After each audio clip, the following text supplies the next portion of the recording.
愛梨さん、大丈夫ですか？はい。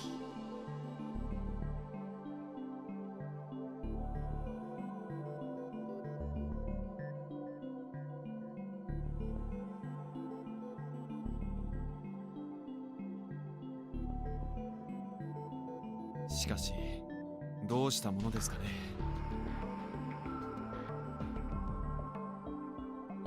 どうもこうも、相手は君島こうだよ。戦うしかない。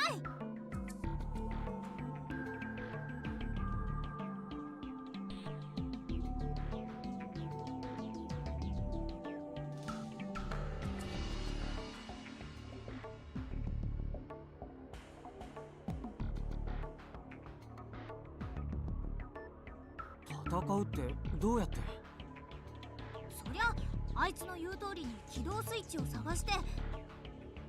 そもそも彼の目的は何なんでしょう？何って言ってたじゃん。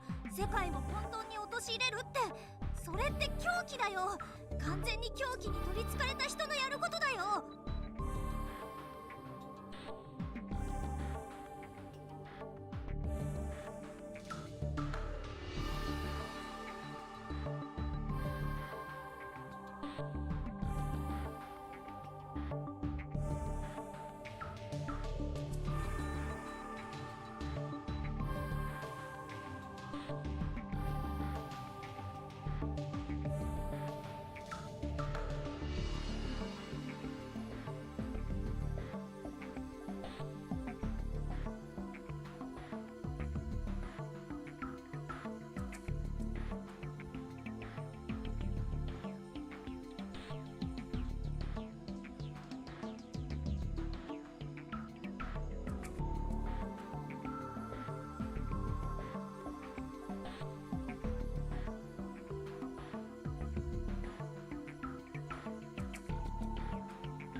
12秒オツ。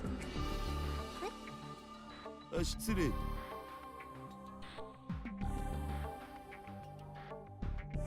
橋田さんはどう思います？僕？なんで僕に聞くん？だってこの中じゃアメ社長に次いで橋田さんが一番年長者でしょ。それに苗さんだって頼れる人だって言ってたし。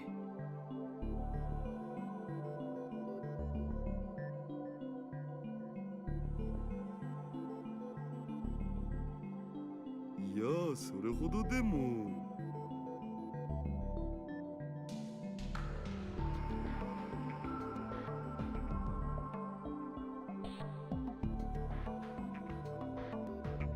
今のところゲームをしてるみたいな感じにも思えるね。ゲームですか？もちろん。だからって言ってたことが嘘ってことにはなんないけど、とりあえずは現状を楽しもうとしてるみたいに僕には思えたお。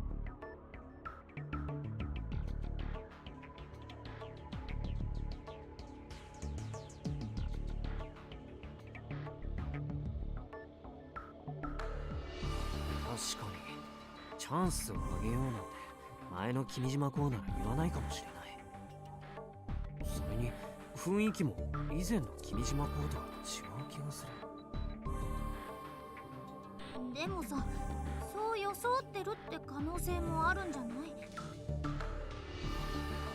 予想？そう、チャンスとか言いながら希望を与えておいて、最後の最後で残念でしたなんてことも。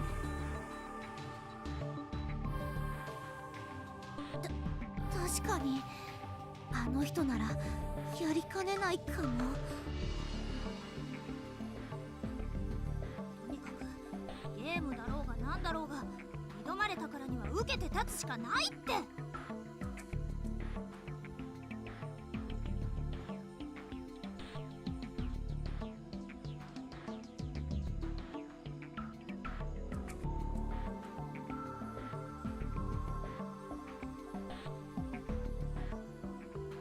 確かに僕たちには選択権はないわけですし。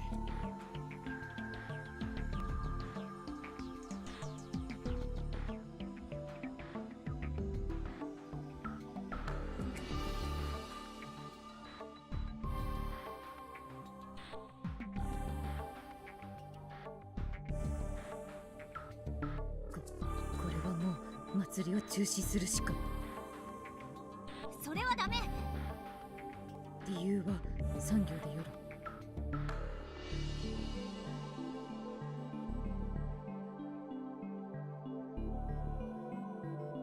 このお祭りのためにたくさんの人が準備してきたんだよ。今からやめるなんてそんなのダメだよ。ねえ、ジュン。今回のお祭りは町おこしの一環でもありますし、できればなんとか開催したいけど。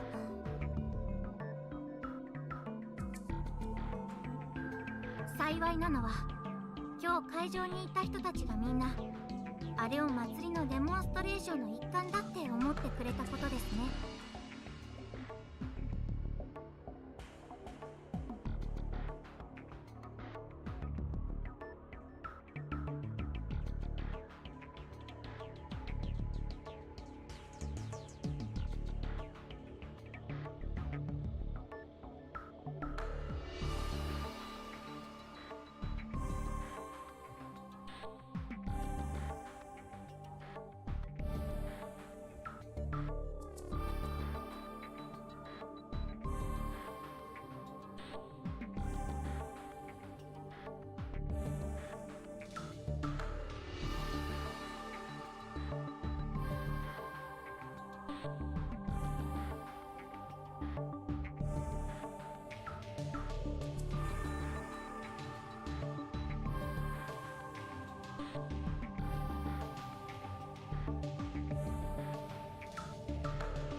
やっぱり結論は一つしかないね。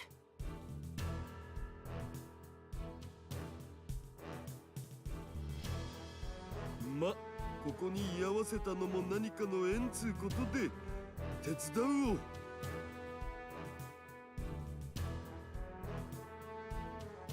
橋田さん、いいんですか？こういう時はお願いしましょう。橋田さんがついていてくれるなら心強いです。それじゃあお願いします。任せなさい。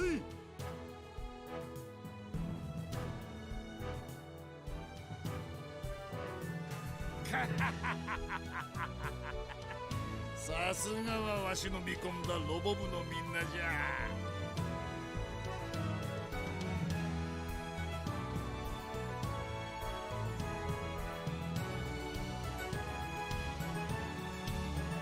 じゃあみんなよろしく頼んだぞ。わしらの手で祭りを成功に導くんじゃ。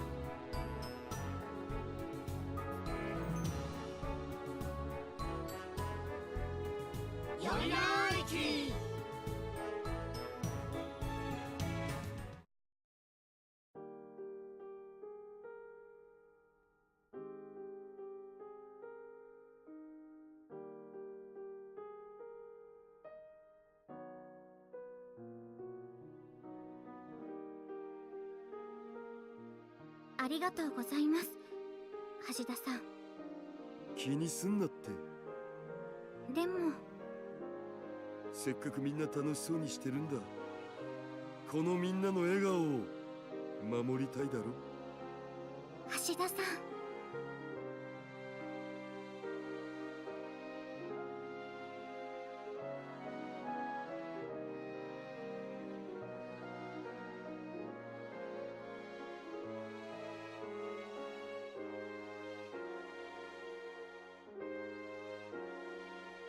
それにしてもまさかあの人が復活するなんて。愛梨ちゃん。違うんです。もちろん怖くないって言ったら嘘になりますけど、それよりもどうしてかなって気になって。確かに。それにもう一つ気になることもあります。もう一つって？君島光はどうやって復活したんでしょうか。どういうこと？だって半年前のあの時、君島光は確かに消滅したはずですよね。僕たちの手によって。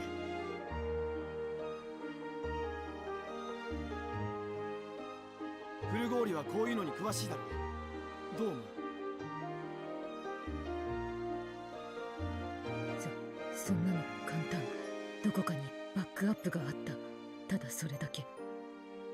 ま、それしかないよね。だとしても、そのバックアップされたプログラムが起動したのはどうしてだ？可能性は2つ。時間が来ると自動的に起動するようにあらかじめ設定されてたか、あるいは。まあまあいいんじゃね。理由はどうあれ、今はまず君島氏の目的を阻止するのが先決じゃん。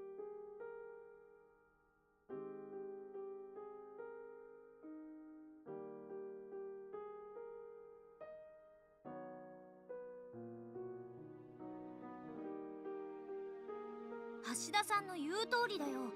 うちらがやるべきことは君島港の新たな野望を打ち砕くこと。そのためには起動スイッチを探してお祭りを成功に導く。というわけで明日から早速。だからアキちゃんはバイトでしょ。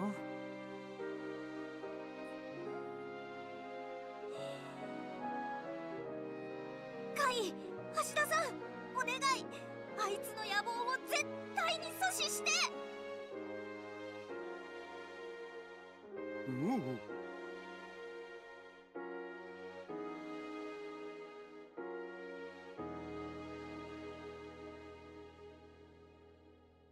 どうしたんですか、橋田さん。なんだか嬉しそう。こうやってみんなで協力して何かするのってあの頃を思い出すなーってね。あの頃ですか。なるほど。つうことはこうなるのもシュタインズゲートの選択ってやつかな。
立ち。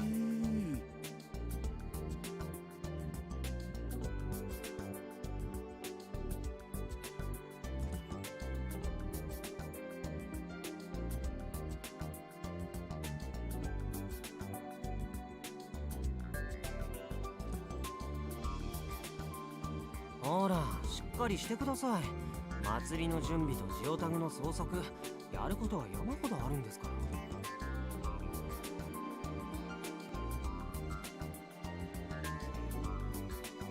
ヤシオ君は朝早くから元気ね。昨日のことを考えると、のんきにもしていられないでしょ。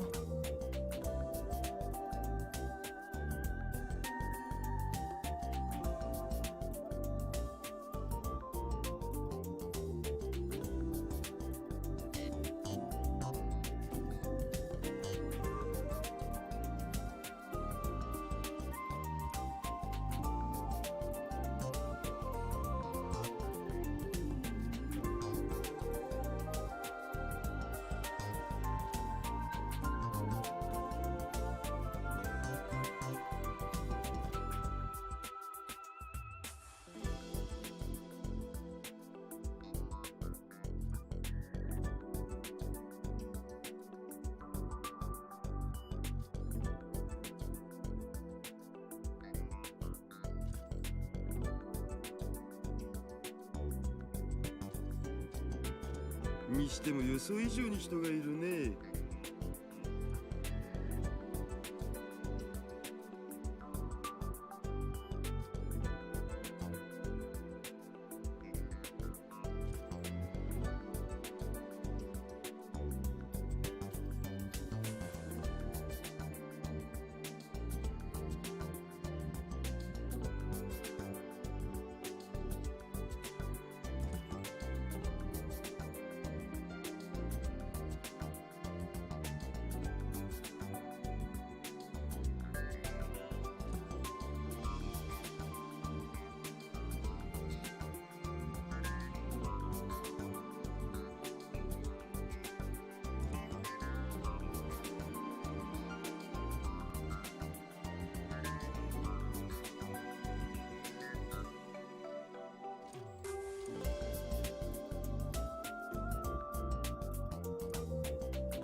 のスーパーガンツクワンって今でも動くの？さあどうでしょうね。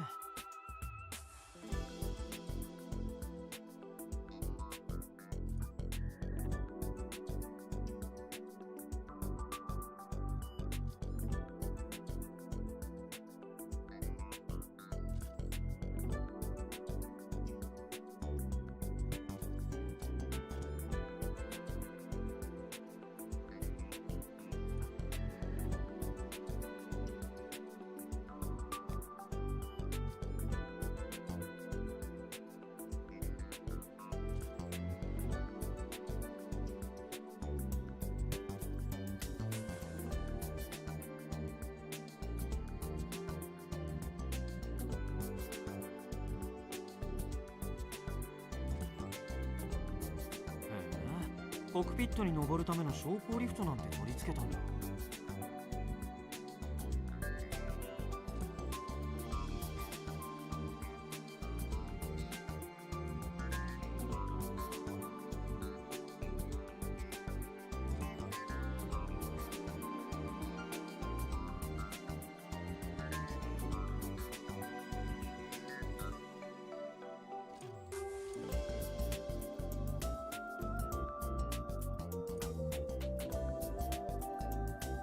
あれがないときはどうやって上がってたの？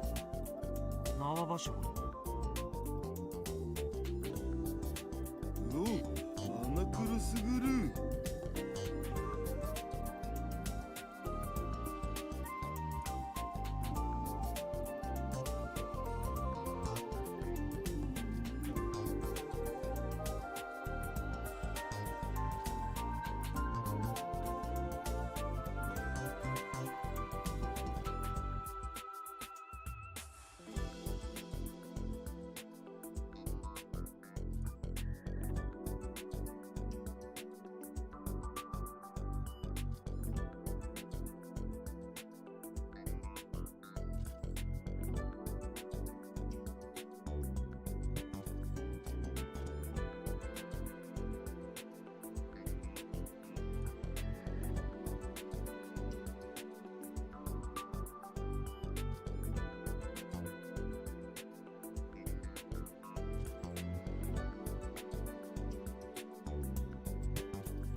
昨日の影響は特にないみたいですね。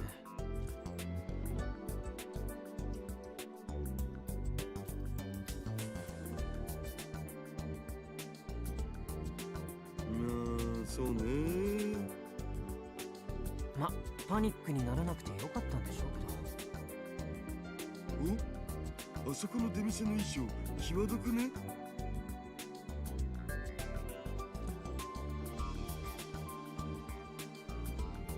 ぱりまずは君島港の方をどうにかしないとまずいですよね。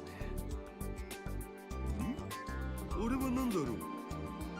ありがたいことにロボ部のみんなが関わるイベントは祭りのラストの方に集中してるみたいですし、手伝いの方はその後でも大丈夫でしょう。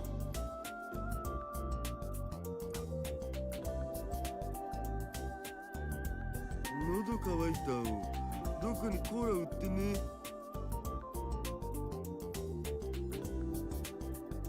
橋田さん、やる気あります？やる気ね。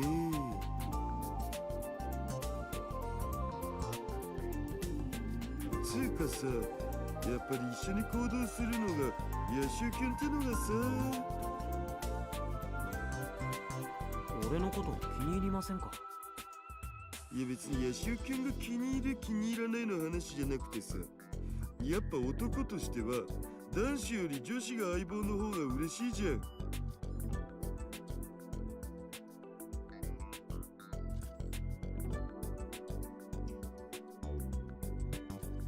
野手キュンだってそう思うっしょ。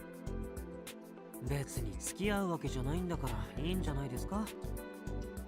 あー、違うんだよな。そういうことじゃないんだよな。モチベーションの問題っつうかさ。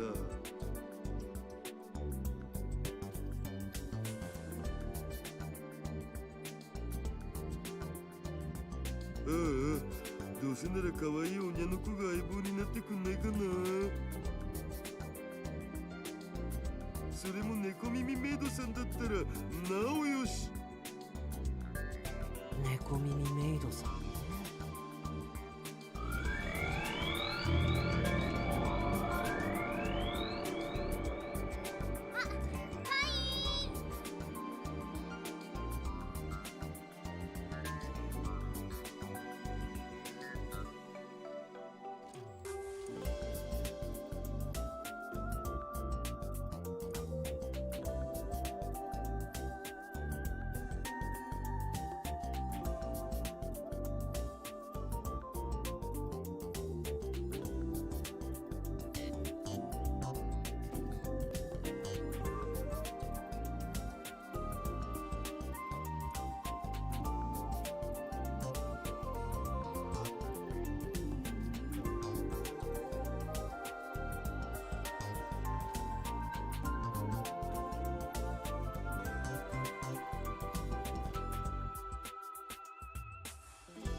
例のジオタグに関する手がかりは見つかった？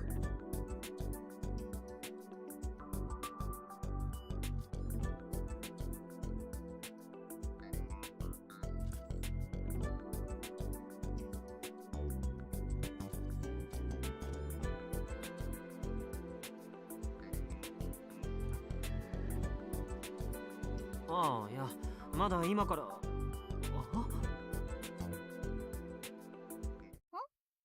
どうしたのカイ？あきちゃん、どうしたのその格好。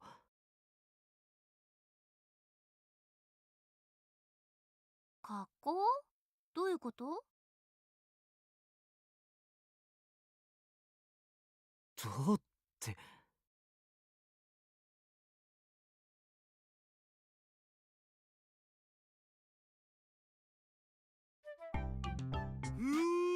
猫耳メイドさん来たこれ。猫耳メイド？さすが野手キュン、できる男だとは思っていたのだぜ。まさかこんなサプライズを用意してくれてるとは。いや、俺は何も。まったまったとぼけちゃって謙遜しなくてもいいっつうの。それじゃあ飽きたん行こうか。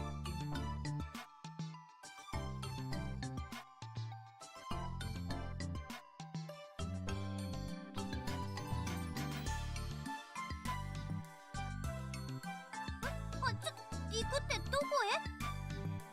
やだな、決まってるじゃん。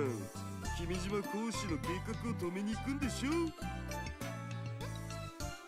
ちも行ってもいい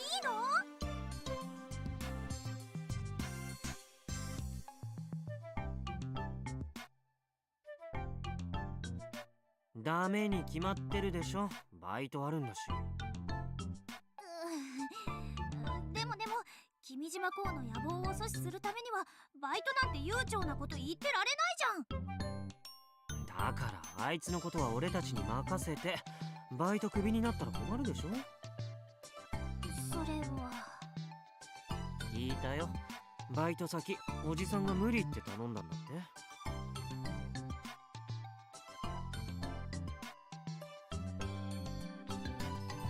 なんだ、それじゃその格好はヤシオキャンのサプライズってわけじゃなかったんか。あ、でもってことは秋田のバイト先ってひょっとしてメイド喫茶なん？まさか種子島にメイド喫茶があるなんて知らなかったお。絶対に行ってみなきゃ。ね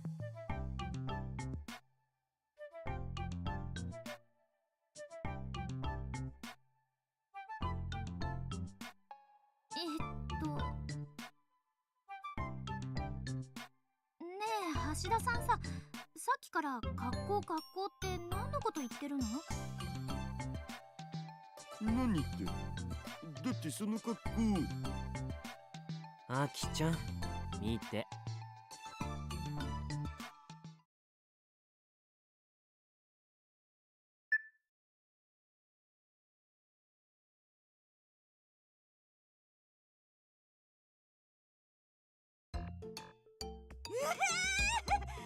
何これ？なんでうちがこんな格好してるの？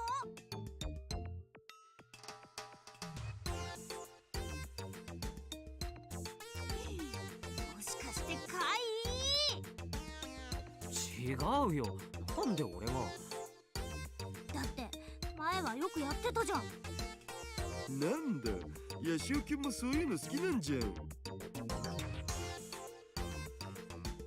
あれはたまにポケコンで遊んでただけでしょ。そもそもアキちゃんの知らない間に現実にそんな格好させるなんてできるはずないじゃん。じゃあもしかして橋田さん？いくら僕でもそんなゲートできないっつうの。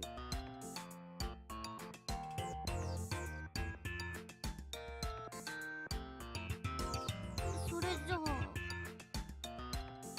ヤシオ先輩！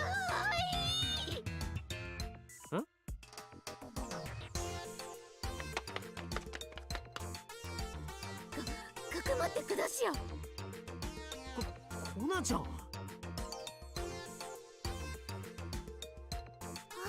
お兄ちゃん、先に行っちゃうなんてひどいですよ。愛梨ちゃんも。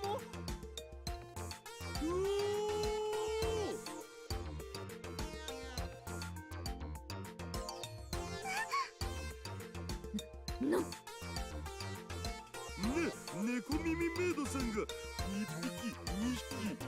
天国かここは。もしかして僕知らないうちに死んだとか、そういうことはないよね。猫アイリタン、その服。部長先輩まで。私としたことが今まで気づかないとは。耳？あれ？クラウさんもアキコさんもどうしてそんな格好してるんですか？その格好でご主人様ペロペロするにゃんって言ってください。お願いします。変態は自重すべき。愛梨ちゃんにスリスリしながら言うセリフじゃないよね、それ。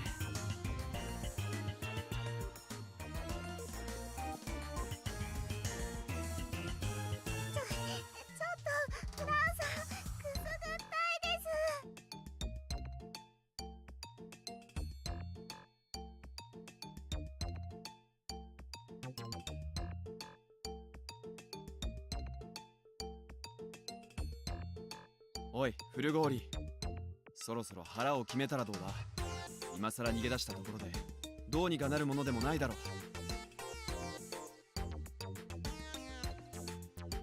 メガネはなぜ猫耳メイドではないのか。う。は？何を言ってってお前、その格好どうした？園宮先輩、それに雪船さんまで。メ今すぐメガネも猫耳メイドになるべきっていうかなれ。なんで僕がそんな格好しなきゃならないんだ。外では生意気メガネ、家ではヤシオ先輩の猫耳メイド。冬コミマはこれで決まりですね。橋田さん、これって。多分。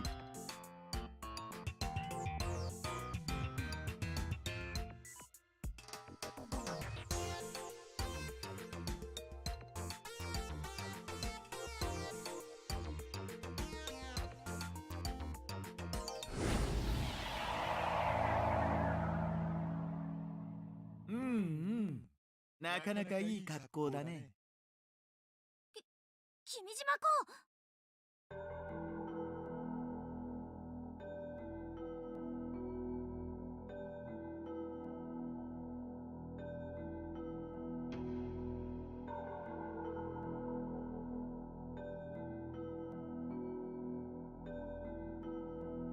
一体何をしに来た？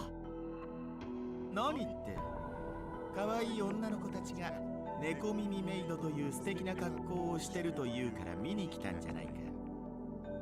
いやー、なかなか似合ってるよ、アイリー。おや、嫌われたものだね。安心したまえ。そんなに怯えなくても危害は加えないよ。おかげでいい目の保養をさせてもらったよ。いやー、眼福眼福。そういえばメイド服も一応制服に入るのかな。となるとこれぞまさに世界征服だね。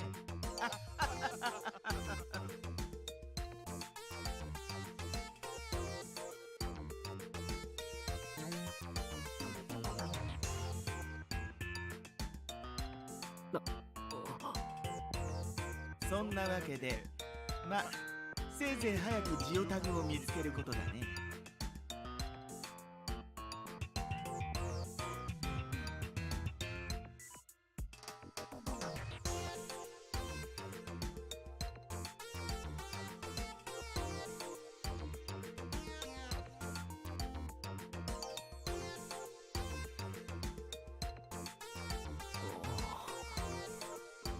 これどういうこと？さあ。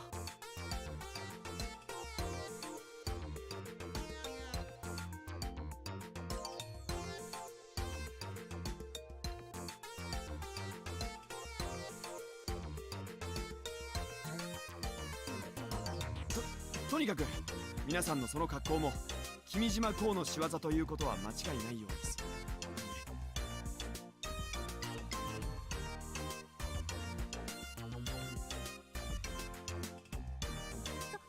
そうだった。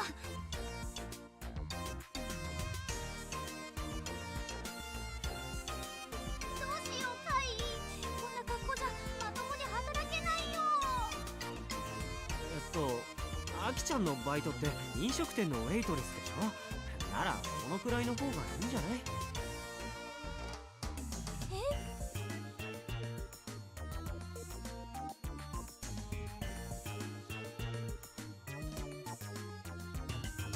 カイもそう思うの？俺もっていうか、一般的に考えてそう思うもんでしょ。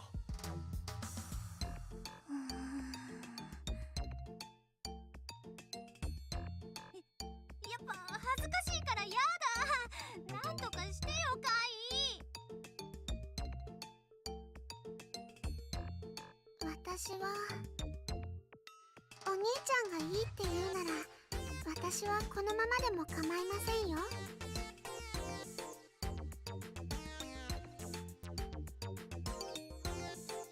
もちろん僕もこのままでも構いませんよ。むしろこのままがいい。でもこれが君島公の仕業となればこのままにしておくわけにもいかないでしょう。嘘だ。メガネは嘘を言っている。嘘じゃない。さっきの言い方だとジオタグを見つければこの現象も収まるってことかしら。かもしれません。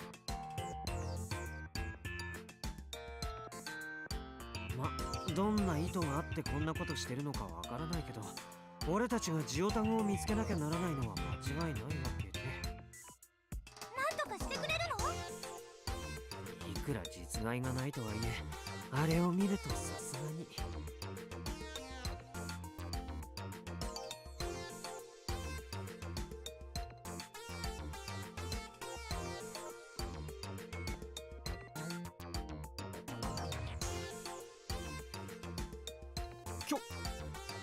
教頭先生。っ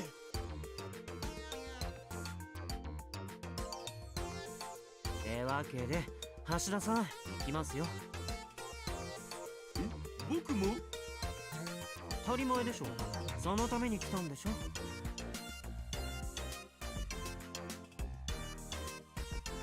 頼んだよスカイ。橋田さん。それもうちょっと上目遣いで言ってくんない？ほーら行きますよ橋田さん。はいはい。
そういえば橋田さん、免許は？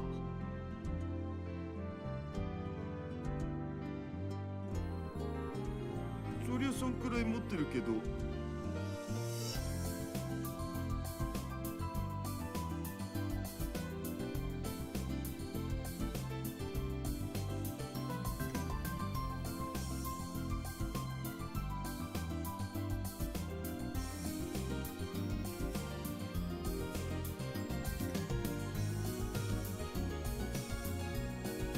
やっぱ種子島中を見回んなきゃいけないんかな。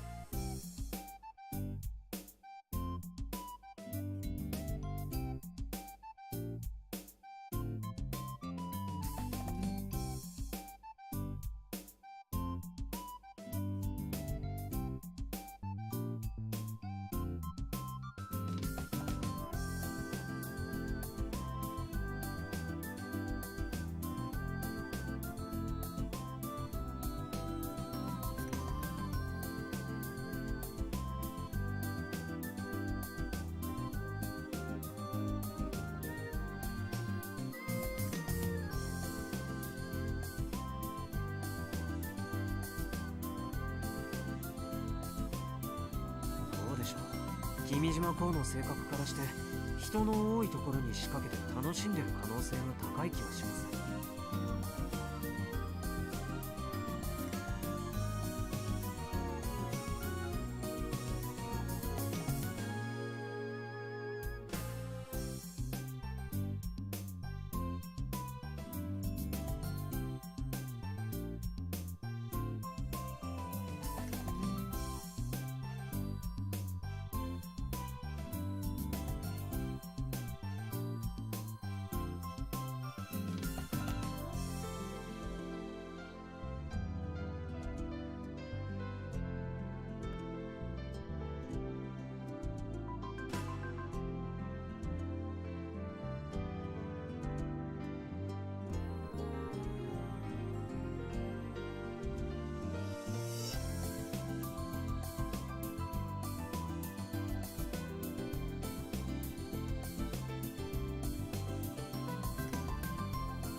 なるへそ。そ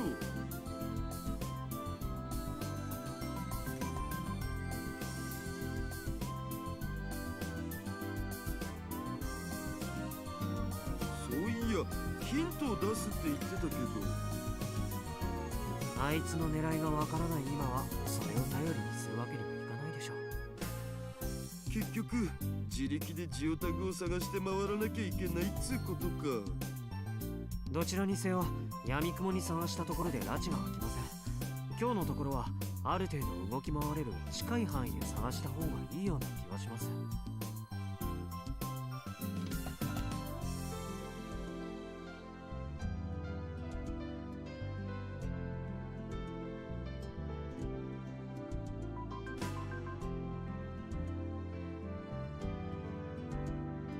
そりゃ助かる。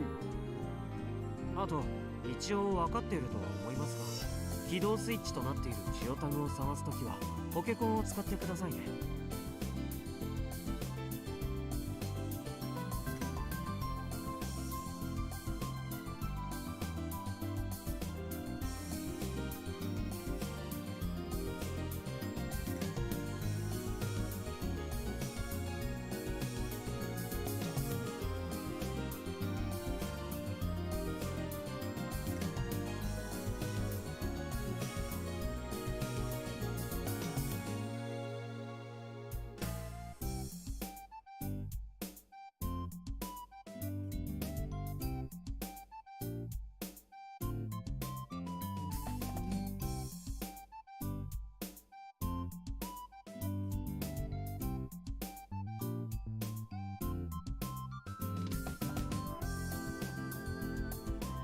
分かってるって。かざしてから見ればいいんだよね。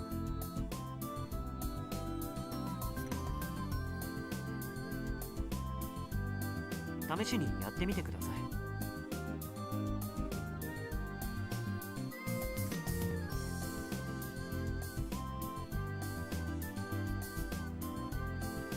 えっと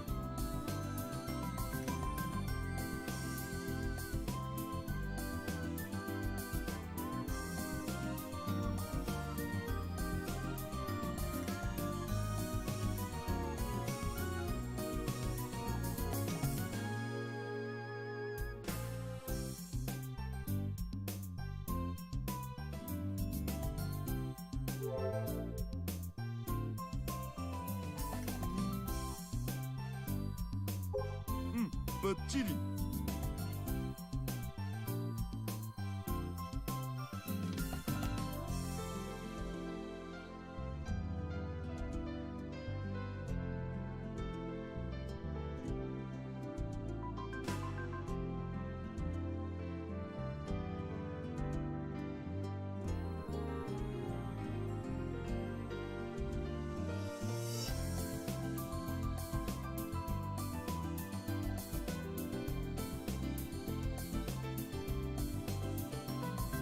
どうです？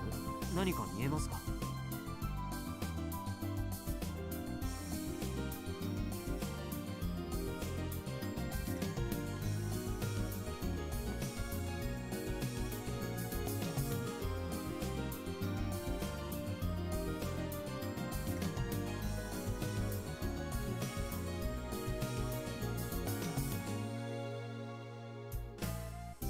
いや、少なくともここにはないみたいね。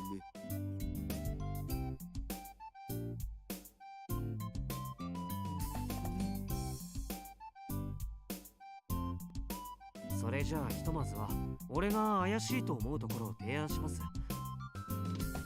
その中から探すべき場所を橋田さんが選んでください。僕が選ぶん？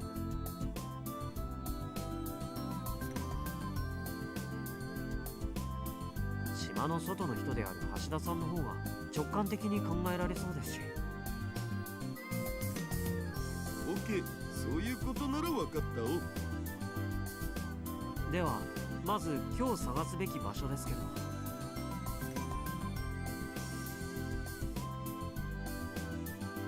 んなところでしょうか。ふむふむ。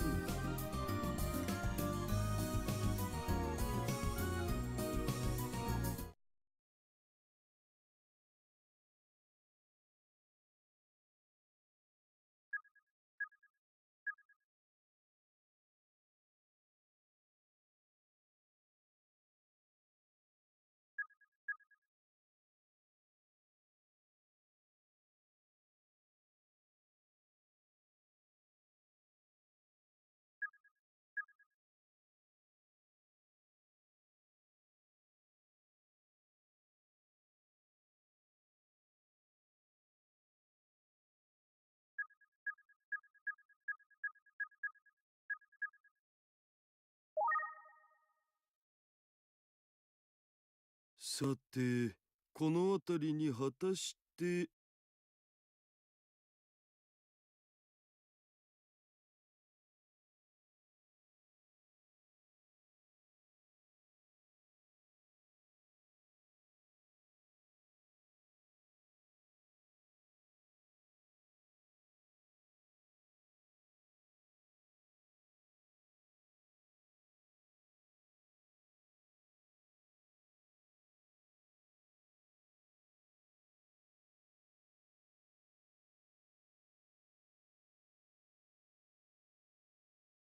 ん？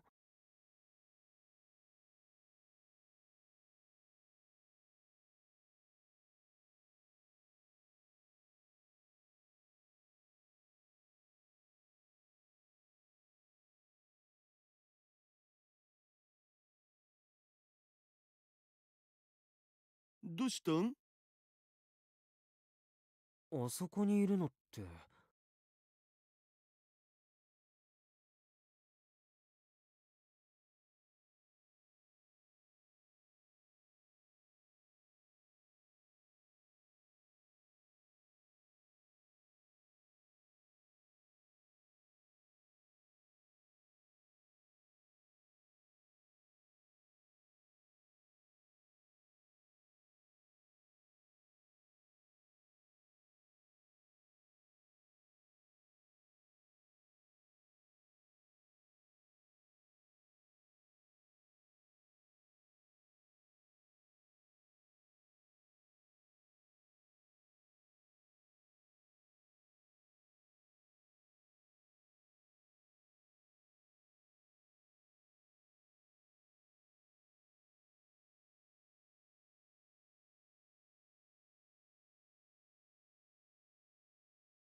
ちくしょう。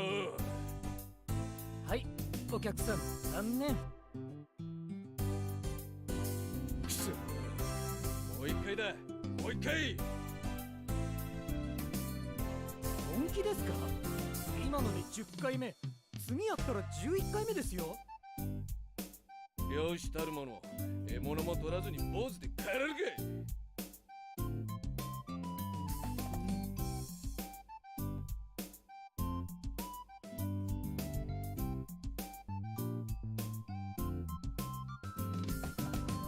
スバル君のお父さんですよね。何？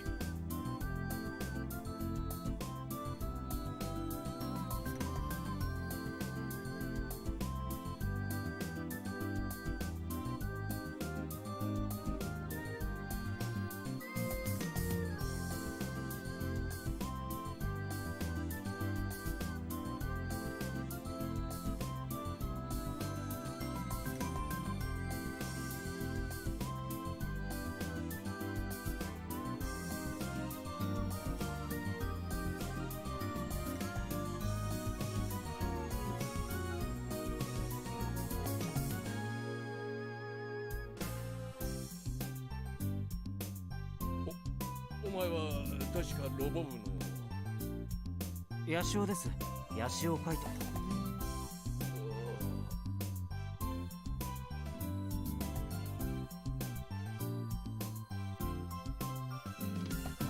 お祭り好きなんですか？いや、違うんだ。これはほら、なんだ、せっかくだから島おこしに貢献しようかと思ってだな。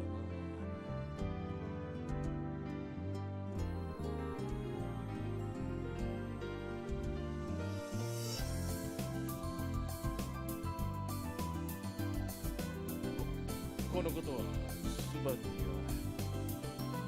は。分かってます。言いませんよ。そうか。それでヤシオ君も祭り見物。いえ、俺は探し物を。聞いてませんか、スバル君から。君島コール。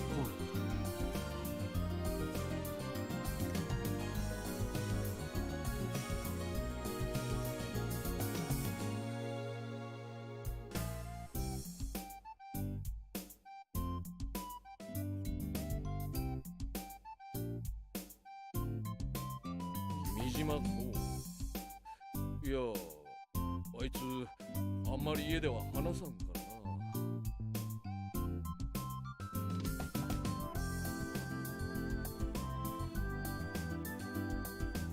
昨日祭りの最中に現れたんですよ。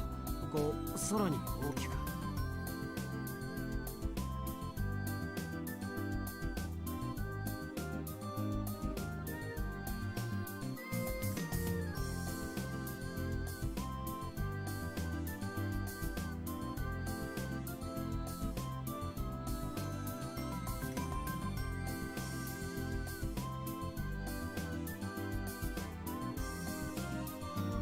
そいつが仕掛けたものを探してるんですけど。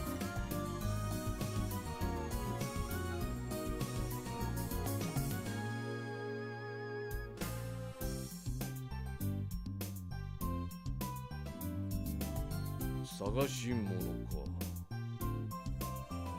言ってもジオタグなんで目には見えないんだけど。ジオタグ？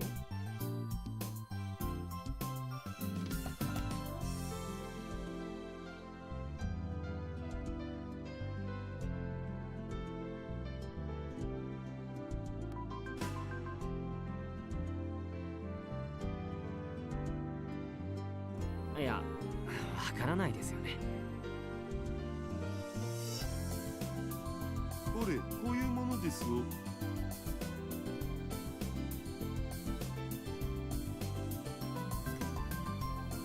こうやってポケコン越しに見ることで、その場所に埋め込まれたいろんな情報を取り出すことができる。それがジオタグですよ。どうしました？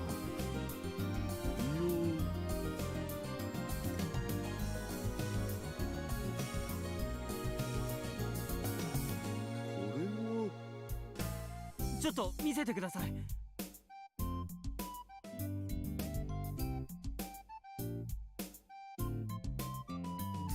宙ヶ丘公園。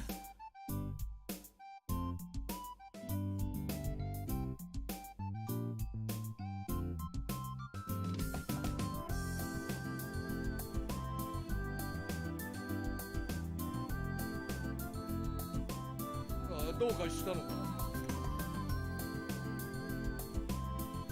おかげさまで分かりました。ありがとうございます。え、橋田さん。わかった。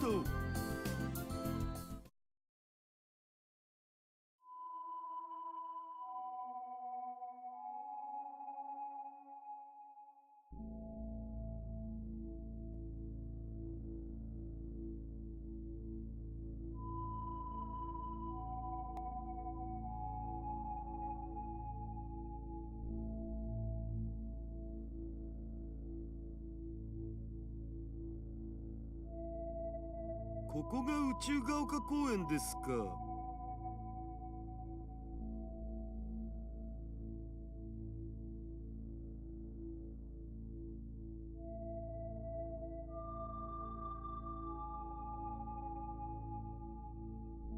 全然宇宙っぽくないね。なんで宇宙が丘？それはほら、あそこ。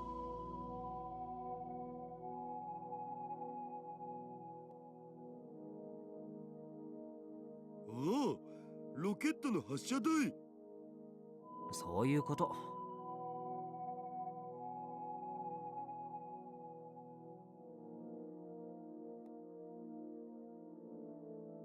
ロケット発射の際はこの広場にたくさんの人が集まります。そこら中にテントを張ったりしてね。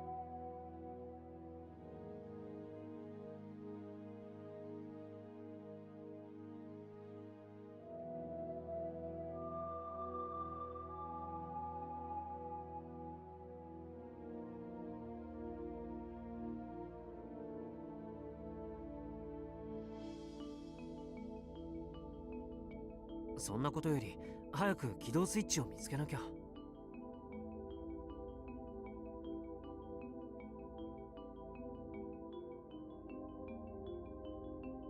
ん？ありましたか？あ、いや、まだ。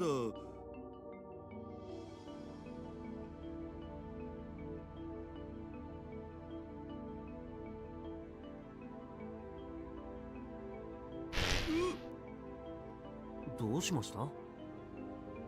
ちょっと転びそうになっただけ。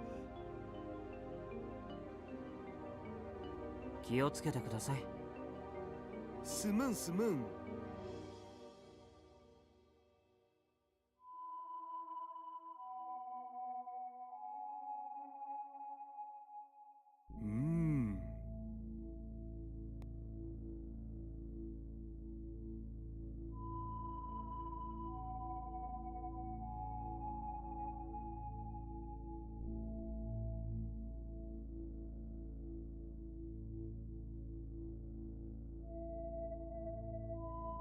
そっちはどうです？あ、ちょい待ち。今見てるとこだから。えっと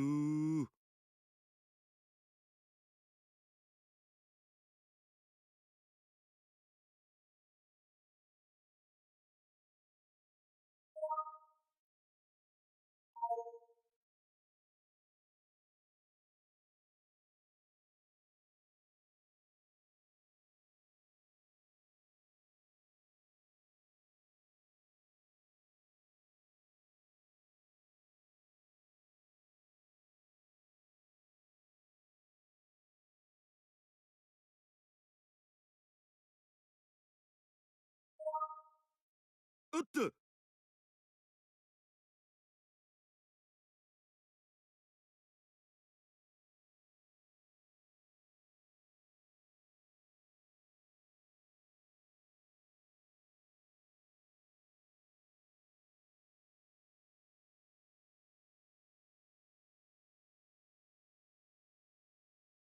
本当に？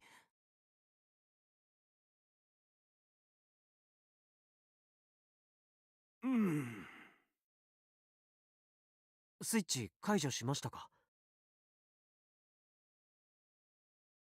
それなんだけどさ、やっぱ無理に見つける必要もないんじゃね？今さら何を言ってるんです？だって別に害があるわけでもないしさ。そんなこと言って猫耳メイド服が好きなだけでしょ。ほら、いいから早く切っちゃってください。わかった、わかりましたお。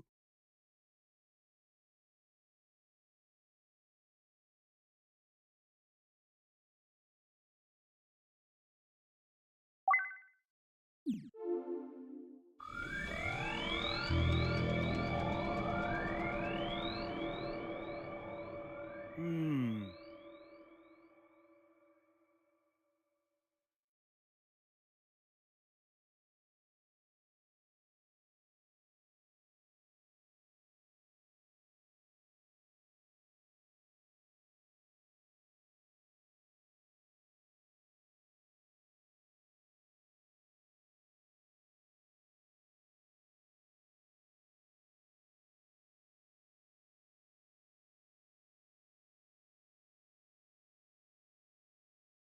これといって何にも起きんね。とりあえず西の表に戻ってみましょうか。またあの来た道を戻るん？仕方ないでしょ。これ以上ここにいたって何もないし。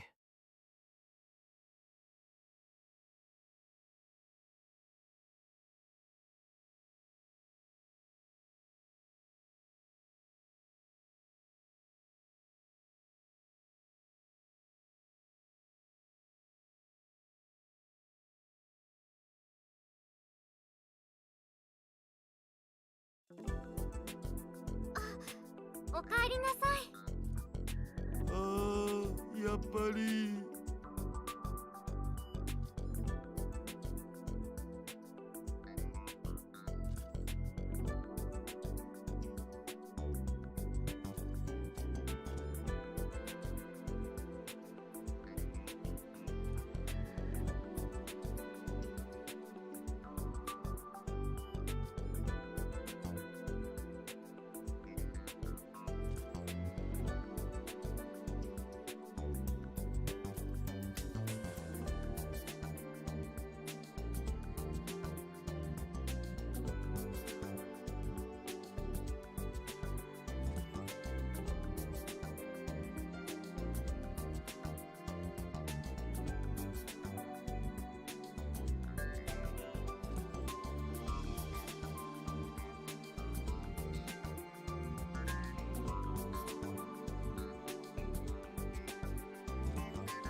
君島港のスイッチ見つけてくれたんですね。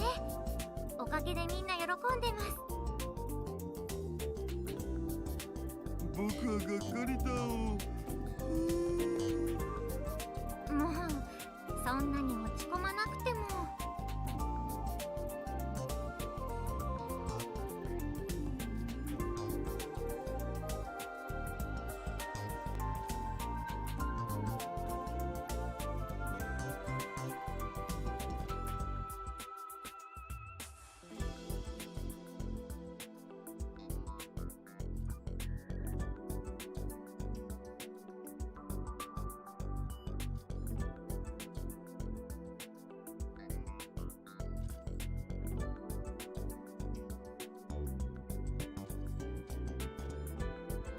ただ今日のことで一つ分かったことが。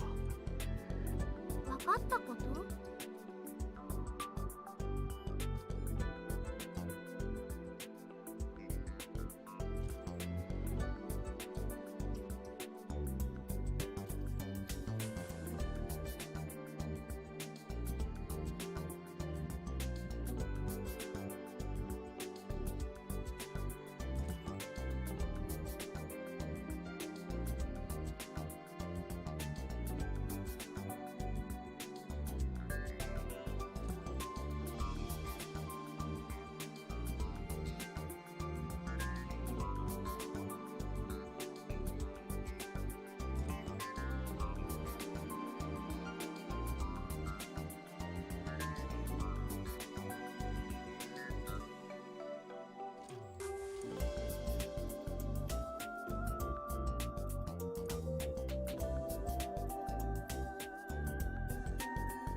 君島講師のいたずらは追加されていくってことっしょ。そう。そしてその追加されたいたずらにそれぞれ対応しているスイッチがあるということ。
どうにもゴテゴテなのが気になるけど。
そりゃしょうがないよ。だって仕掛けてきてるのはあっちなんだから。随分と大変なことになってきましたね。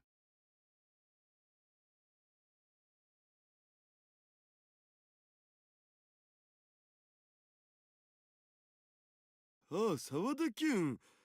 ほんと、まさかこんなことになるなんて。何か？いや、なんか楽しんでる？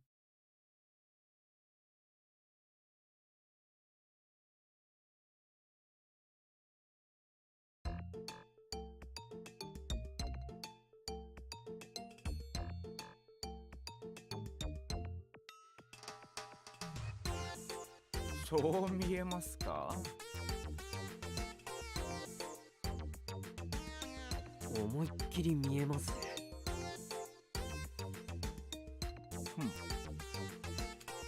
ま、せっかくここにいるんですから楽しまなければ損というものです。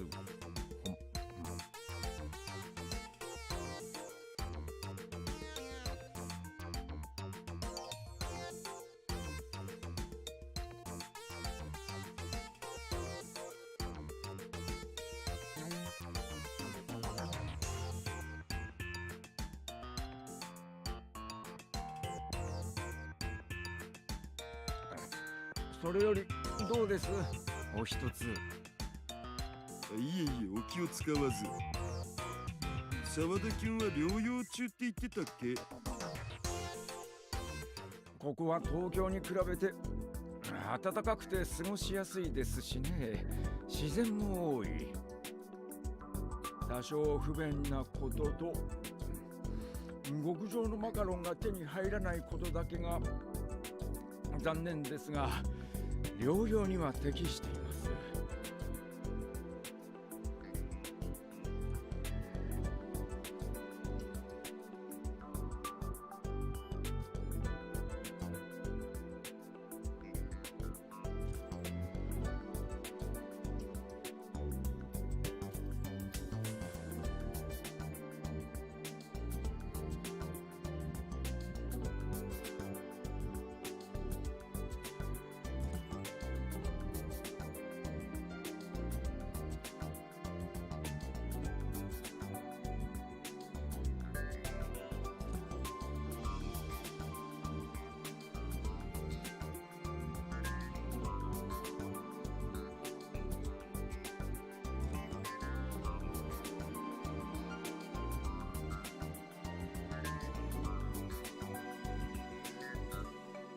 それにここには彼女もいる。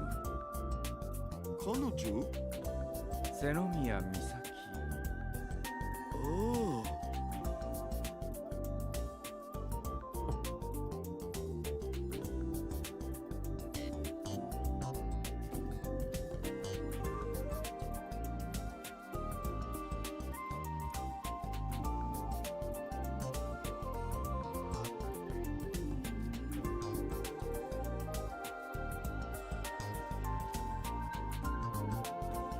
ご存知でしたか？そりゃすごい美人だったし。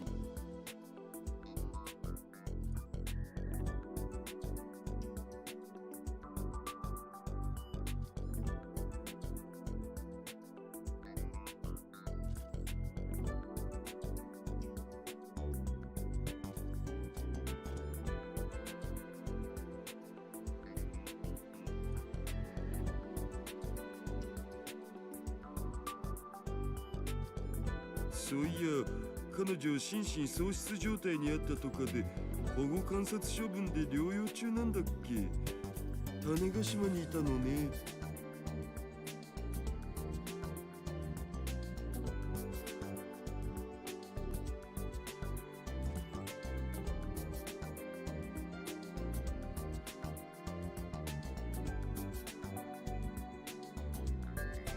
ミサ姉はアキちゃんのお姉さんですよ。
それにしてもまさかこんなところでミスターだし。橋田です。橋田さんにお会いできるとは思いませんでしたよ。つかそれ昨日も聞いたし。それだけ驚いたということですよ。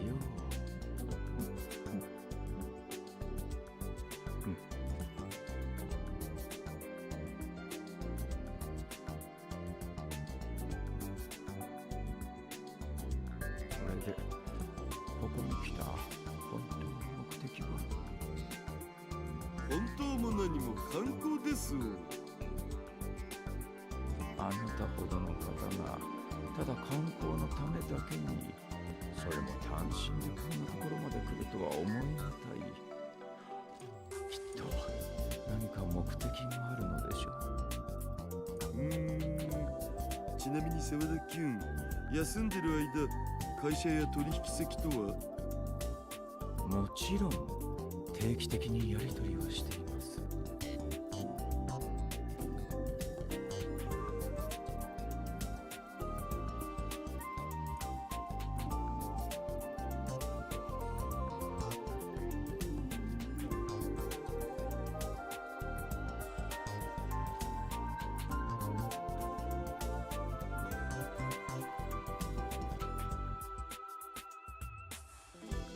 そっか。そんじゃもしかしたら頼み事するかもしれんけど、いいかな。それは今後の我々の活動に関わることですか？そうね。うまくいけば利用できるけど、下手すれば大変なことになっちゃうかも。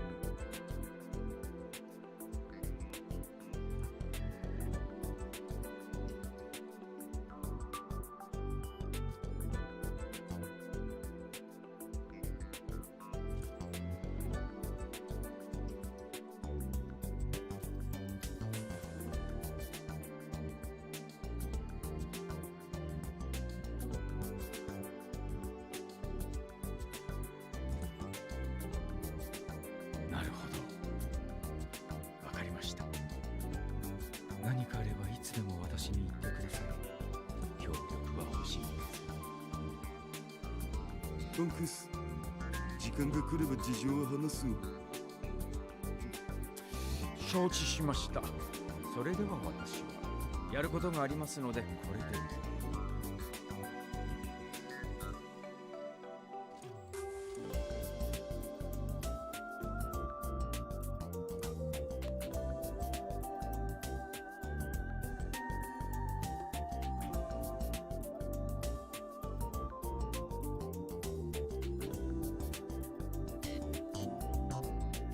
つか沢田君ってあんな人だったっけ？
もしかしたらこれまで抑圧されてたのが一気に噴出したのかも。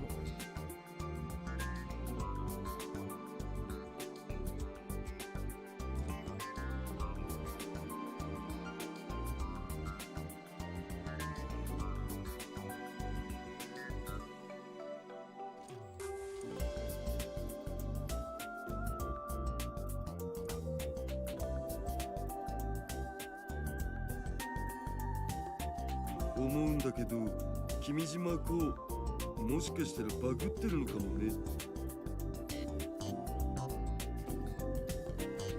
バグ？だってさ、彼にしてはいたずらのレベルが低いと思わん？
それは。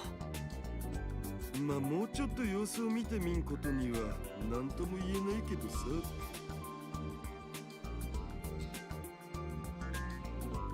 どっちにしても今俺たちがやらなきゃならないのはジオタグ探しってことで、もう少し探しますか。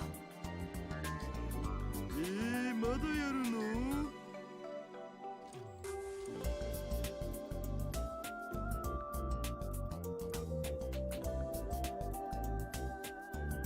そりゃそうでしょ。僕も沢田くんみたいにお祭り楽しみたいんですが。君島港を止めたらいくらでも遊んでください。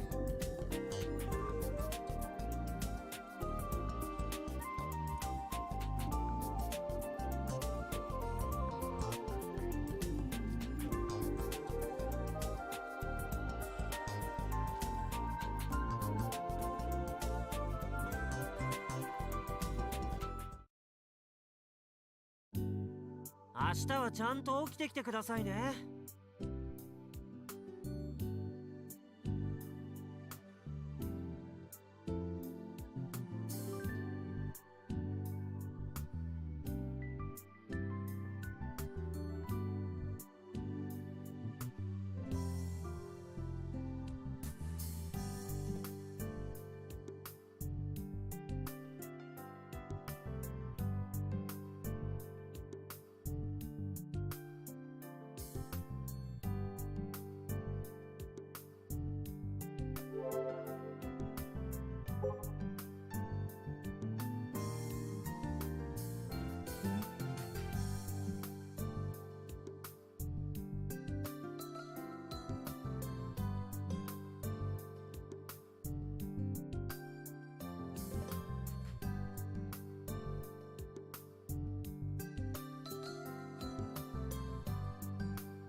れ様でした。や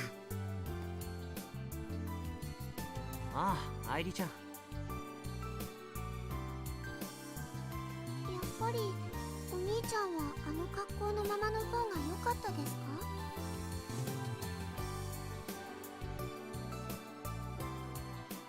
そんな橋田さんじゃあるまいし。そうですか。でももしああいう格好が好きなら言ってくださいね。お家で来ますから。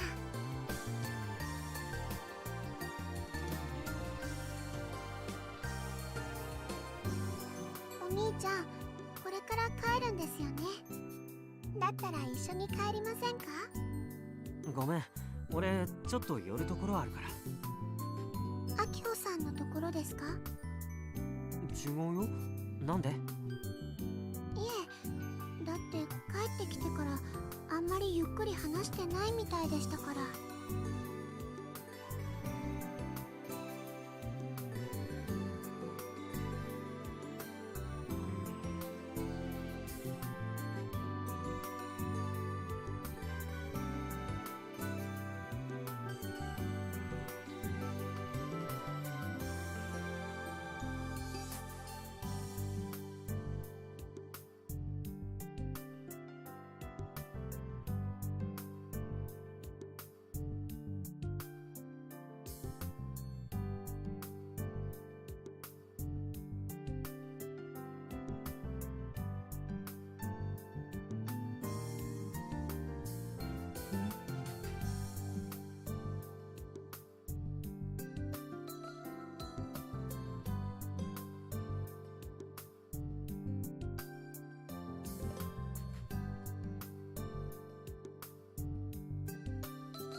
今日はどうしても一人でね、行きたいところがあるんだよ。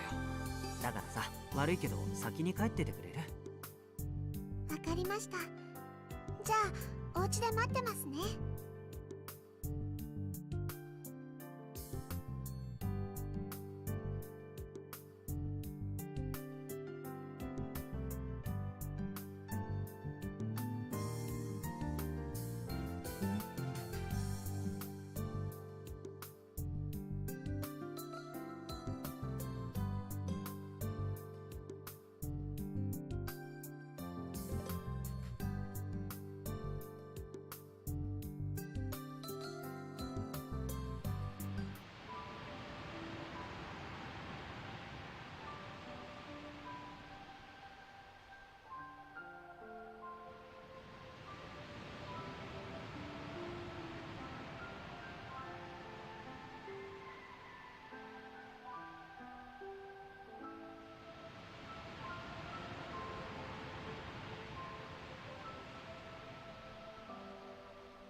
久しぶりだね、飯塚さん。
久しぶりじゃないか、カイ。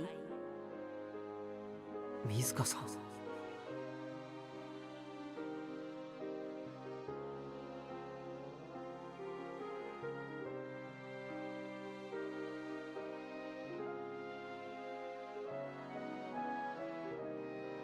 何？私の顔になんかついてる？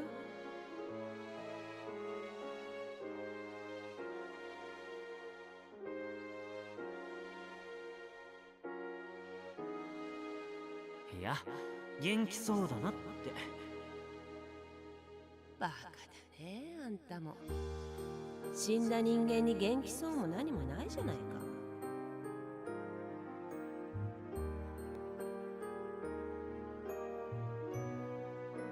まったく、そんな顔するんじゃないよ。半年以上も経ってるんだ。いい加減慣れなって。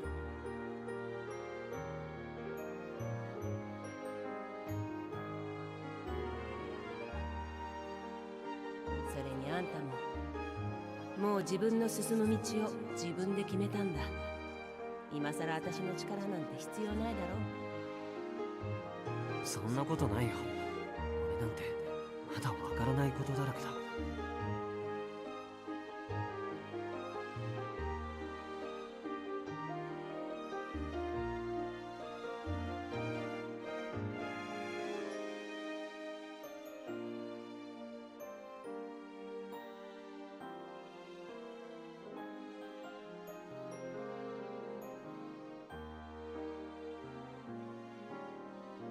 そうでも悪いけど湖協定はもう解消だよ。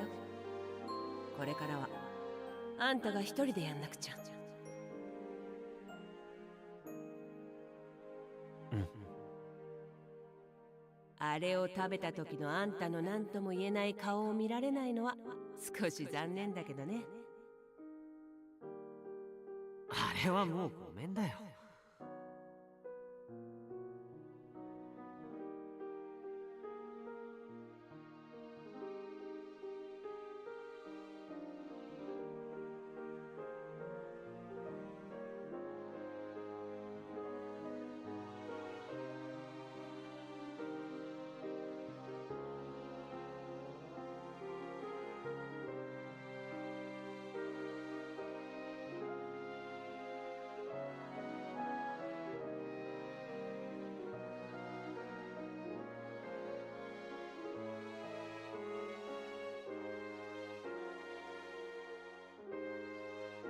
そんなこと言ってそのうち懐かしくなって食べたくなるもんだ。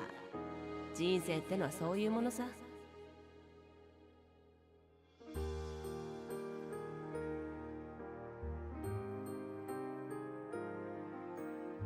とにかくあんたはもう未来に向かって歩き始めてるんだ。私のことなんて忘れちまいな。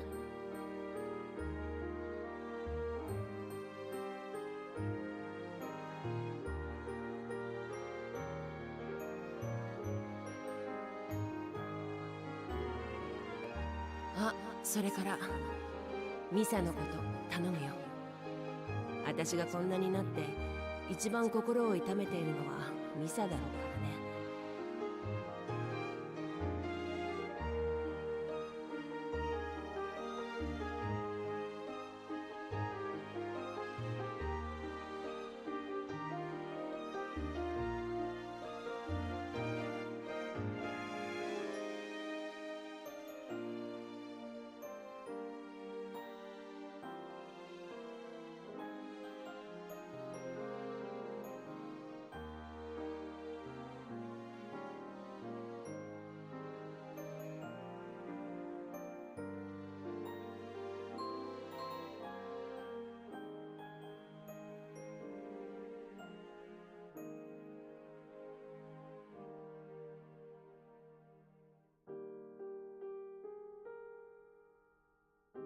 わかったよ。それともう一つ、秋のことちゃんとしてあげなよ。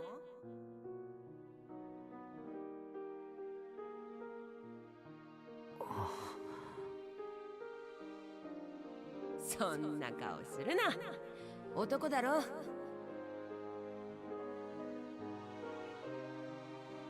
それじゃあね、カイ。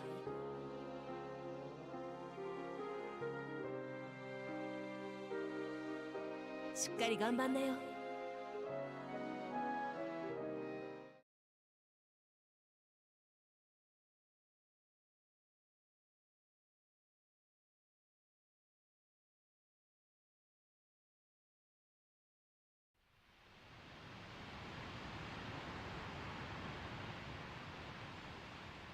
また来るよ、水香さん。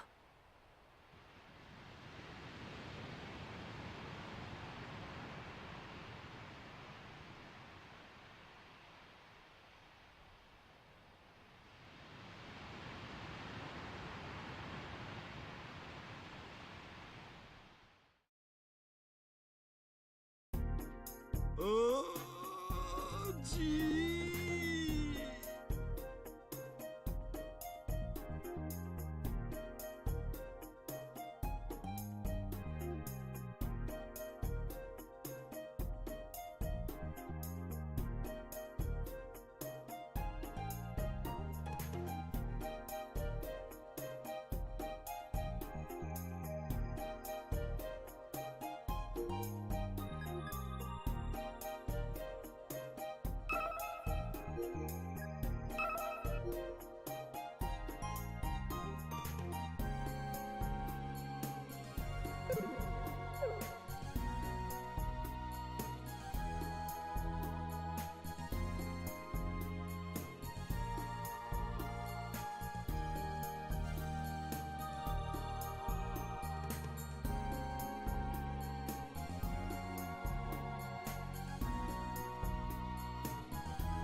暑いのはみんな同じでしょ。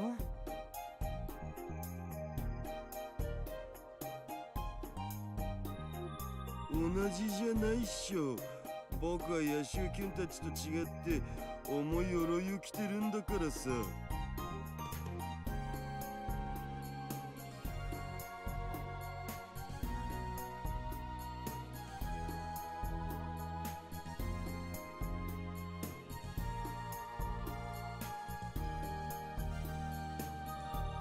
それだけ汗かきゃいいダイエットになるんじゃない？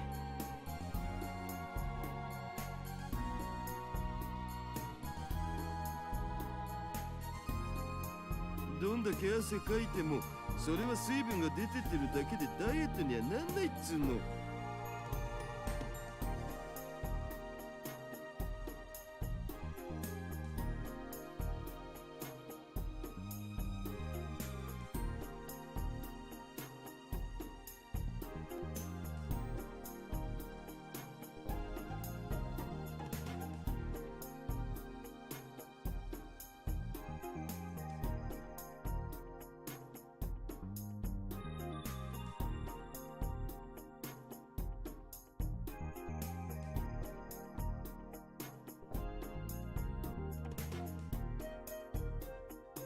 おしっこいっぱいしても痩せはしないっしょ。それと一緒。別に胸張って言うことでもないと思うけど。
いらっしゃいませ。おいしいよ。食べてってよ。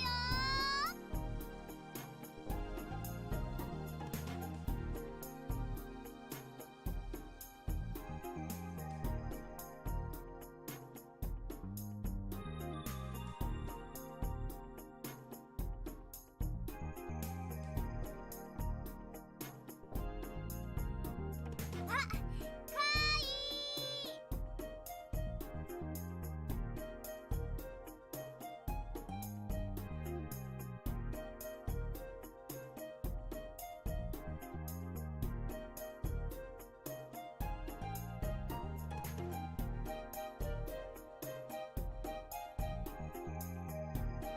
橋田さんもめっかりもうさん。もっこりぞうさん。違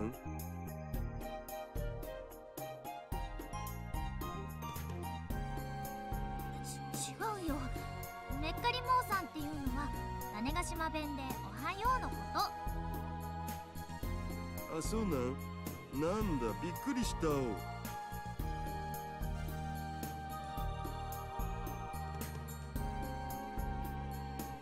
じゃあ改めましてめっかりもうさん。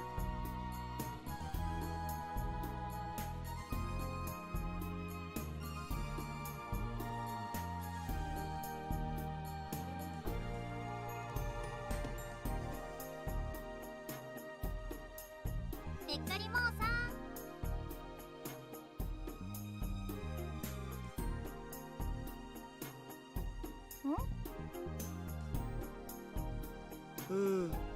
やっぱり今日は猫耳メイドじゃないんか。残念。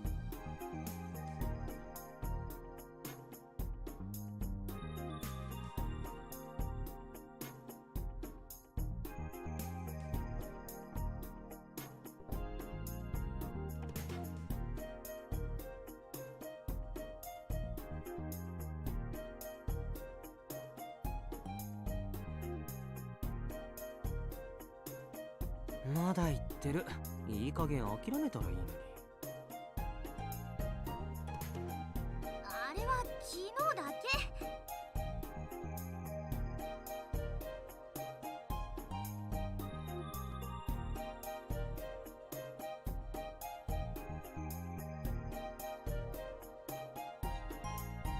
昨日だって他の人たちも同じ格好になってたからまだ良かったけどさ。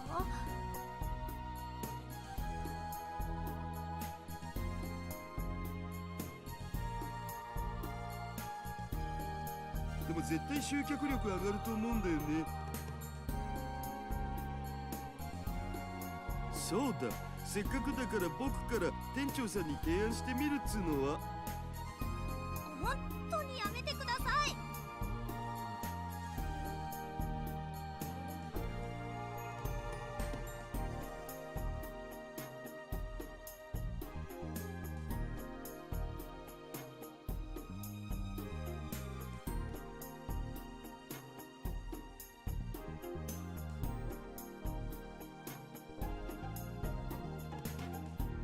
それよりさ、せっかく来たんだから何か食べてってよ。そういえば食べ物のお店だったっけ？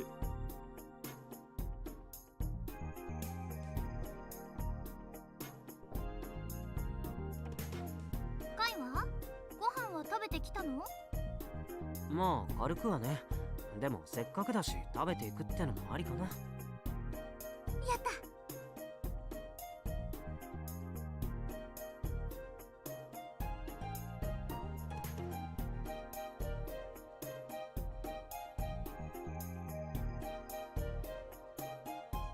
はい、こちらメニューになります。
なんかいっぱいあって迷うよ。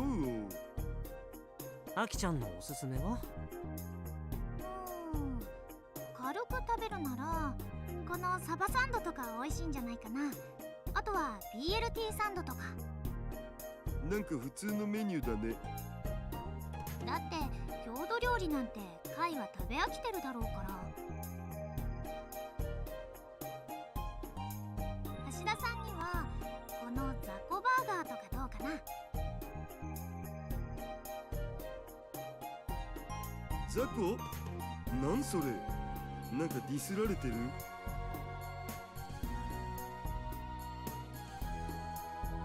そうじゃなくてキビナゴのこと。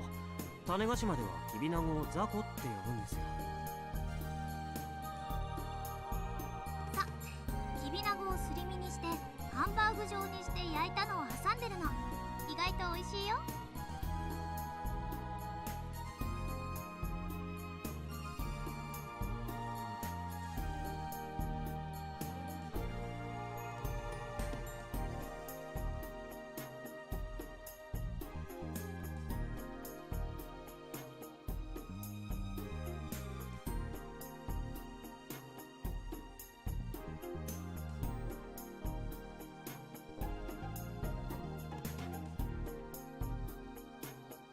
ほえー。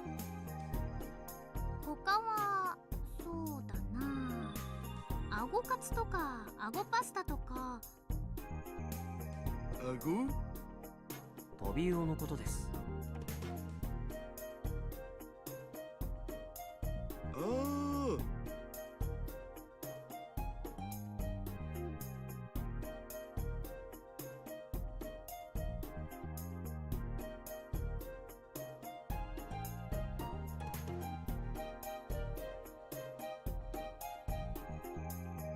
特にこっちのアゴパスタは美味しいですよ。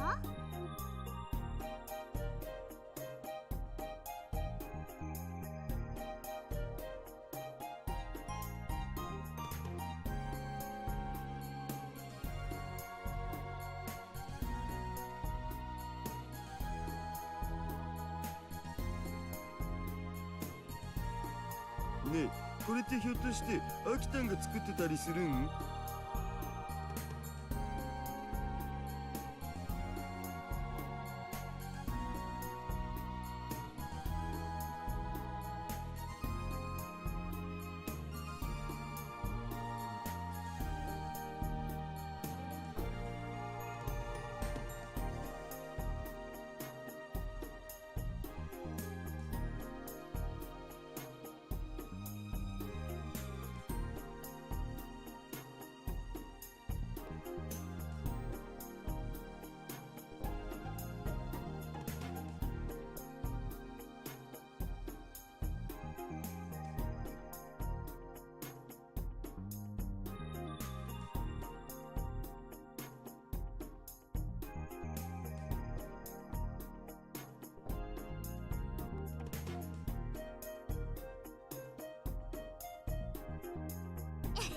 もちろん。と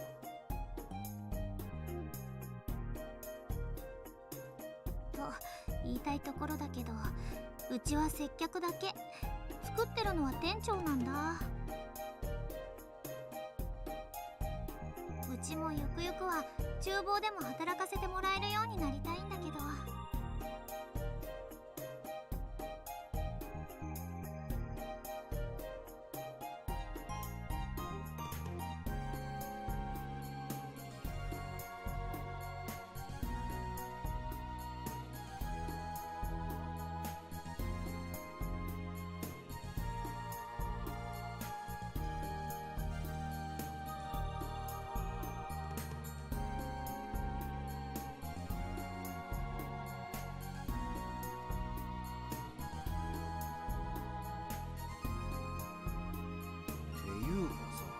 前から疑問だったんだけど、なんでアキちゃんこのお店でバイト始めたの？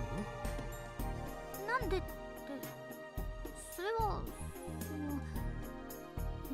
募集してたからだよ。おじさんにお願いして雇ってもらったんじゃなかったっけ？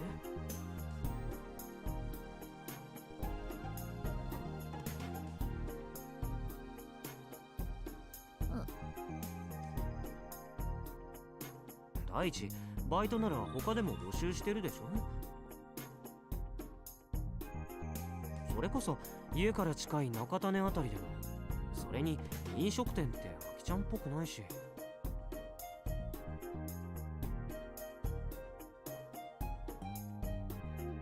それを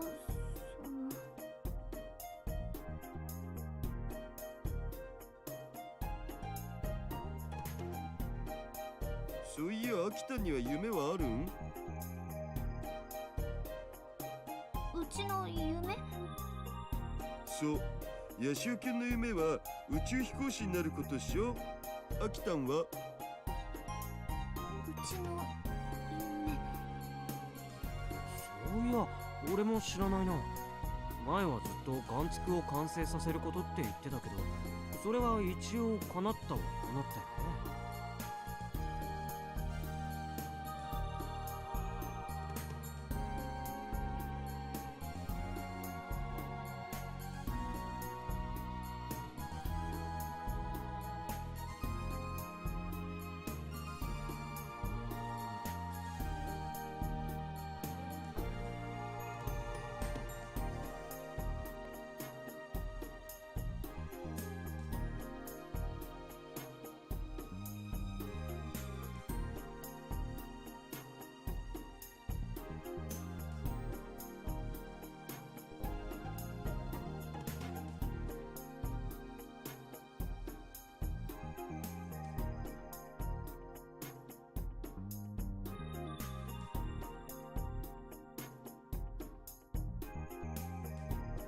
でアキちゃんの今の夢は？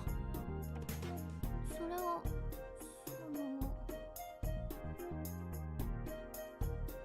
アキちゃん？そんなこといいから。ほら、注文は何食べるか決めた？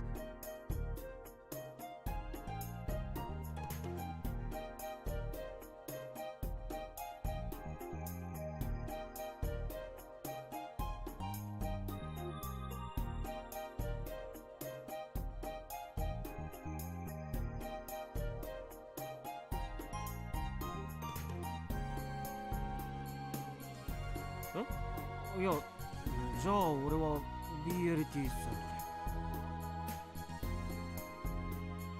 ンじゃあ僕はザコバーガーとアゴパスタと、それからこっちの安納芋パイを。そんなに？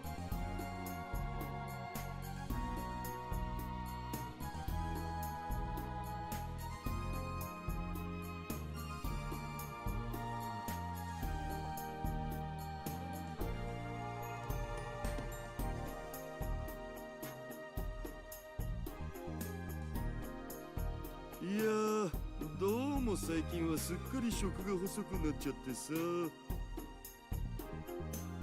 ああ。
かしこまりました。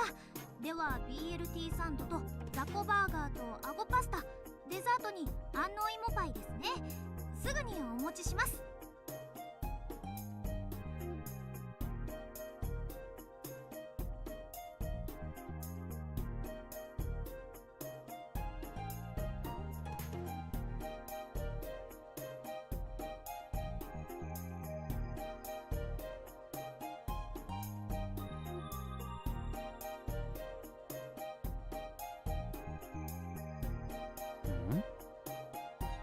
秋田も大変だ。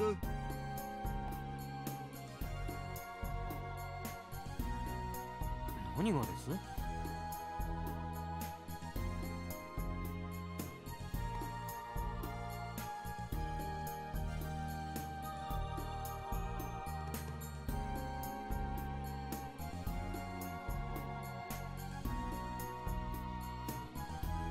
いんや、こっちのことだ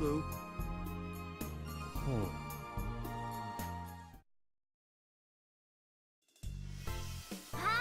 お待たせしました。おお。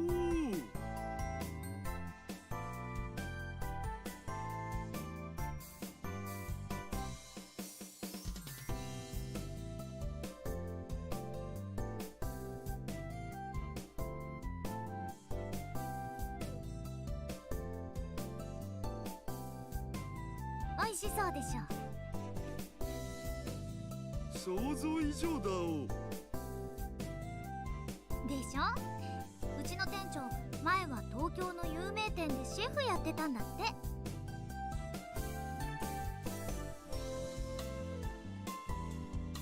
え。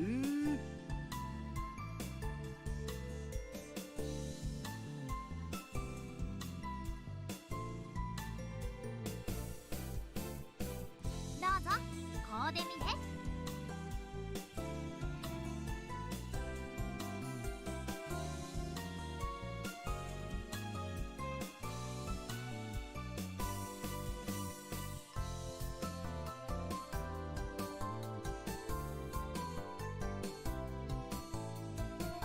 こうでみれっていうのは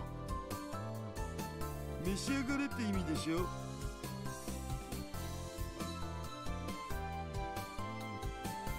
てるの？知らなくても大体想像つくっしょ。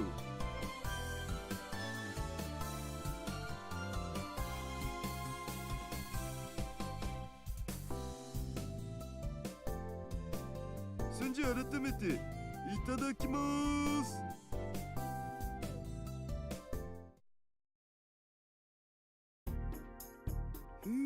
食った食った。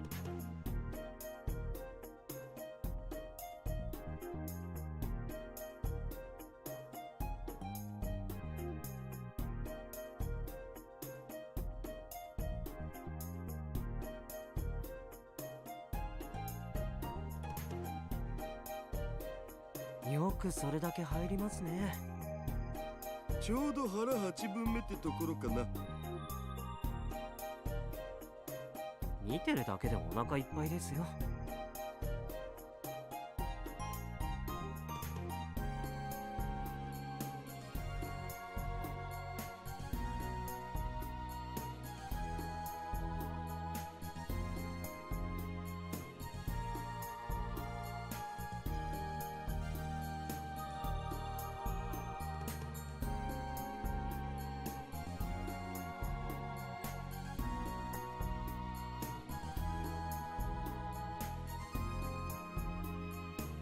いや、それほどでも。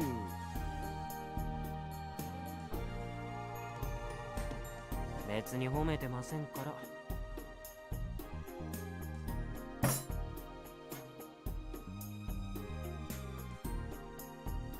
こちら種子島特製かき氷になります。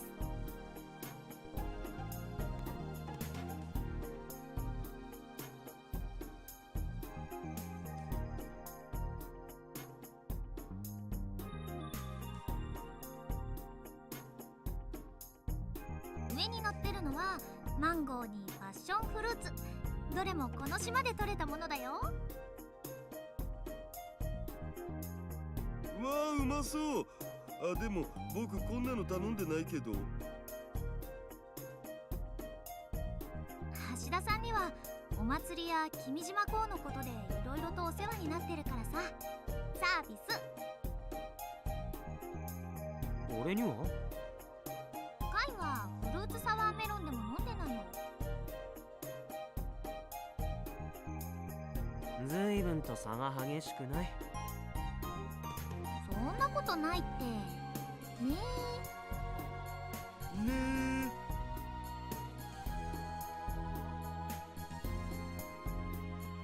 ところで橋田さんはガンバレルは見たことあります？つかガンバレル見てない人なんてこの世にいるん？ですよねですよね。それじゃガンバムは？ガンバム抜きにロボットアニメが語れるかっつう話。ちなみにシリーズじゃどれが好きです？G も好きだしターンゼータも捨てがたいけど、やっぱ僕はファーストかな。さすが分かってますね。分かってないのは偉い人だけだ。橋田さんもあの人のファンですか？いや僕はどっちかっつうとミネルヴァ様の。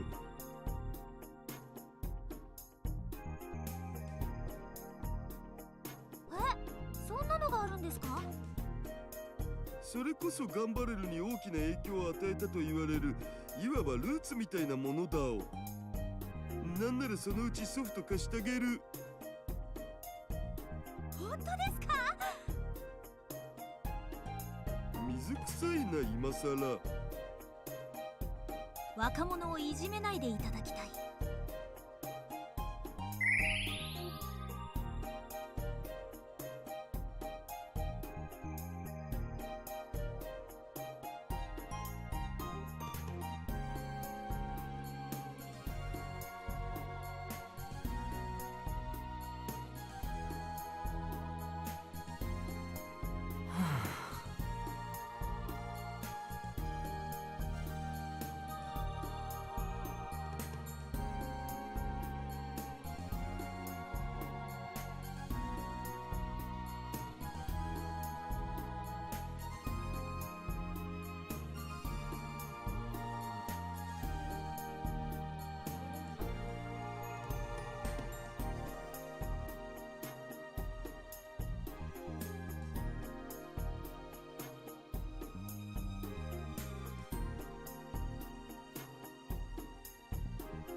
あのさ、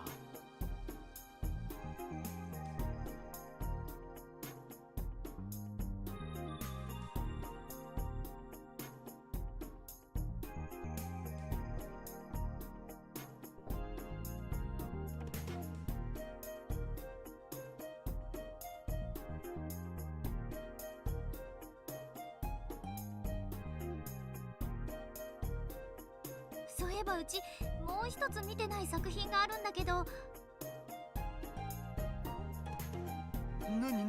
何でも言ってごらん。あのさ。ヨシオキュン。どうしたの？どうしたのじゃなくてさ、そろそろジオタグの捜索に行きたいんだけど。あ、そういやそんなこともしなきゃならんかったね。参ったな。橋田さんと話してるとつい楽しくて。アキちゃんもさ、いつまでも無駄話してないで、そろそろバイト戻らないとまずいでしょ。わあ、いけない。それじゃあうち戻るね。橋田さん、またいろいろ聞かせて。オッケーオッケー、いつでも連絡して。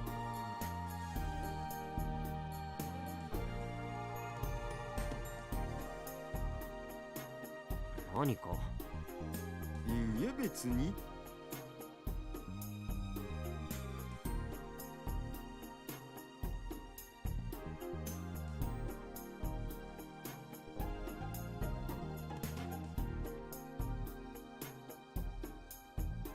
そういうとこ表に出してあげるだけでもおにゃの子は安心すると思うのだぜ。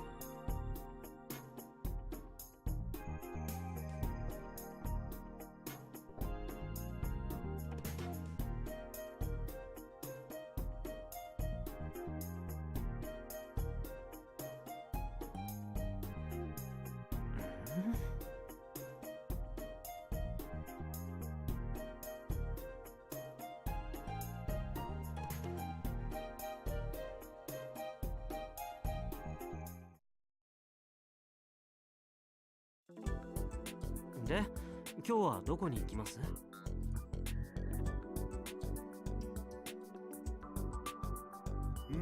あそうね、やっぱ僕としては近いところから攻めたいわけですが。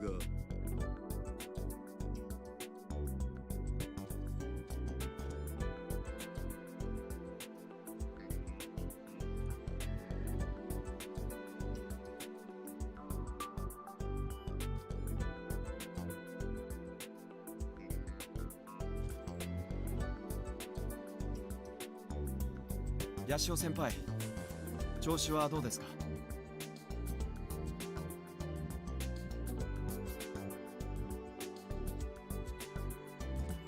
いや、ちょうど今から探しに出かけようとしてるとこ。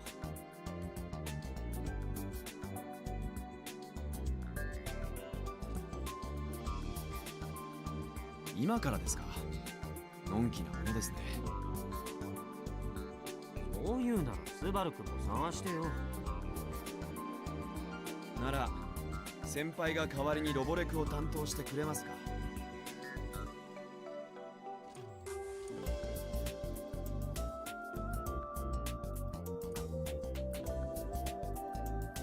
俺が教えられるとしたらギルバラの操作くらいだよ。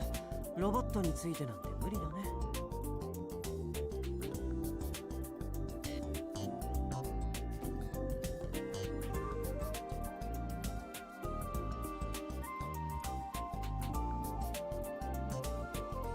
そうでしょ。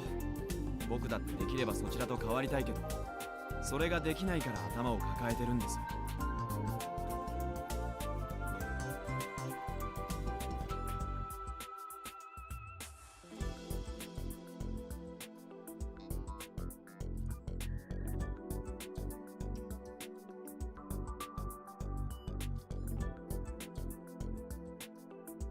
そもそも昨日のことを考えればそうのんびりもしてられないと思うんですが。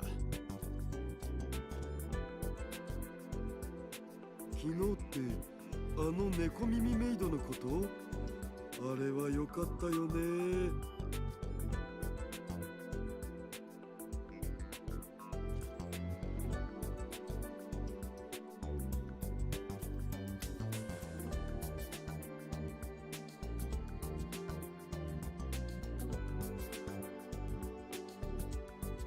よくありませんよ。橋田さんだってあれの意味するところはわかるでしょう。意味するところ？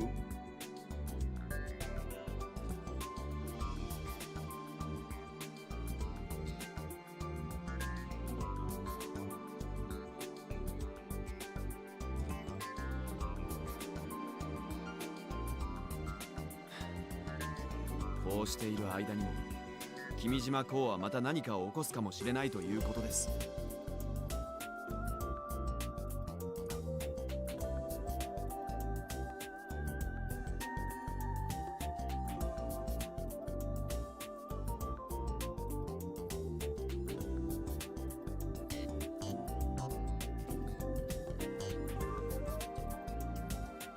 昨日のようなものなら僕としては大歓迎なんですけど。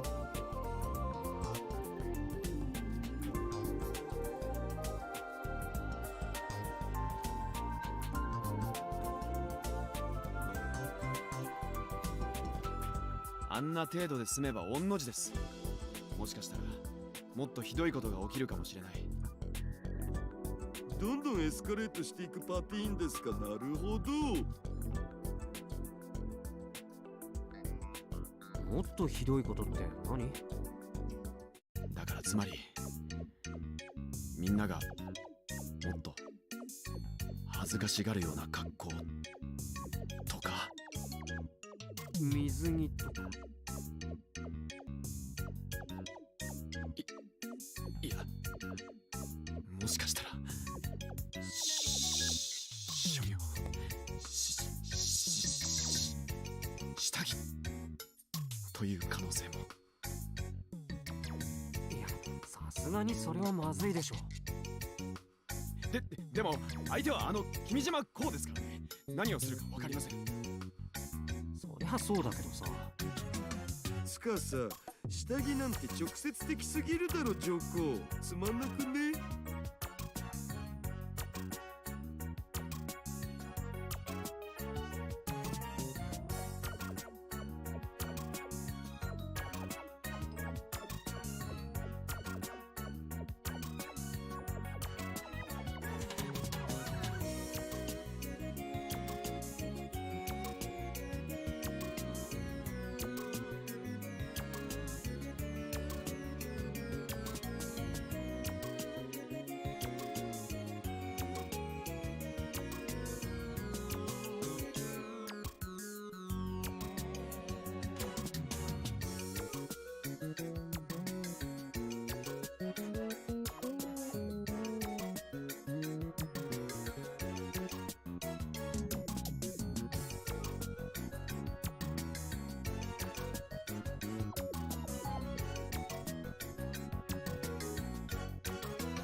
橋田さんが面白い面白くないは関係ありません。そうだけどさ、相手は君島こうでしょ。それこそ昨日のこと考えてみなよ。猫耳メイドだよ。もっと変化球で来るんじゃね？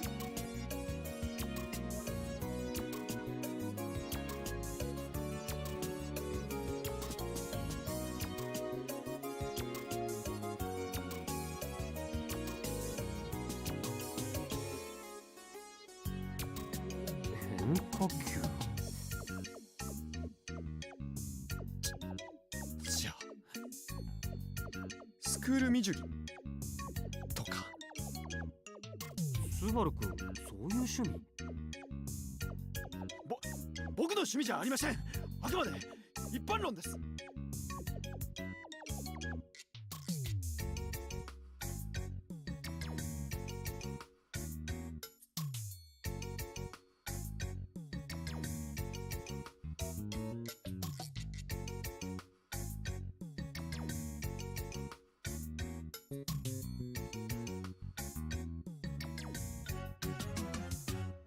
それじゃあ八潮先輩はどう思うんですか？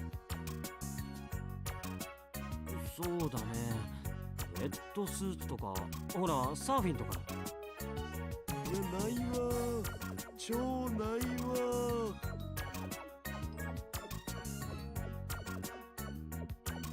それが八潮級の性癖なの？だとしたらレベル高すぎっしょ。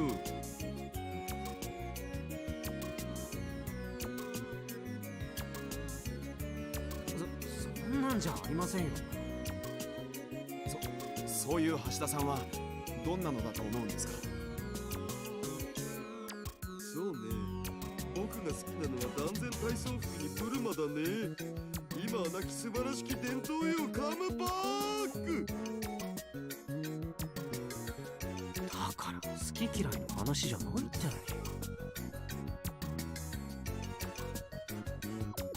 ブルマって昔履いていたとか変態的な服ですか？話には聞いたことはありますが。というか橋田さんもブルマ世代じゃないでしょ。だからこそだよ。だからこそ体操服にブルマという姿に憧れてるんじゃん。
ああ、純ちゃん。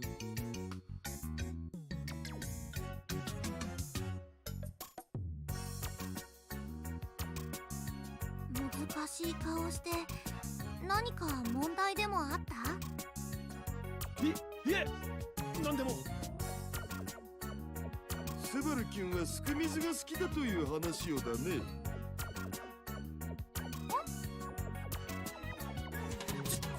違います。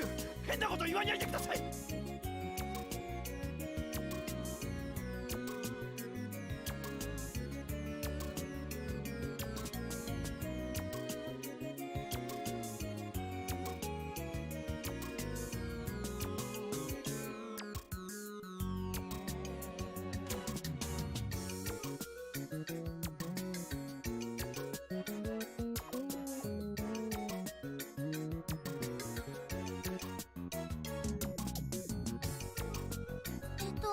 ごめんなさい。よく聞こえなかったんだけど。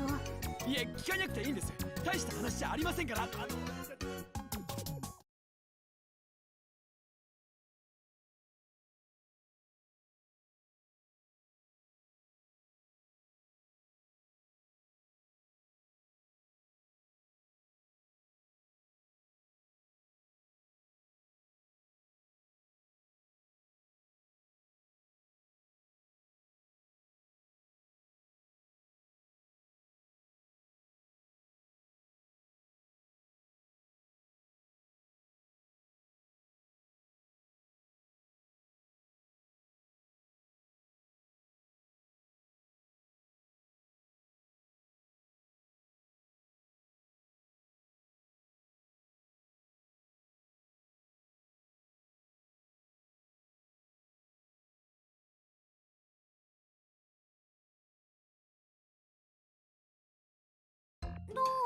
したの？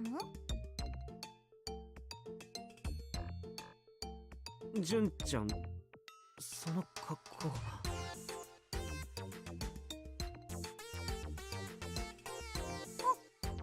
格好？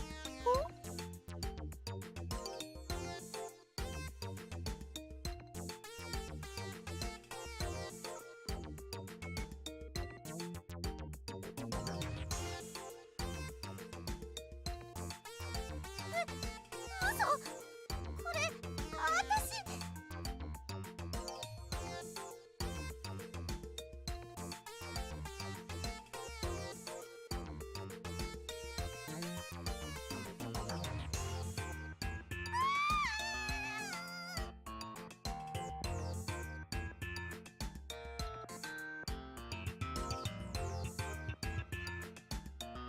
純ちゃん、落ち着いて。だってこの格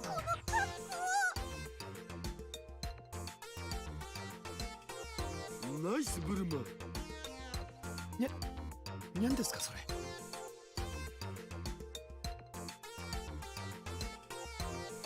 ちょっとした合言葉だ。スバル君も言ってみれば。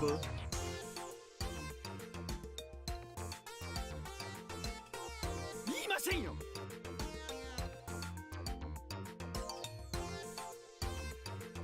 やっぱりこれも電磁波照射装置によるものだよね。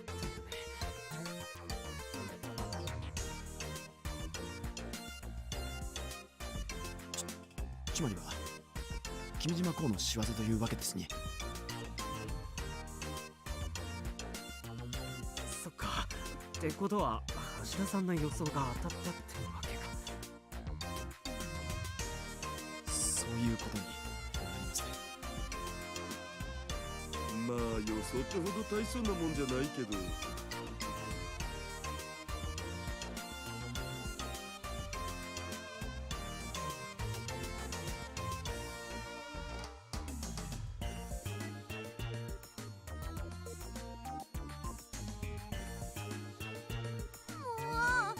みんなそんなのんきに話なんかしてないで、なんとかして。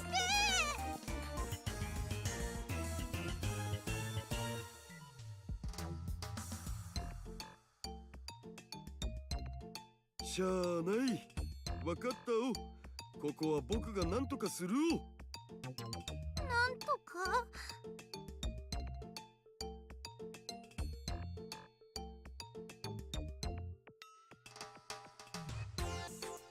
できるんですか。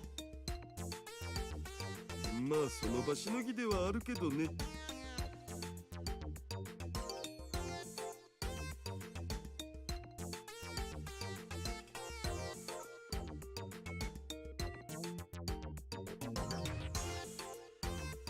じゃあ行くお順単。はい。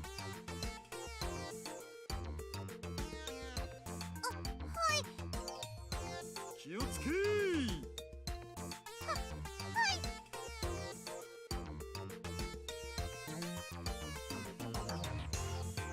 ふむ、それでいい。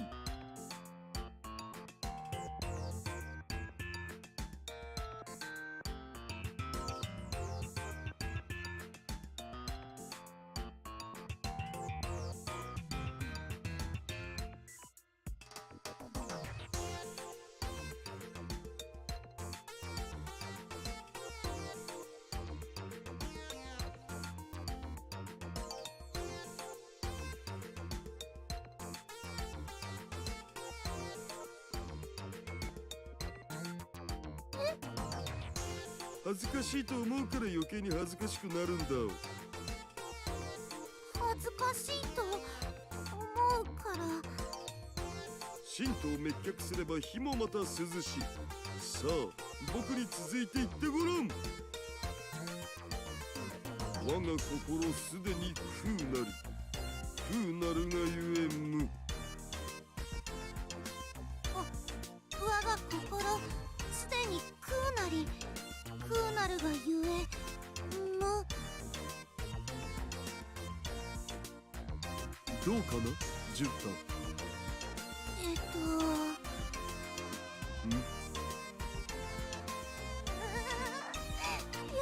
や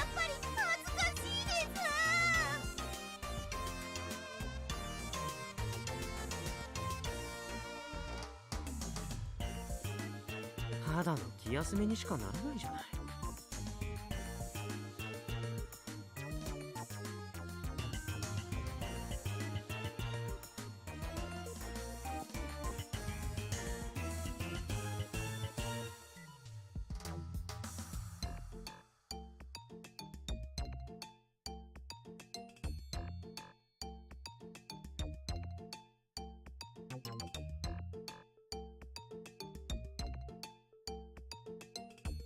そもそも気力だけでどうにかしようというのがナンセンスです。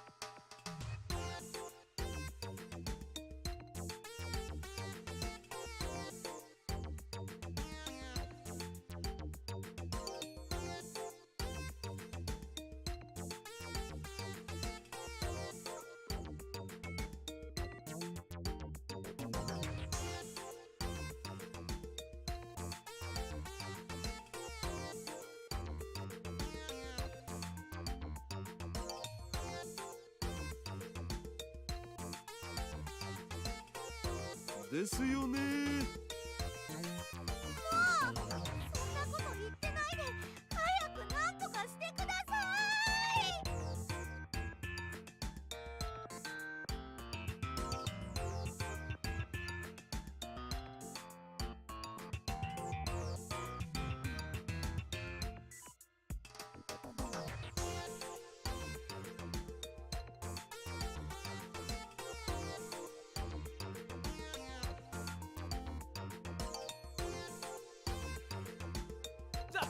大徳先輩。スバルくん、追いかけると逆効果だから。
こんなところで何をしているんですか？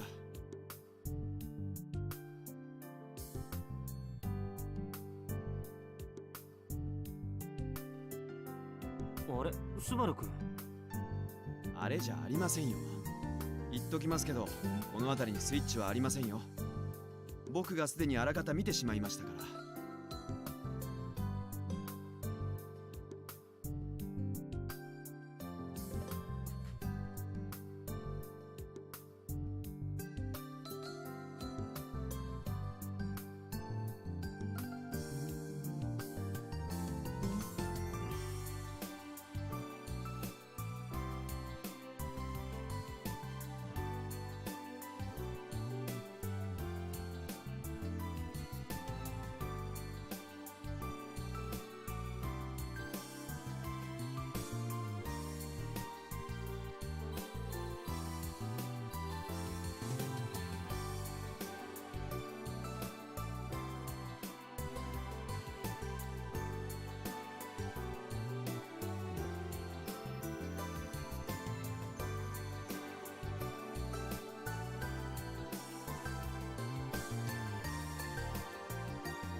そうなの？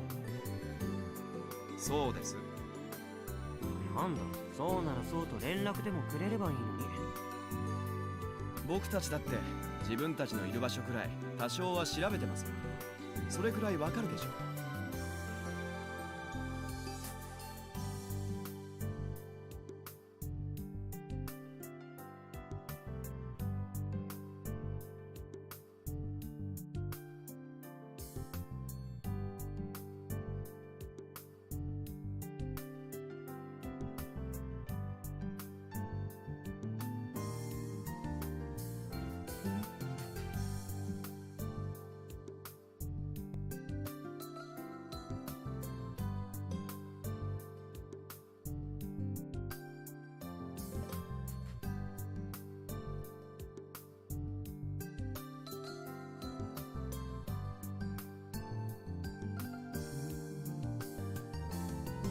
何か？いいや、なんでも。っていうかさ、だったらスバル君も手伝ってくれればいいのに。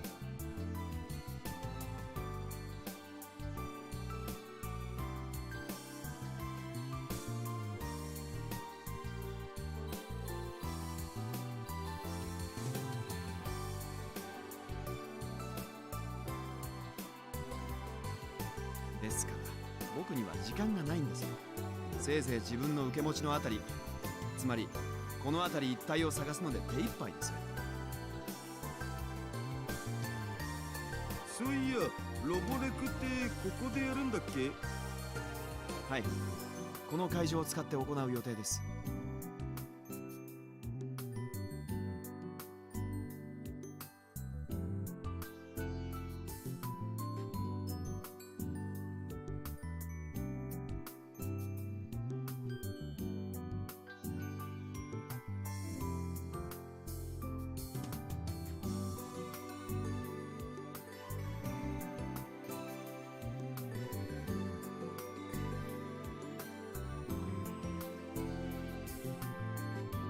でも、なんもそんなに大変そうには見えないんだけど。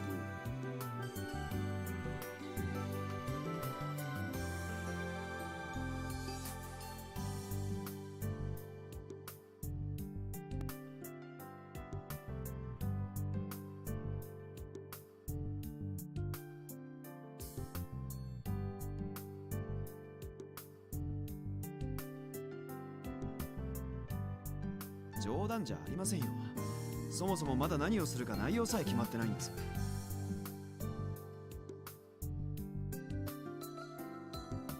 そんなのさっさと決めちゃえばいいじゃない。簡単に言ってくれますね。そりゃ先輩は何もしなくていいんだから気楽でしょうけど、僕にとってはこれほど困難な話もありませんよ。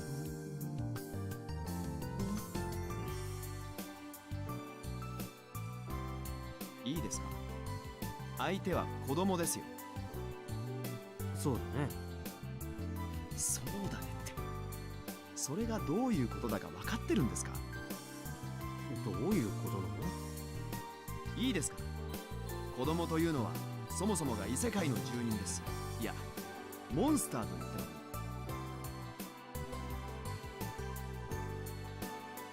彼らに理屈は通じません。たとえこちらがどれだけ言葉を尽くして語ろうとも彼らには届かないんです。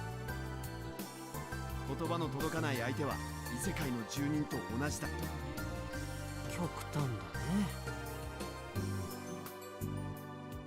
そんな相手に物事を、それも一番理屈が必要なロボット工学のイロハについて教えろだなんて。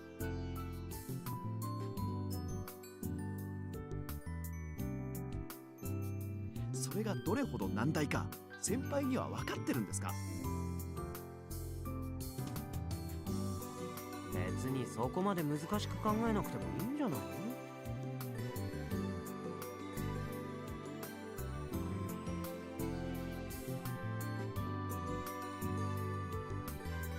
そういうわけにはいきませんよ。もしかしたら子供たちの中には将来日本のロボット工学を背負って立つような子がいるかもしれない。ここで僕が適当なことを教えたせいでその子のロボットに対する興味を失わせ、ひいてはそれが大いなる損失につながるかもしれないんです。いい加減なことをするわけにはいかないでしょう。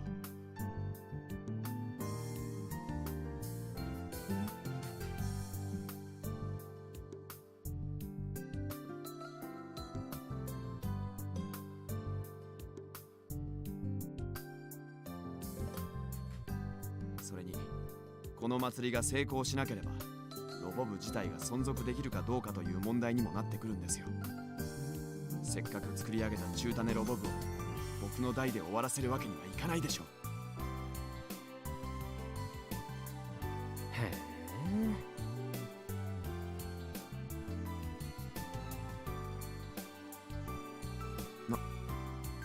何ですかその顔は。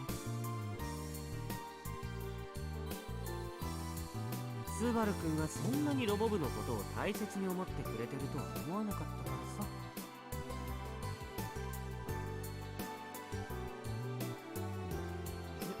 何を言ってるんですか。うちに僕はそういうつもりで言ったわけでは。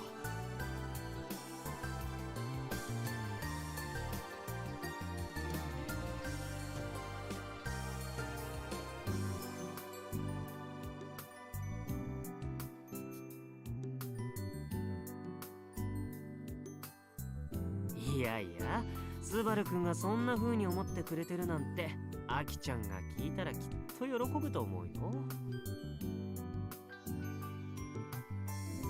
やめてください。部長には言わないでください。部長は君でしょ。今はどっちでもいいです。それより絶対に言ってはダメですよ。絶対にです。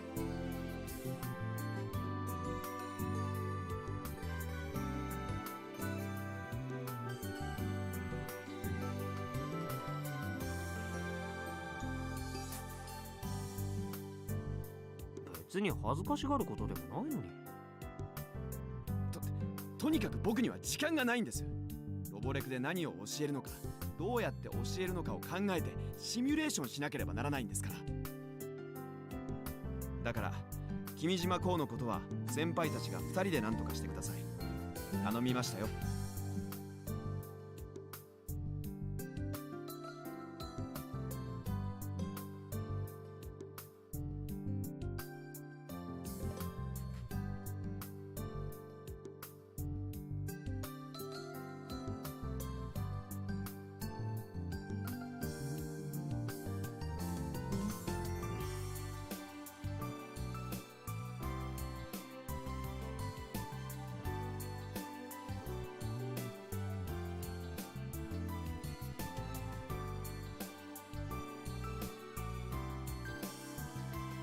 スバル君に子供たちの相手ね。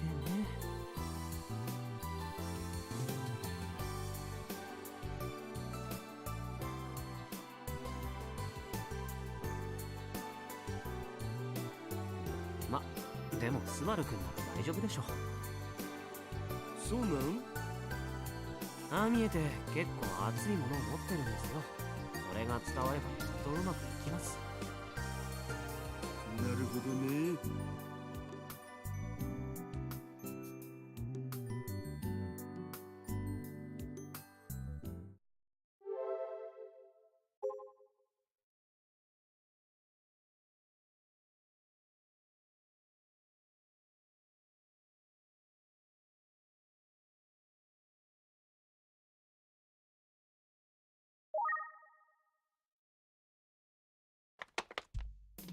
お兄ちゃん、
ああ、愛梨ちゃん、どうして？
何か？い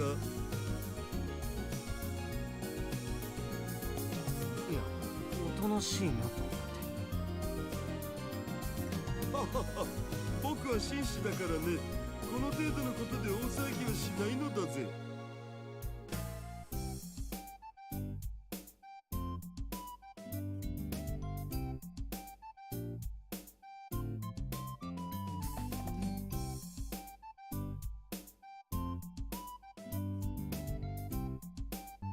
愛梨ちゃんは恥ずかしくないの？恥ずかしいは恥ずかしいです。でも騒いでもどうにかなるものでもありませんし、それに私だけじゃないですから。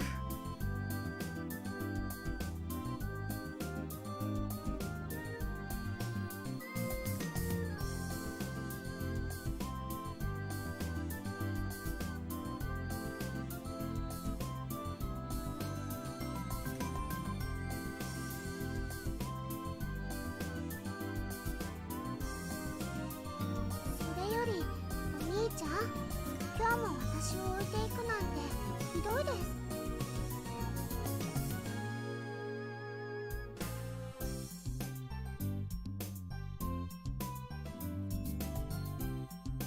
だって俺たちに付き合ったって楽しくはないでしょ？それはそうですけど。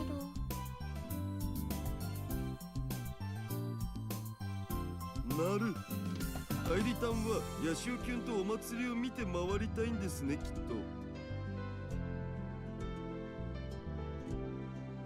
え？だよね、アイリタン。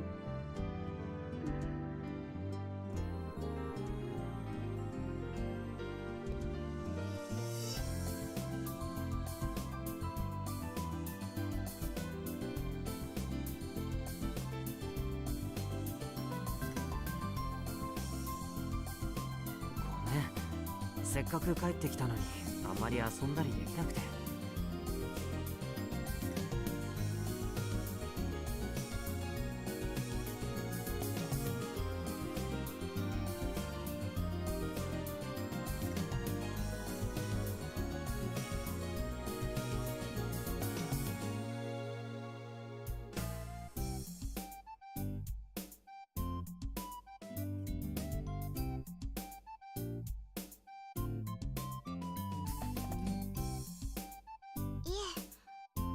ちゃんにはやることがあるんですから、わがままばかり言ってられません。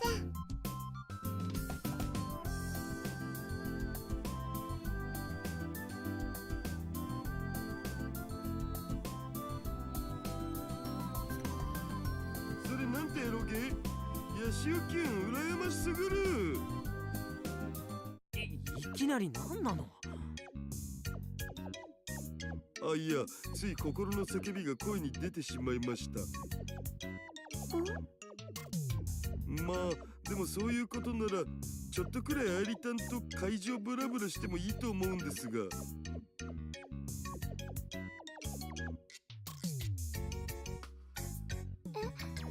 も別にそのくらいいいんじゃね？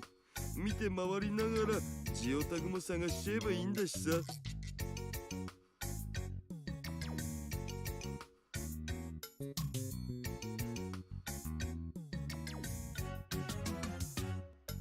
いいんでしょうか？いいっていいってな、ヤシオキュン。まあそれくらいは。けしからん。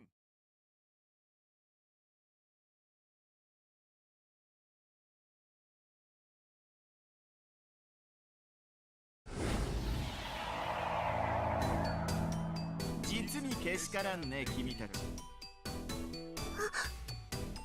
また出た。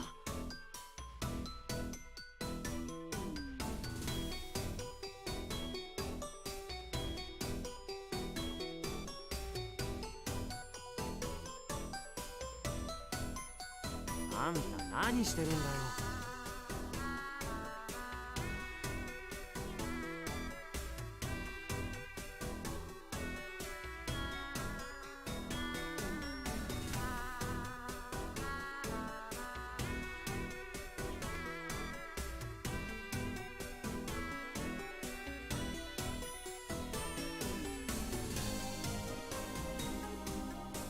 君たちこそ何をしているんだい？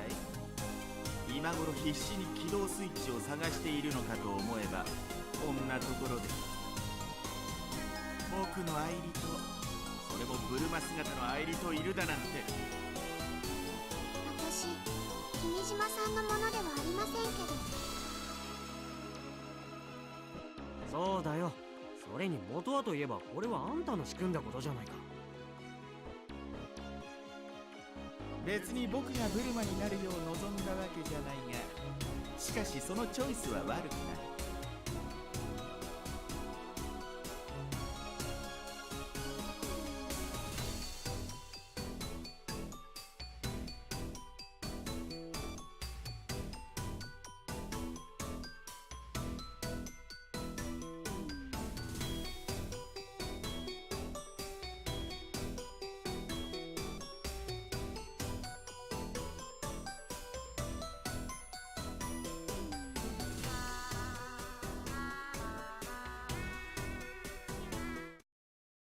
君島さん、なんかちょっとキモいです。キモい？はい。ブルマとかちょっとおじさんっぽいですし。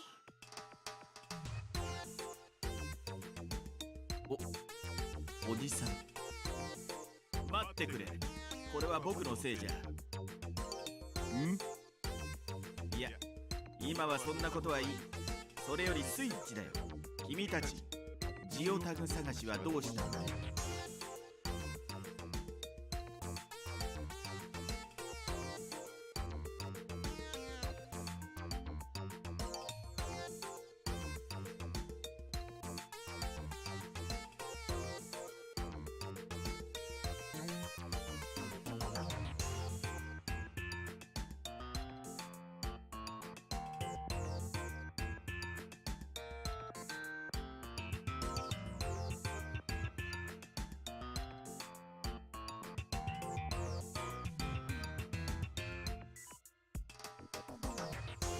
言っておくが、こんなのはまだ序の口だ。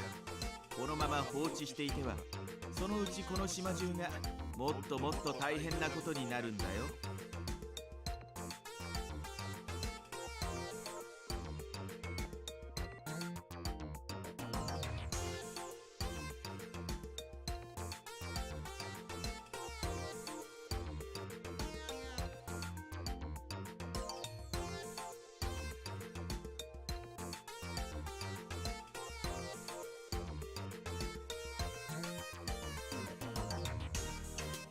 かってるって。今からやろうと思ってたんだ。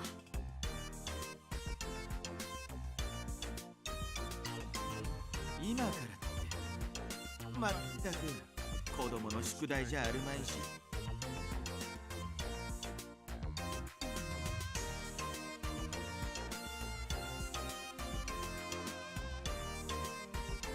ょうがない。じゃあうがいない君たちにヒントをあげてもいい？ヒント？あなたは？あ、僕橋田至る。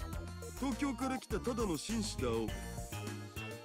そうそう、ヒントだったね。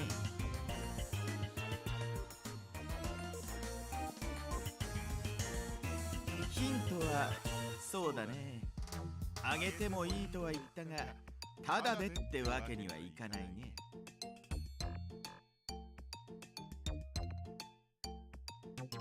ケチだね。なんとでも言うがいいよ。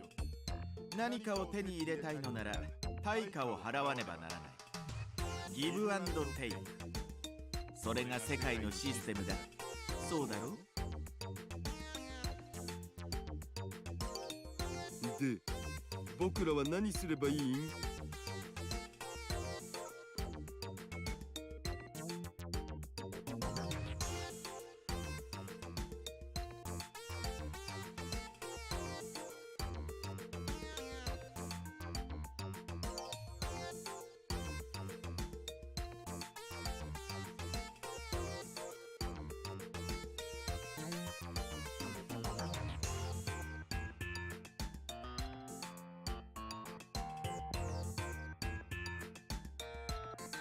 そうだね。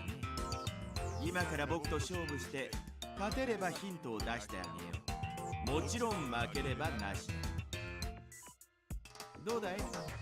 たとえ失敗しても損はしない。悪い話じゃないと思うけ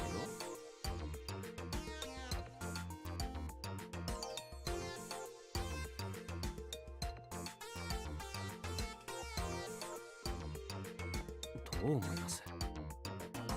どうとは？裏があるかどうかって話。まあ判断すべき材料もないし、やってみてもいいんじゃね？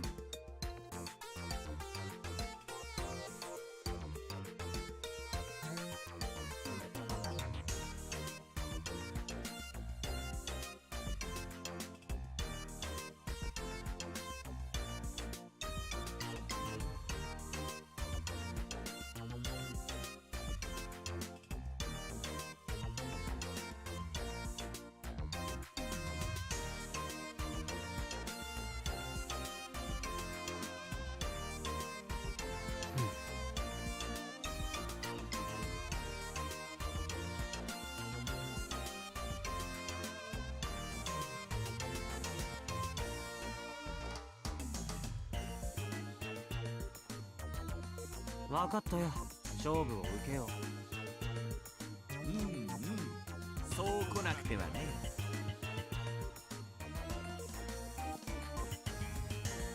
う。それで対決のメニューはキルバラでもいいけど。それじゃあ君に有利すぎるだろう。データの人に言われたくないね。でもせっかくだからお祭りらしく行こうじゃないか。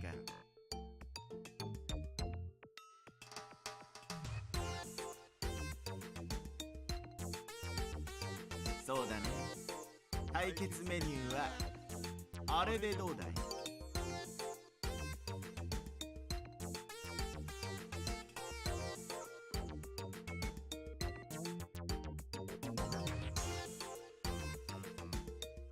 あれってヨーヨー釣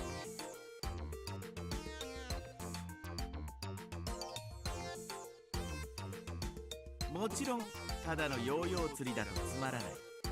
こういうのはどうだ？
ょっとしてあれを救えっていうの？無理でしょ、あんな大きいの。誰も救えとは言っていない。こうするのさ。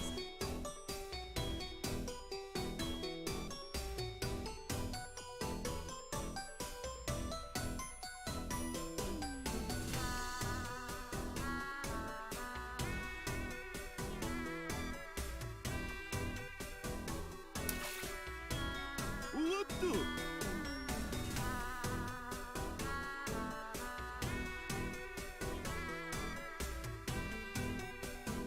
何するんだよ、いきなり。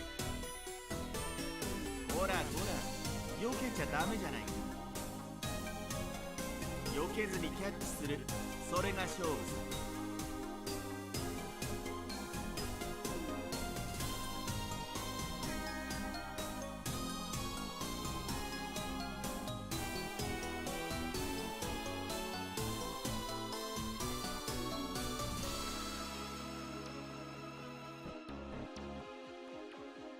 はあ？子供の頃やらなかったかい？夏の暑い日に水風船キャッチ。まあ、だけどさ。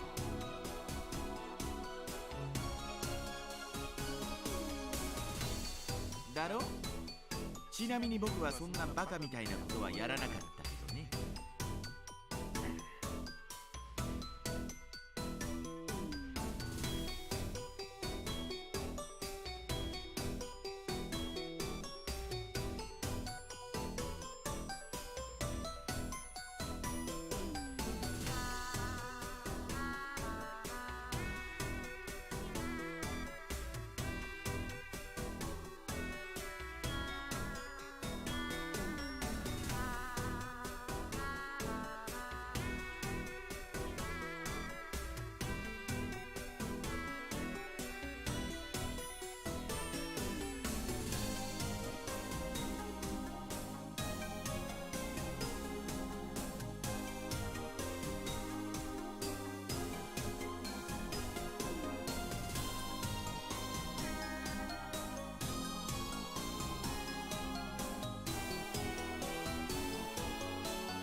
とにかくルールはこれを投げ合うだけだ。落としたり取り損ねて割ったら負け。どうだい？簡単だろ？バカバカしい。やらないならそれでも構わないよ。その代わりヒントは教えてあげない。どうします？どうするも何もやるしかないんじゃない？分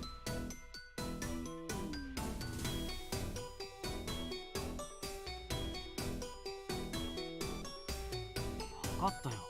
でも誰がやるんです？もちろんヤシオキュンでしょ、ジョコ。星田さんは？だってほら、僕お腹が邪魔して取るのも大変だからさ。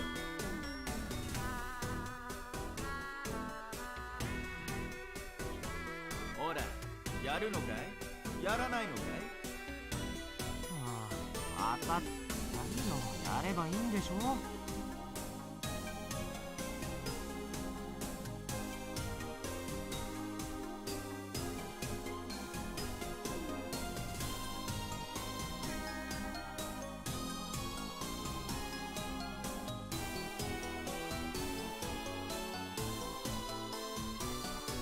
結構入ってるね、その方が楽しいだろ？いいよ。君に先行を譲ってあげよう。そりゃどうも。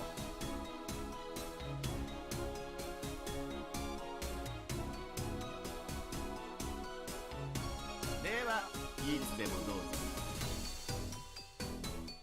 それじゃあ行くよ。それ。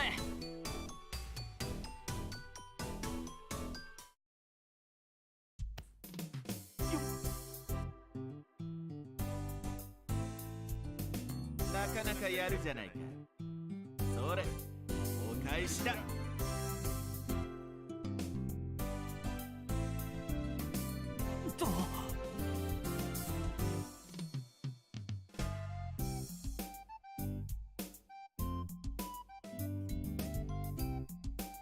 それ。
よし。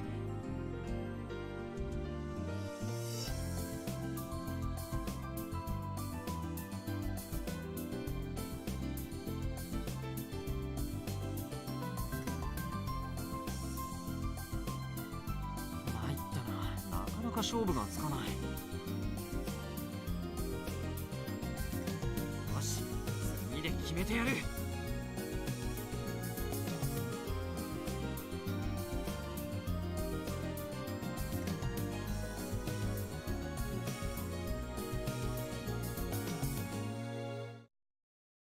あ、え？うわっ！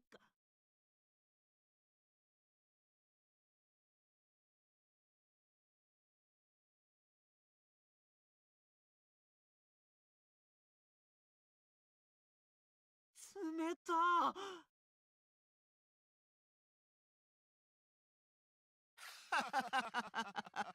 そんなに力んだら割れるに決まっているだろう。そんなこともわからないとは実に微笑ましいね。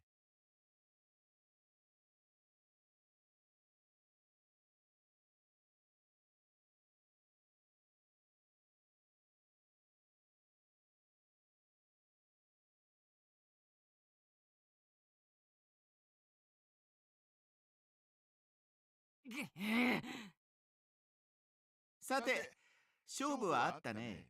君たちは負け。したがってヒントは教えてあげな。待ってください。もう一度、今度は私にやらせてください。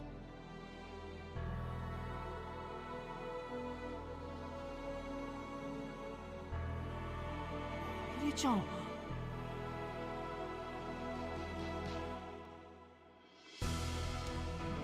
ダメですか？ダメ。と言いたいところだ。他ならぬ相入りの頼みとあれば断ることはできない。じゃあ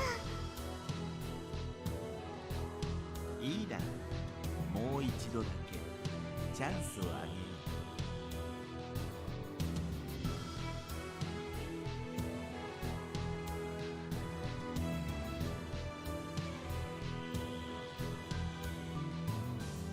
愛梨ちゃん、なんで？だってロボ部のみんなはお祭りで頑張ってるのに、私だけ何も。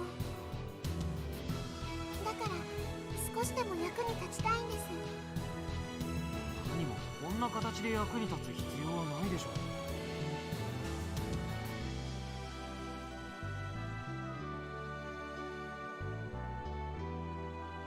でも私にはこのくらいのことしかできないですし。そうは言ってもさ。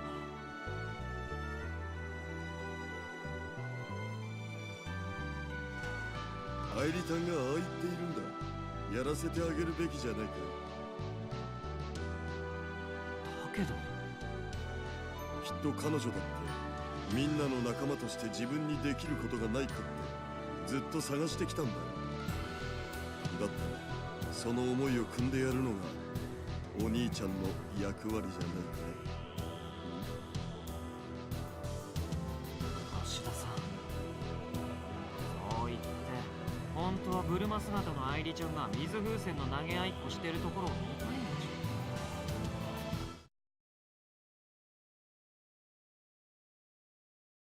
ょ。あ、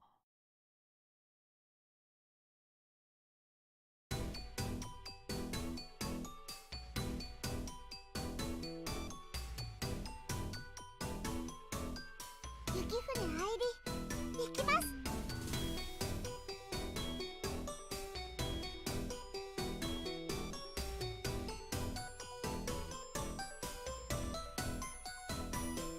いつでもどうぞ。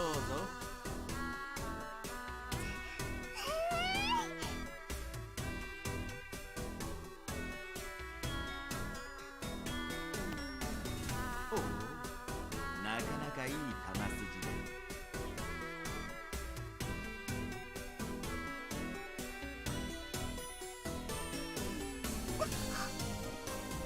でもキャッチングはどうだ。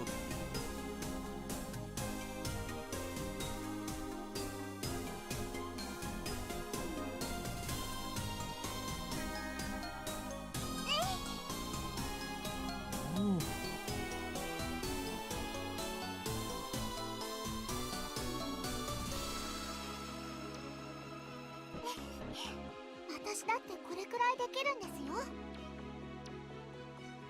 ほうほう、お見事。それじゃあ行きますよ。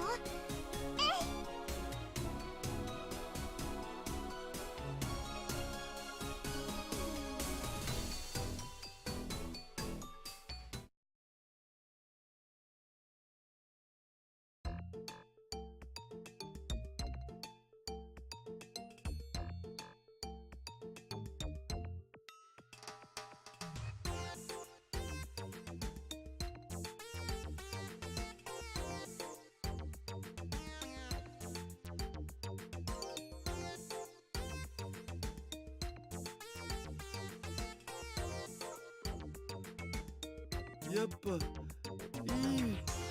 ブルマ。うん。え、あ、いや。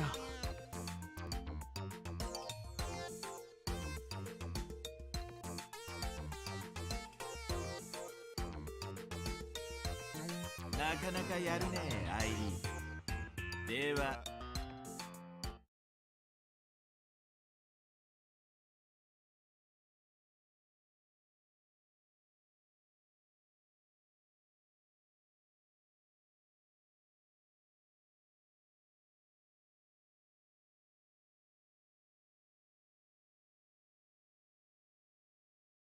こういうのはどうかな。それ。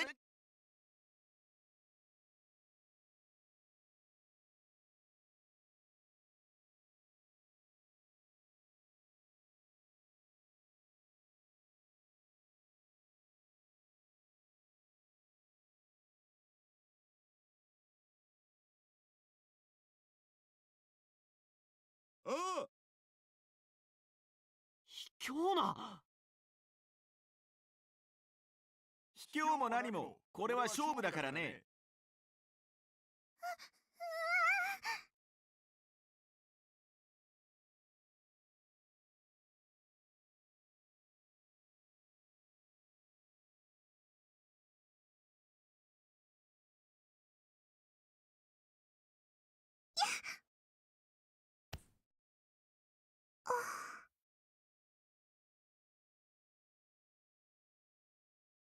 おお。やったやりました。見てくれましたか、お兄ちゃん。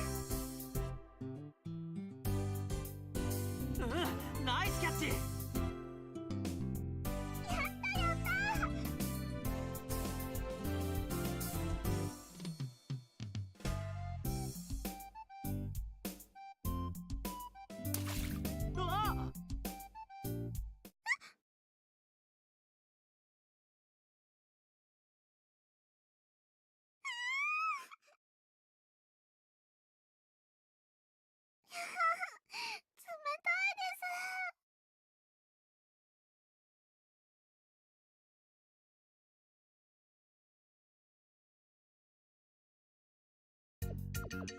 え？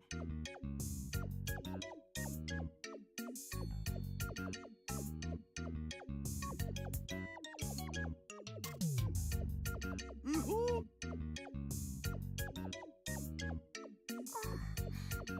どうしたんですか、お兄ちゃん。イリちゃん。お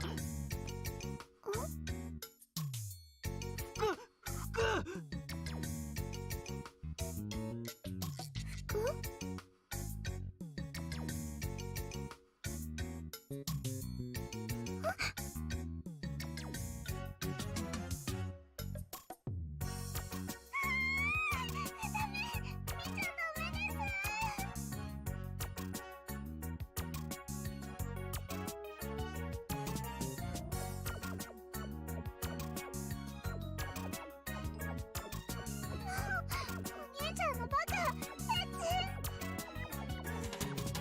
ちょっと待って、なんで俺だけ？いやいや、今のセリフはご褒美だろ、ジョコ。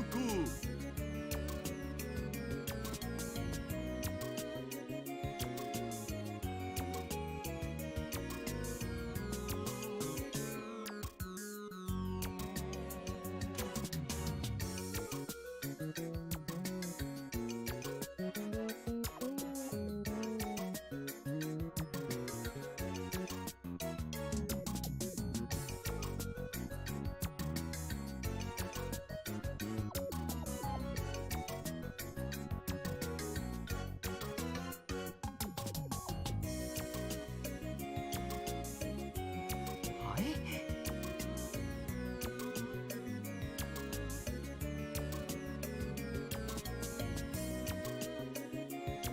いやはや、眼福眼福。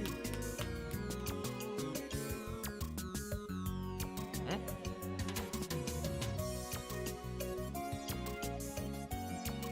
まさかそんな技を使ってくるとは。これは僕の負けと言わざるを得ないな。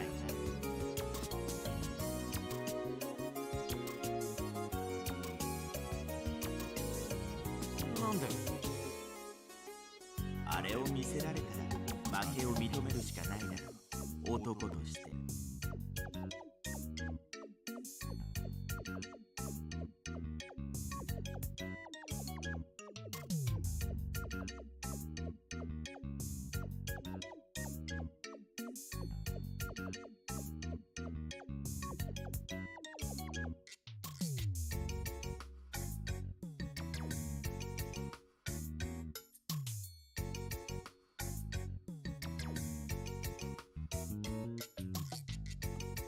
うんうん、わかるわかる。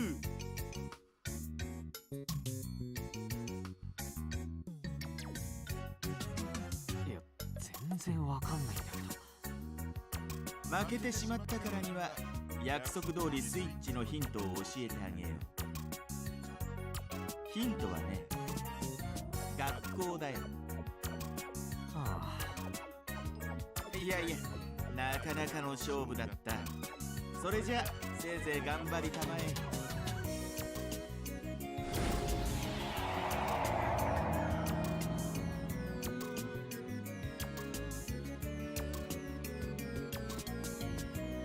何あれ？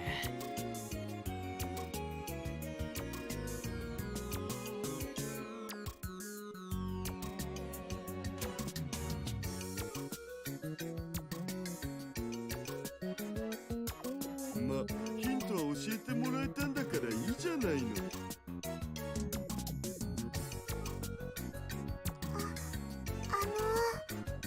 私たち勝ったんですか？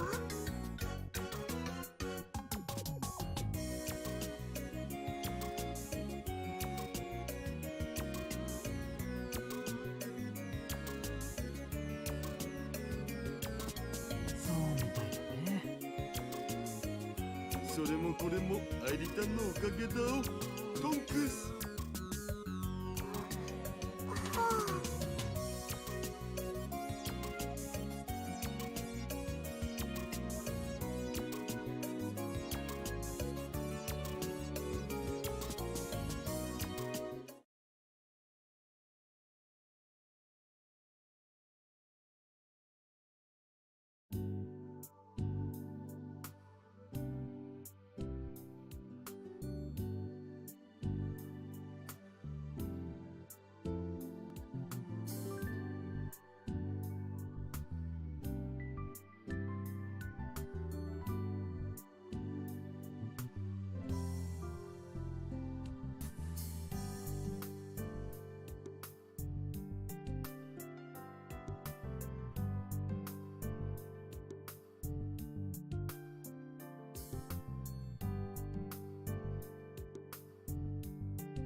へえ、ここがヤシオキュンたちが通ってたここか。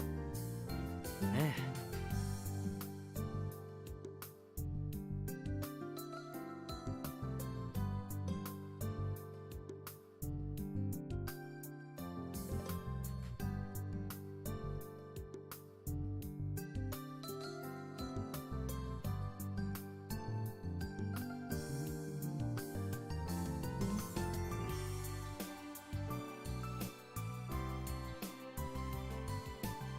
それじゃ探すとしますか。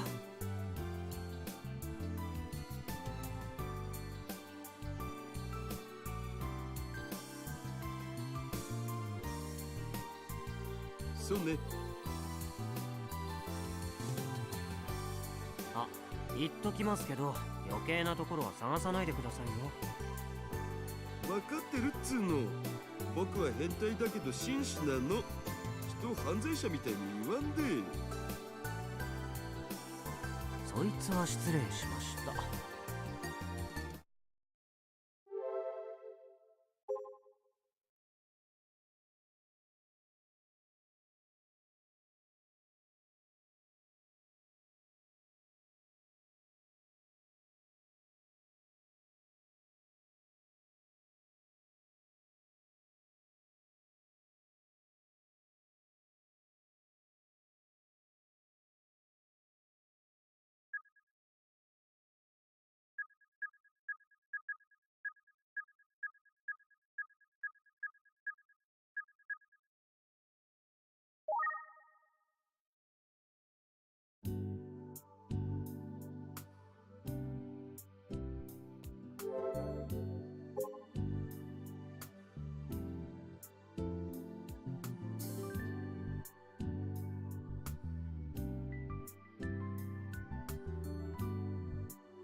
他探してみよう。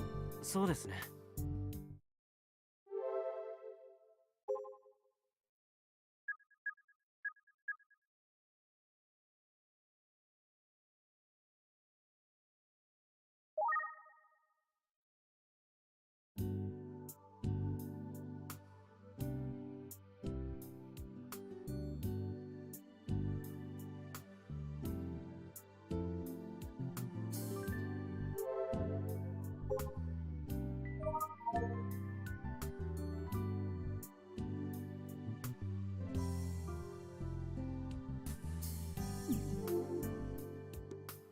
他探してみよう。そうですね。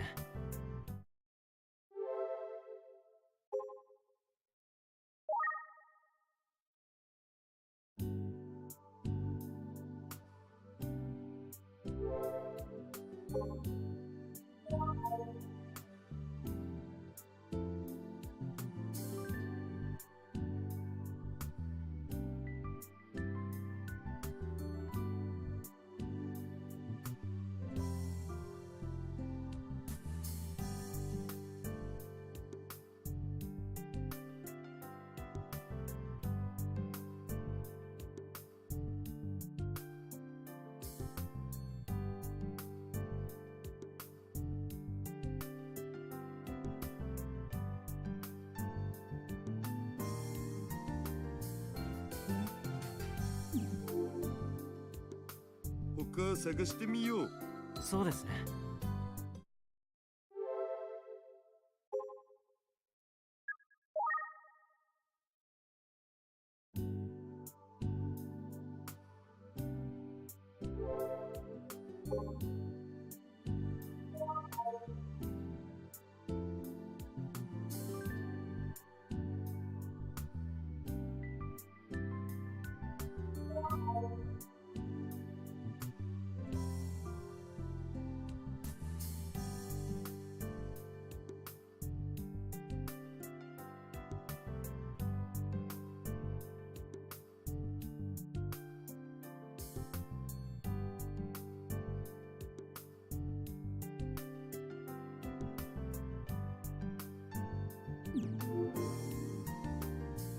他探してみよう。そうですね。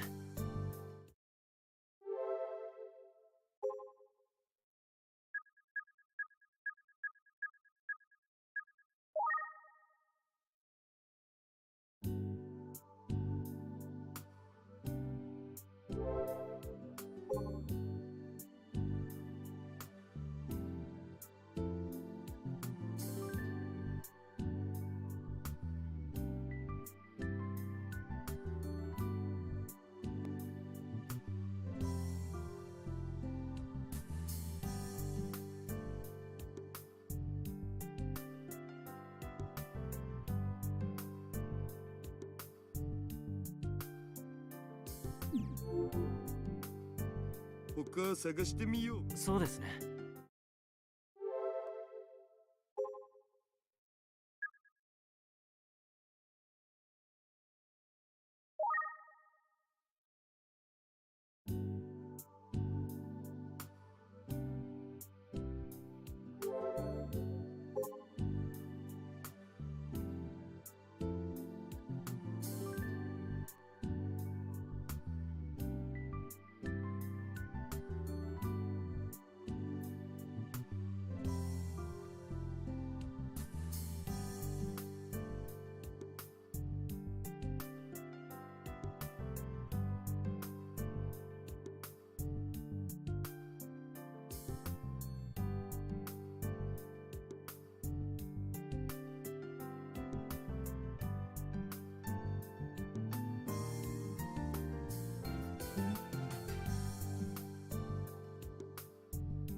他探してみよう。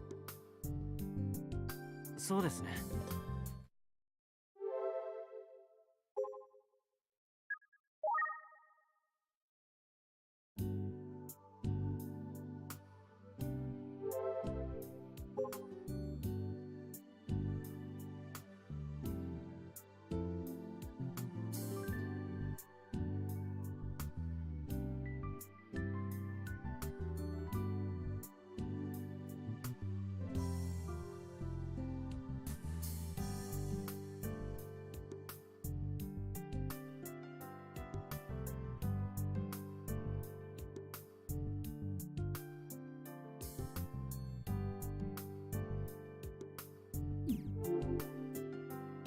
他探してみ。そうですね。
これは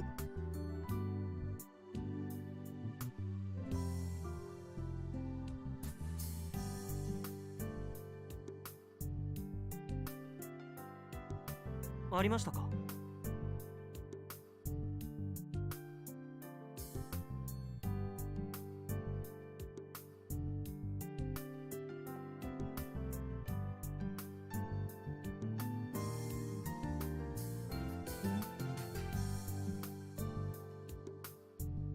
あったあった。まったくよくもまあこんな面倒なところに。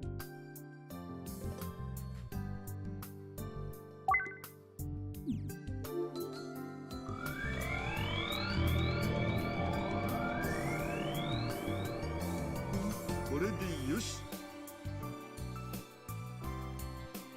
れじゃ西の表に戻りましょう。オッケー。そんじゃ帰りますか。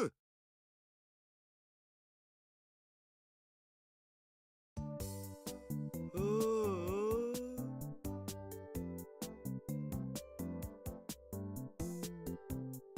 何残念そうな声出してるんですか。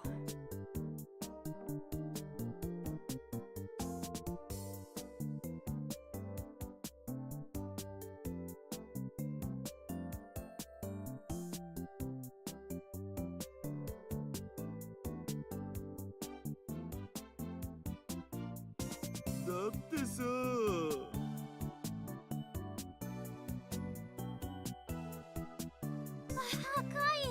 橋田さんもありがとう、助かったよ。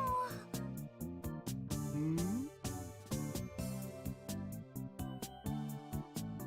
あれ、どうかした？だそういや、秋田の姿を見なかったなって思って。ってブルマだよ。あんな恥ずかしい格好で接客なんてできるわけないじゃん。すぐに近くの建物の中に駆け込んだんだよ。おかげで店長には大目玉。はあ、今日のバイト代。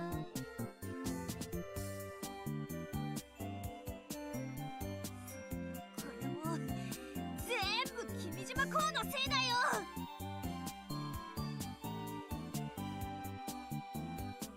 なあ、うちにバイトさえなければこの手で懲らしめてやるのに。アキちゃん落ち着いて。ほら俺あげるから。ス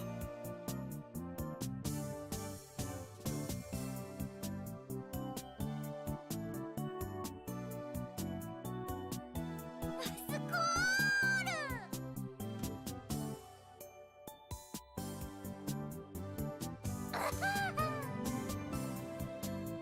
二人とも絶対にあいつを止めてね。うちの代わりにバイト代の恨み晴らしてよね。おう。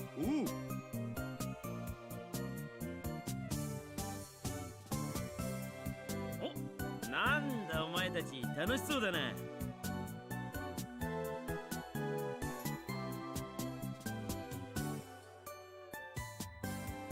それより見たか今日の騒動。あれが見物だったな。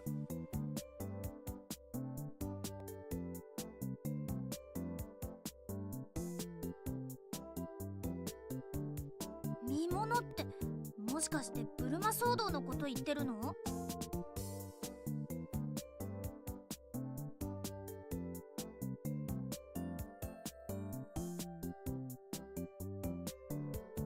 いやまさかこの目でブルマなんて過去の遺物を拝める日が来るなんてな。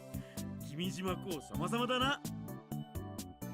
何言ってんの。あいつのおかげでどれだけみんなが迷惑してるか。そうか？どっちかっていうと祭りが盛り上がってるように思えるけどな。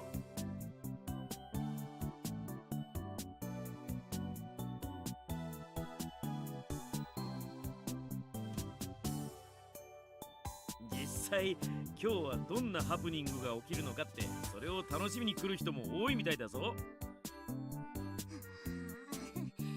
みんな悠長なことばっかり言って、そのうち何が起こっても知らないんだからね。まあだからこそヤシオたちが動いてるんだろ。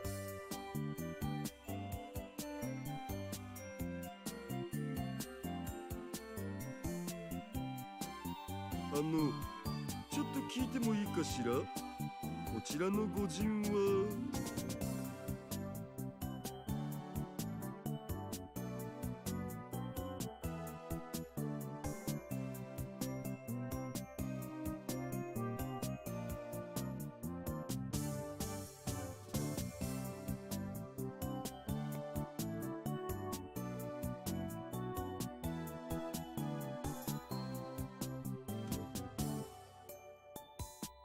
ああ、そういえばそうだったね。この人はミッチー、俺たちの元担任。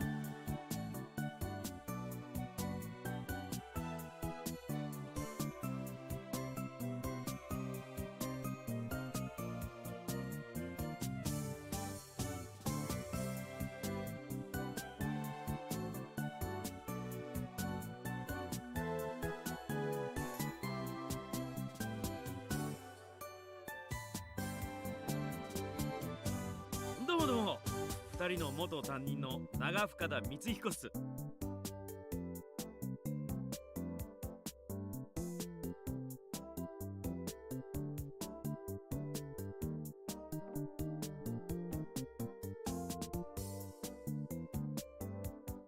橋田さんでしょ。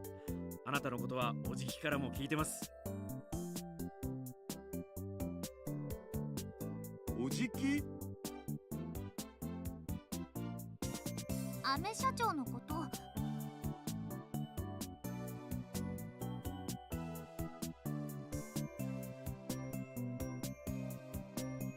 うちの連中がいろいろとお世話になってるようですみません。っていうか、本当ならミッチーがやんなきゃいけないんじゃない？なあ、夏休みだからって先生にはやることがいっぱいあるんだよ。それに卒業した今、先生はお前たちを監督する義務はない。これ豆知識な。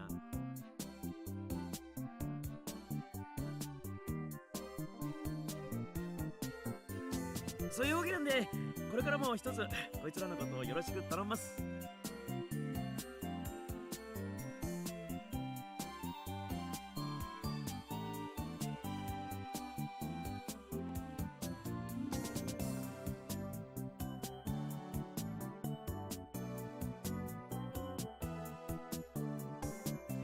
そうそう、お前たちに教えておいてやる。歴史上最初のブルマは膝下まであった。これも豆知識な。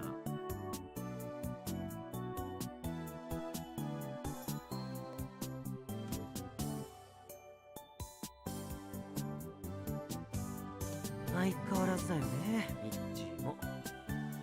ほんと、あれじゃいつまでたっても奥さんもらえそうにないね。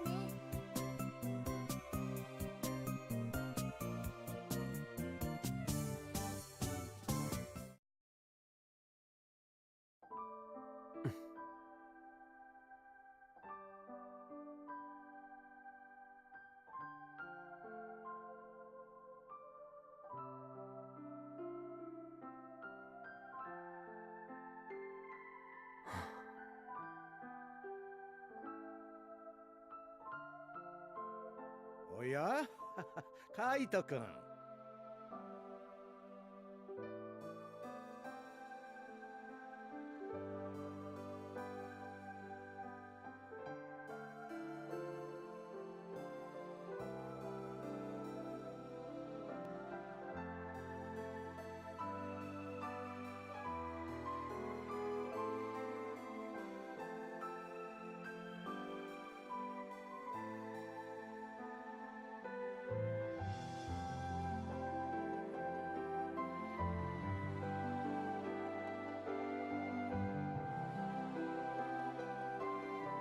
あ、どうも。どうだい調子は？まあそれなりにです。そうか。まあ元気ならそれで十分だ。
カイト君。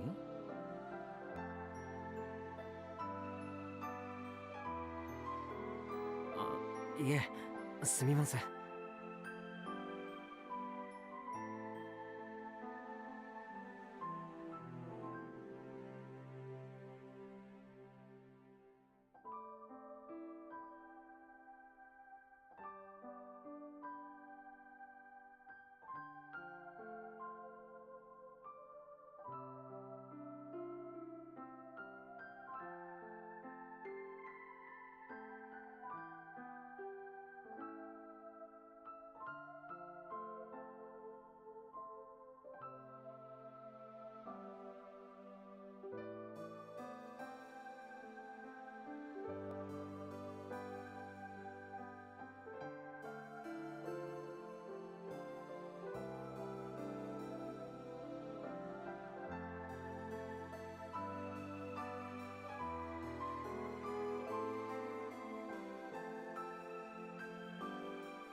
そのうちうちにも遊びにおいで。は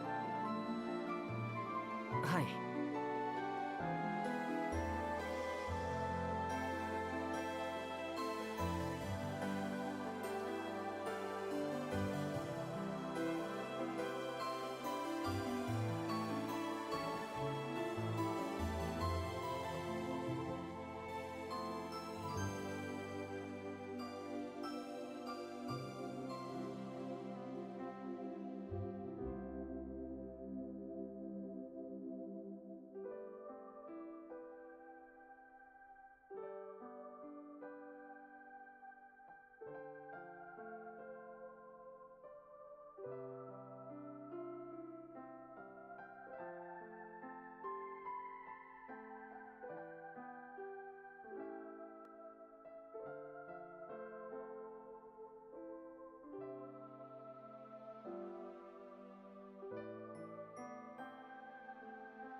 ヤシオ先輩、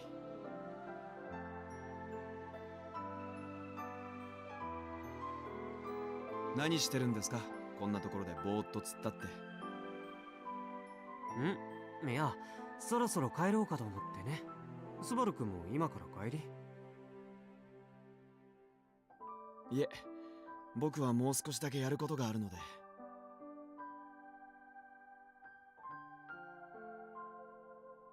そっちもなかなか大変そうだね。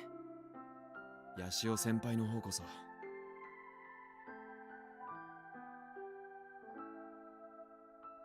それにしても君島公は何を考えてるんでしょ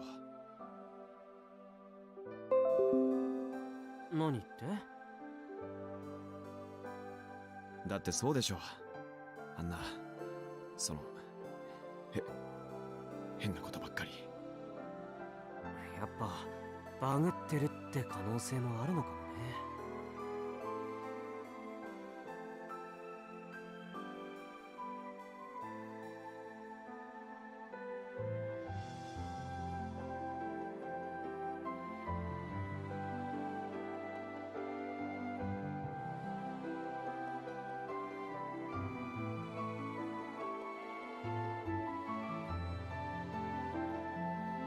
だったらいいんですが。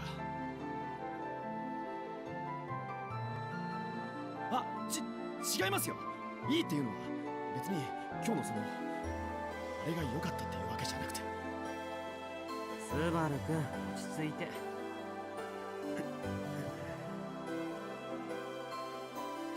ああいうのも悪くはないよね。そうですね。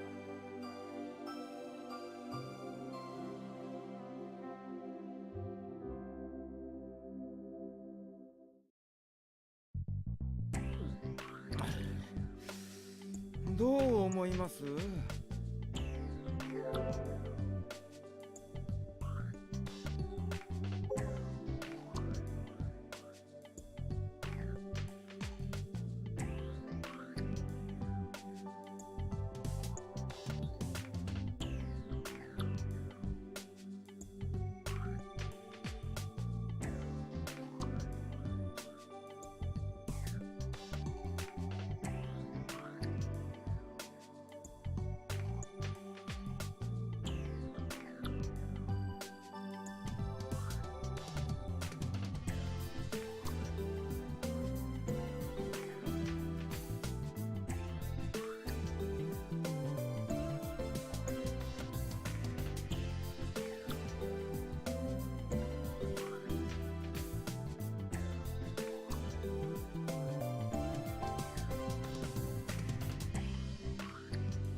君島コート電磁波照射装置ね。ひとまず君島港は置いておくとして、問題なのは電磁波照射装置ですね。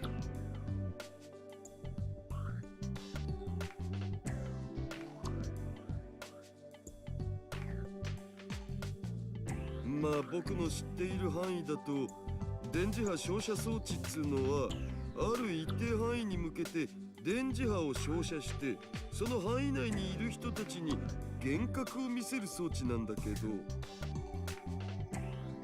今回の件に関して言えば、君島港が見せている幻覚は幻覚の範疇を超えている。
そういうこと。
視覚だけでなく触覚や味覚もまた脳が与える電気信号ですし、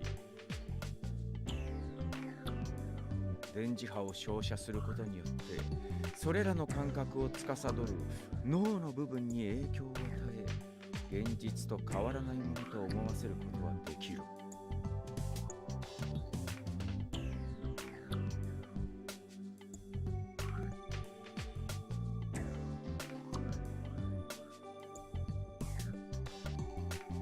要するにプラシーボ効果みたいなもんかね。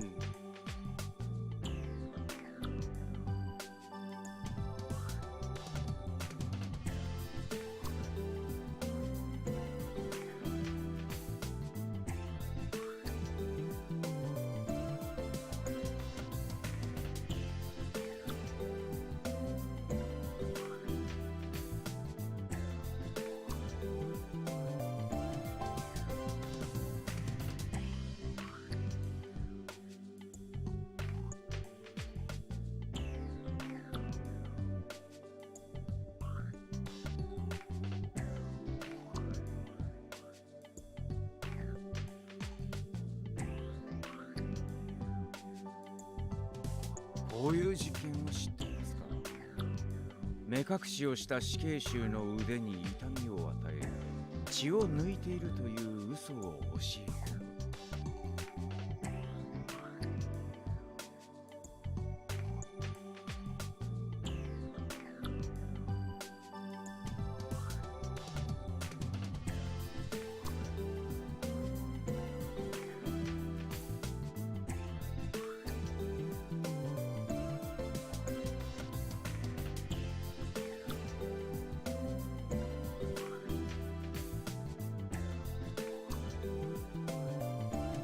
それなら聞いたことがあるよ。確かそれを本当だと信じた死刑囚はやがて命を落としたんだっけ。ええ。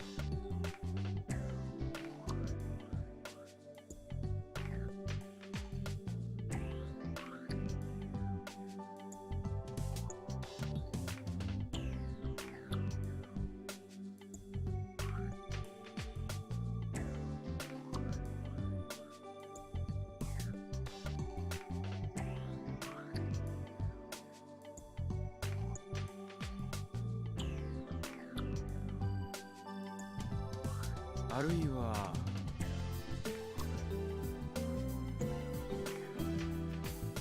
とにかく必要があれば彼女に確認してみるという手もあるかもしれません。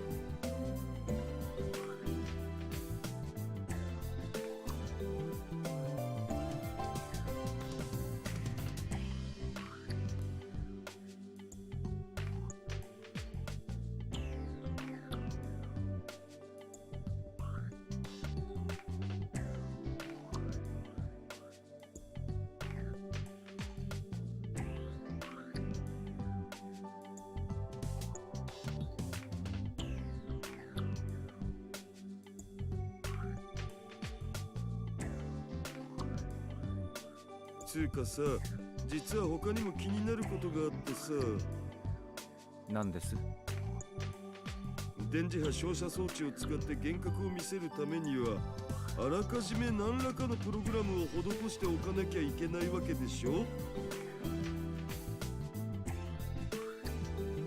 ええ。じゃあ今日起きたこともそうなのかなって。そうだと考えるのが今のところ妥当ではありますが。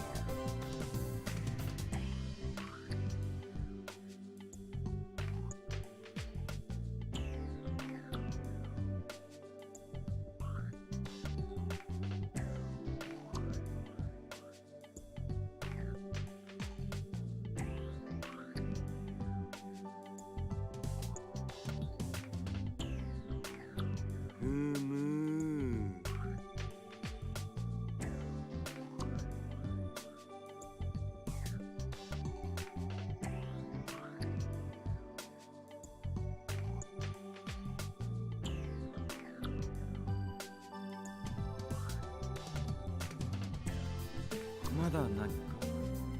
いや、それよりほら、もう一杯どうぞ。ええ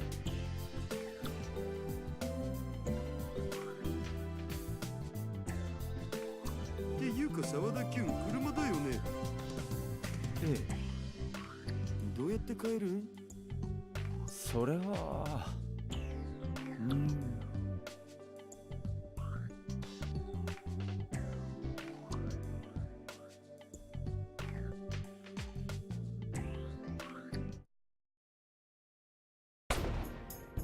なん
あれ？う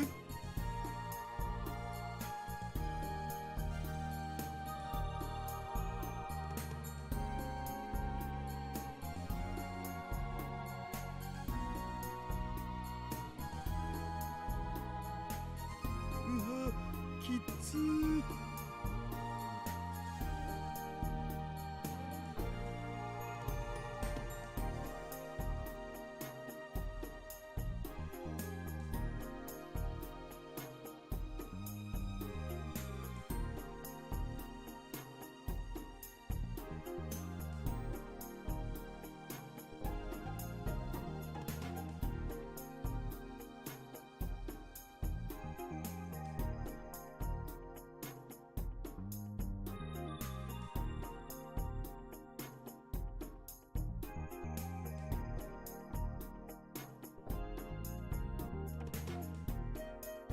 とりあえずヤシオキには連絡しとくかね。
状態にまで落ち打ち上げ計画が白紙となっていたオーシャンロンチ社。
モーターズ3社に組み込まれると、5月にはすぐさま打ち上げ事業を再開するという驚異の復活劇を果たしました。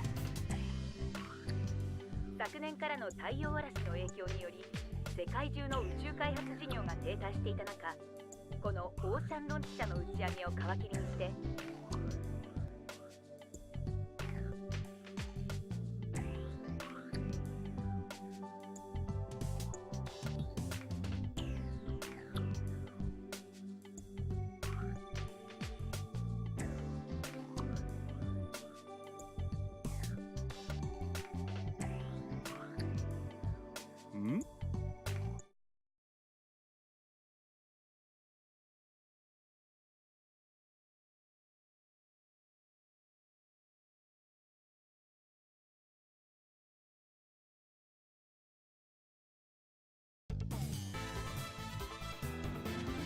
金がブルー、ゆうべ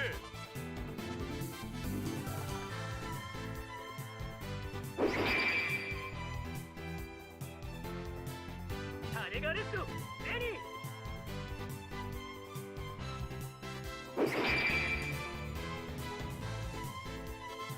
金がイエロー、シュータ暗闇を切り裂く3つの光。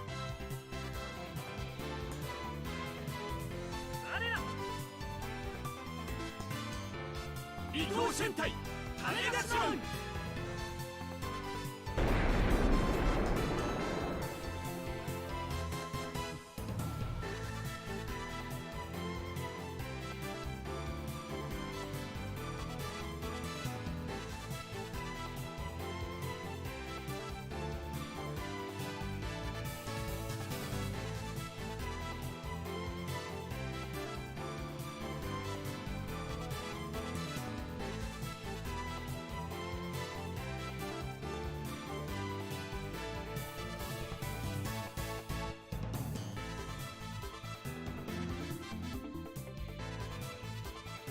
おたつめたちの神の使い、花の妖精フヨ。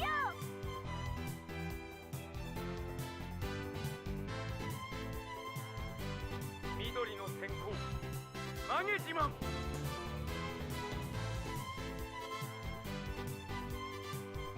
あっためキックゴー。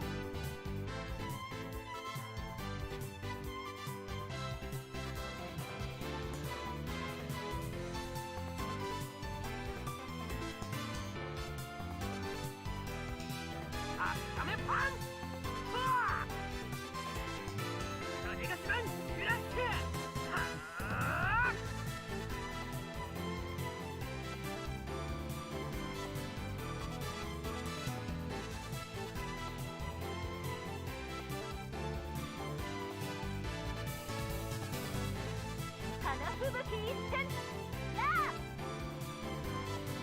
直撃フーヘア。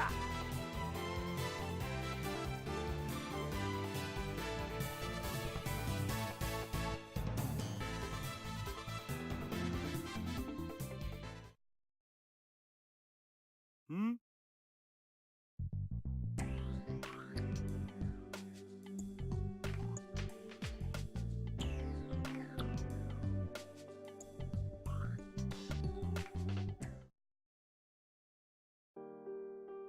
これでよしと。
チメントもしらしくないね。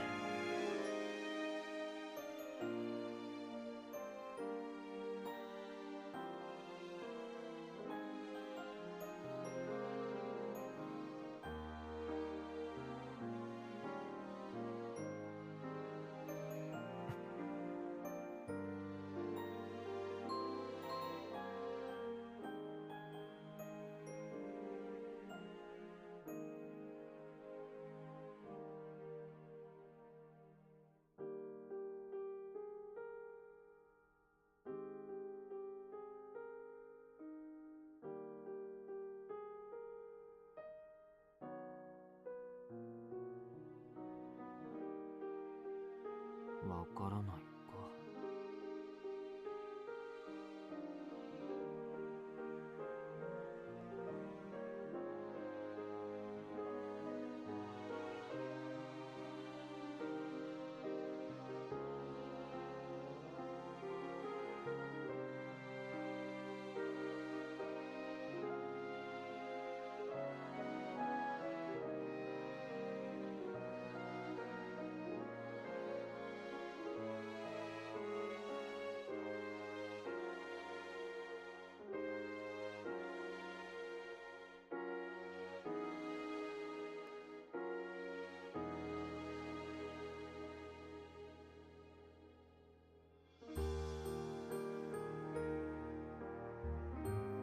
そういうこと予備校では教えてくれないんだよね。やっぱりこのままじゃいけないね。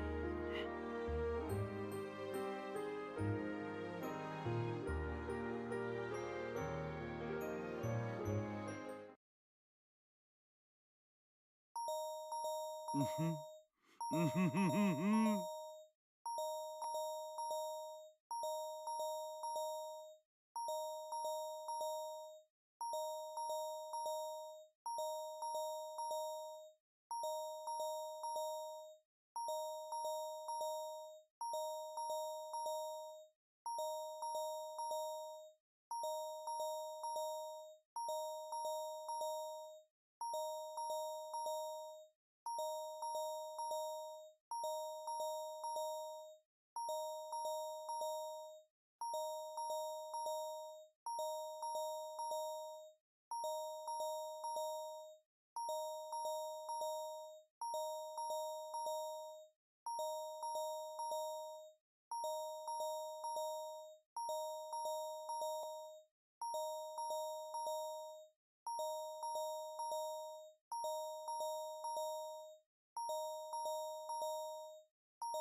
ゆきたん、ラブー。うんふんふんふん。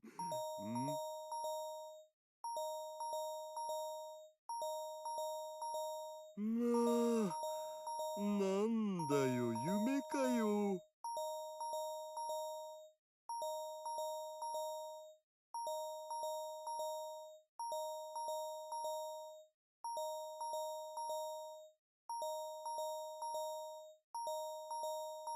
まったく、誰だよ、僕とゆきたんの甘い時間を邪魔するのは。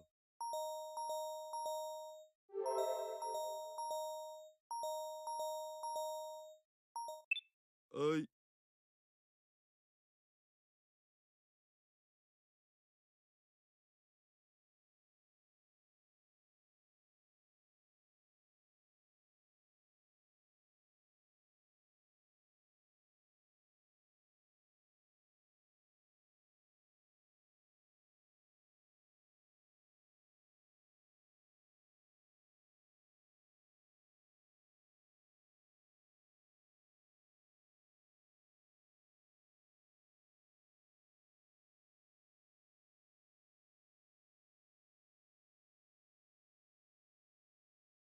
橋田さん、体の調子はどうですか？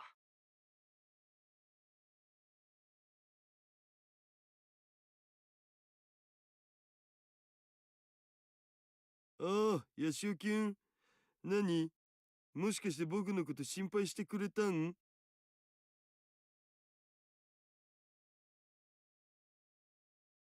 それなりに悪くないよ。それじゃあ今日はまた手伝ってくれるんですか？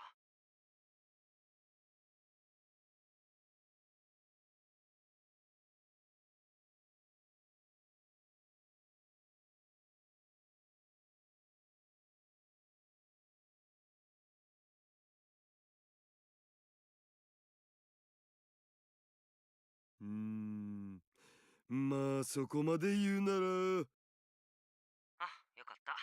だったらすぐに来て。亀社長が呼んでます。え、あちょ。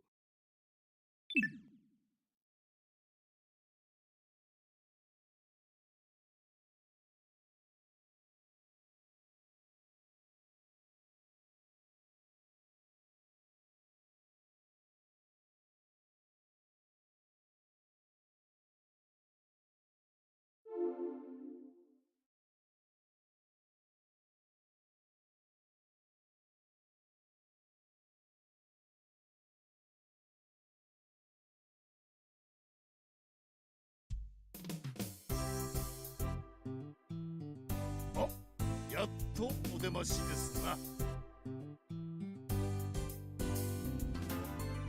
と来た。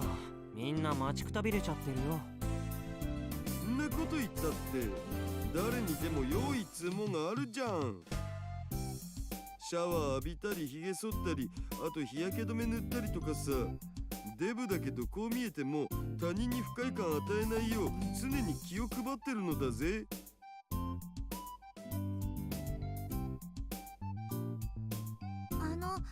体調は大丈夫ですか？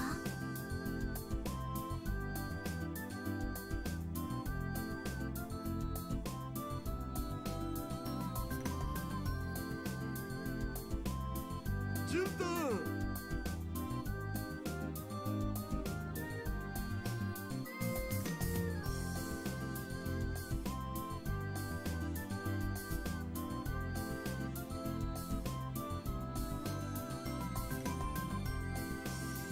ジュンタン、結婚して。困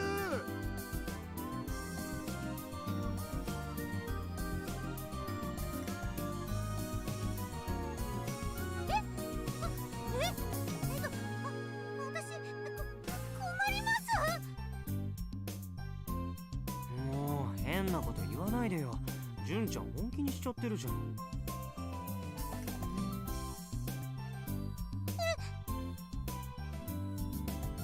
ふひひ、させん。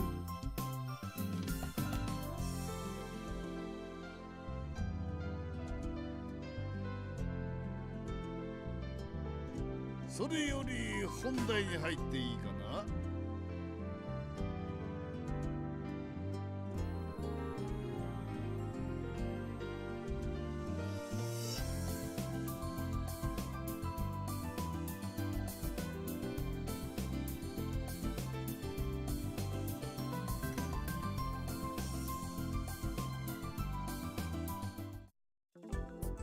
知っての通り、いよいよこの種子島和細家鉄砲祭りも大詰め。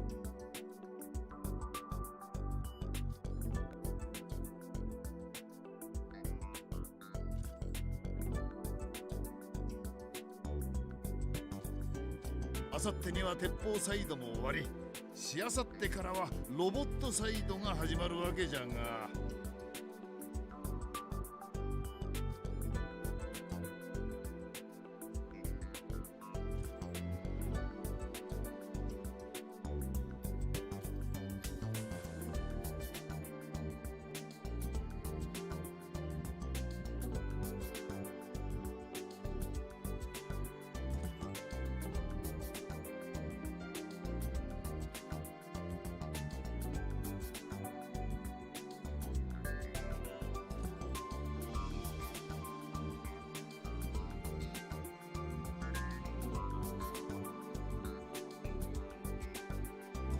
みんなも知っての通り、あさっての夜にはもう一発花火を打ち上げるわけだが、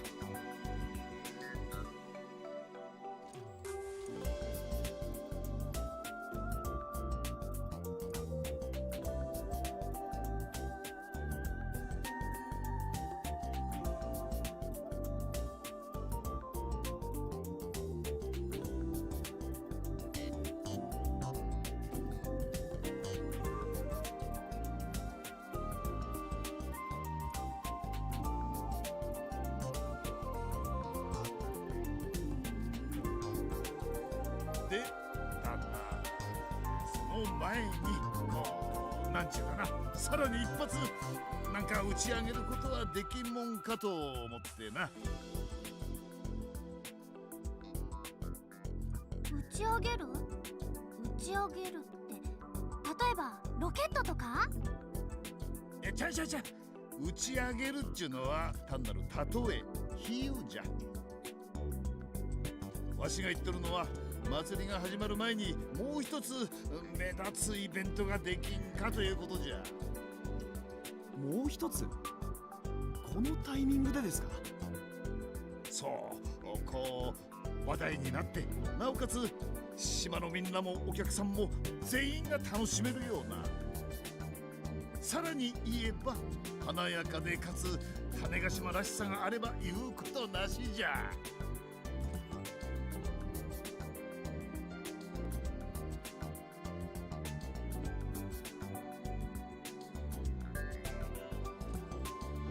でも今でもいっぱいいっぱいなのに、これ以上イベントなんて。ただでさえ祭りの準備に忙殺されてるというのに、さらにイベントとは。殺す気か！ブラック企業は滅ぶべきっていうか滅べ！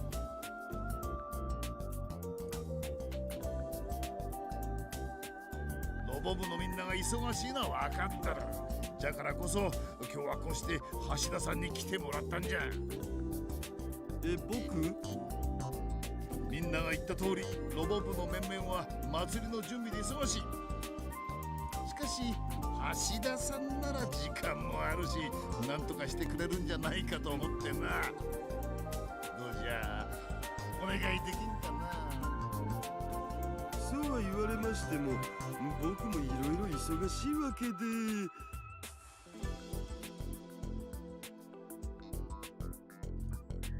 そもそも君島港の件だってありますし。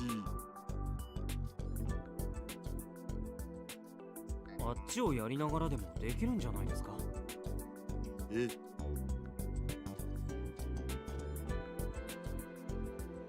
いや、シュンキュン、それ正気？だってさ、考えてもみてよ。この数日君島港がやってきたこと、ろくなことしてないよね。確かに今の君島港は僕たちの知っている君島港とは違うと考えるのが妥当な気がします。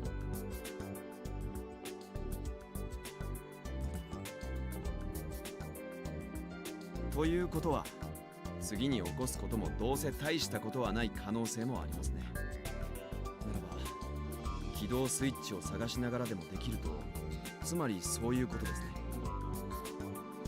ダメだよ、そんなの。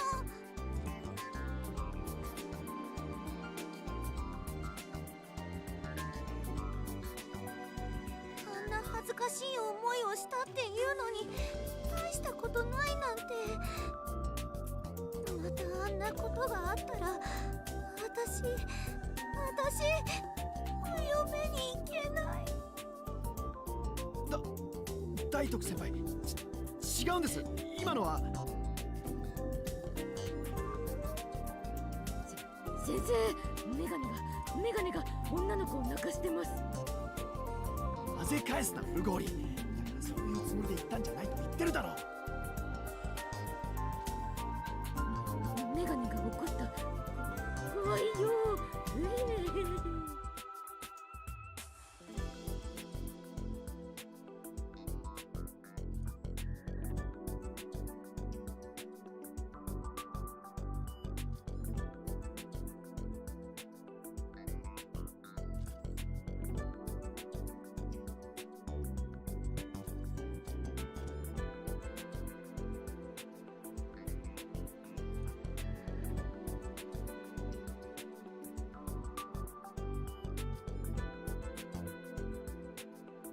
嘘泣きはやめろ。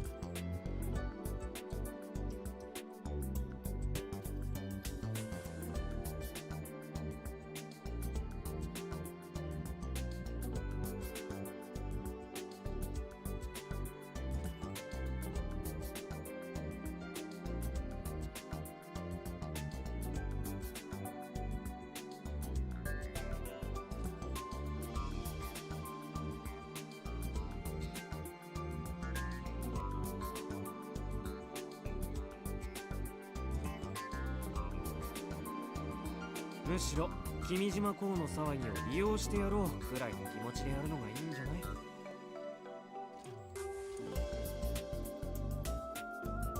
利用ね。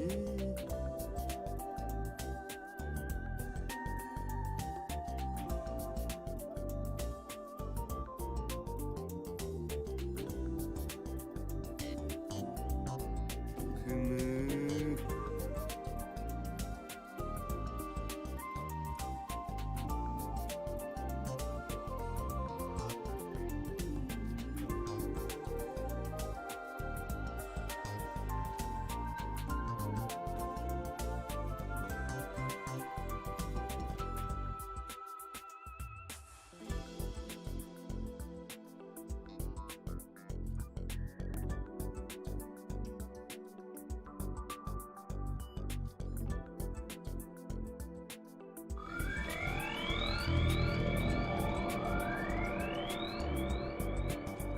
そうは言うけどさ、カイン。今からじゃできることなんてたかが知れって。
何？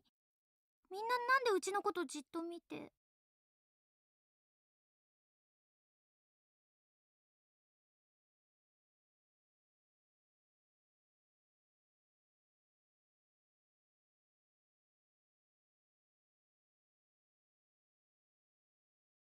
ていうかカイ、なんでそんな格好してんの？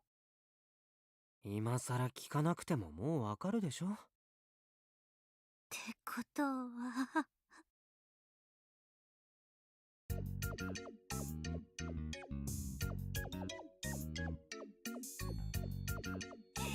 ぱり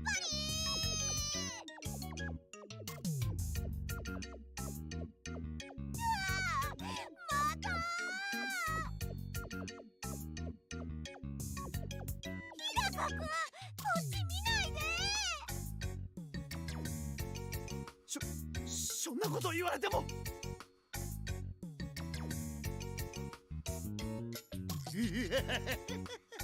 こいつはまた大変なことになったな。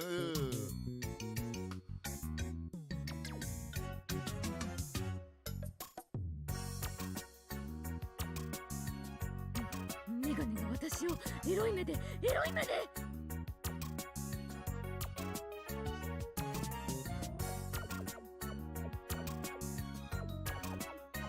見てない。でもヤシオ先輩なら見てもいいのよ。そりゃどうも。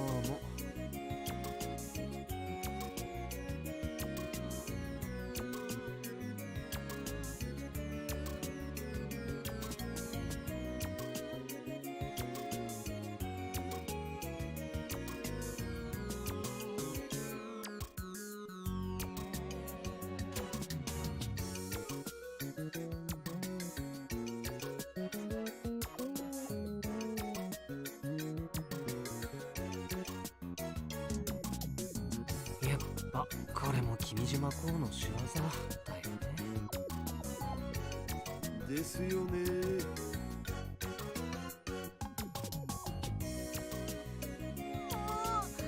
君島くん、なんなの？この前からこんなのばっかりじゃない。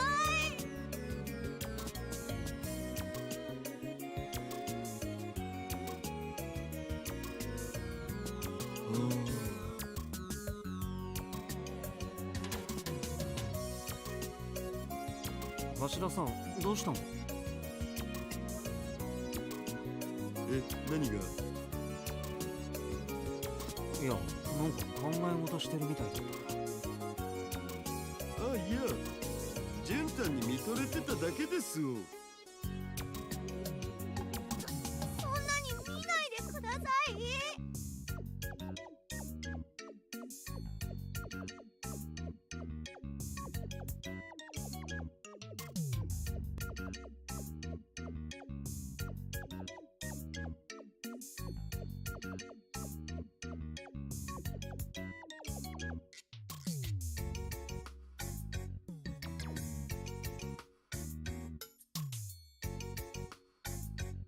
それはそうと。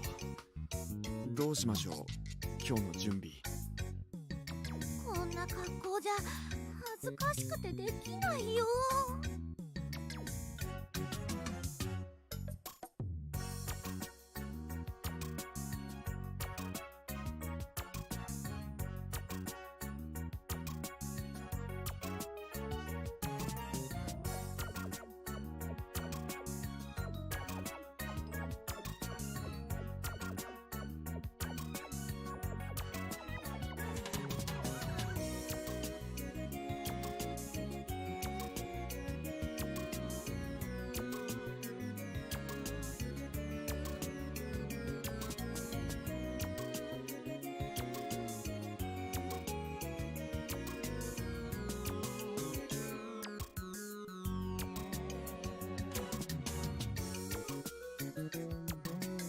そうはいかんと言いたいところじゃが。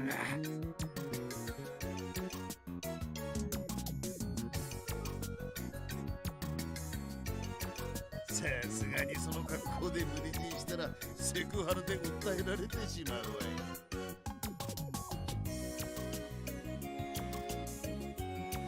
あ、ことは？今日どうするかは任せる。もちろん今後の準備はちゃんと間に合わせるという前提でじゃがな。とはいえこの格好じゃ家に引きこもるくらいしかありませんね。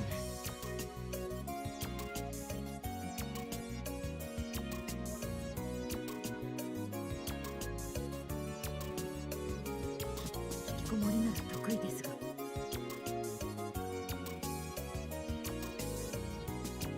て、うちにいい考えがあるよ。あ、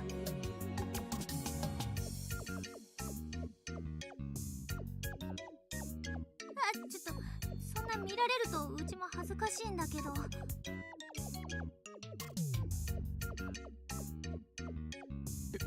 別にそういうつもりでは。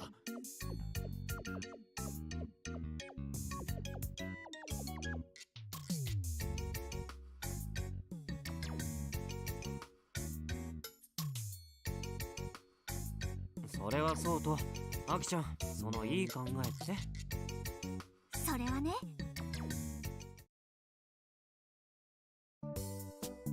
疾風怒涛の元気一発頑張れるジャキー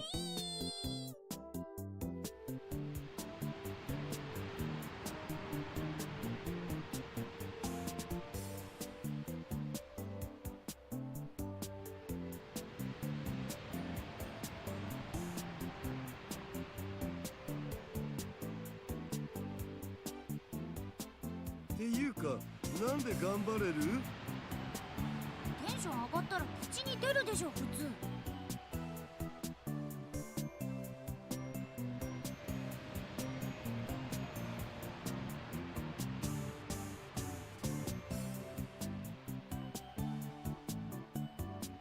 なるほどね。水着なんだから海。確かに考えればすぐ思いつきそうなのに、どうしてみんな考えなかったんだろう。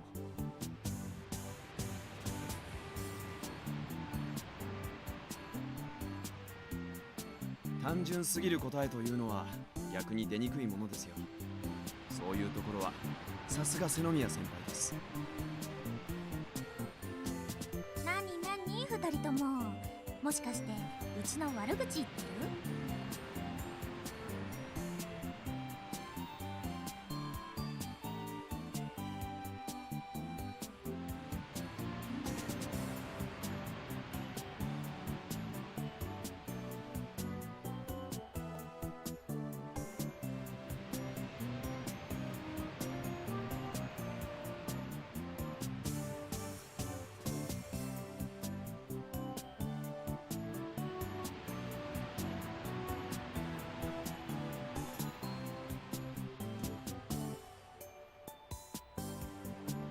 どっちかっていうと褒めてたんだよ。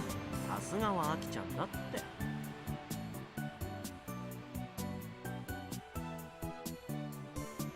本当かな？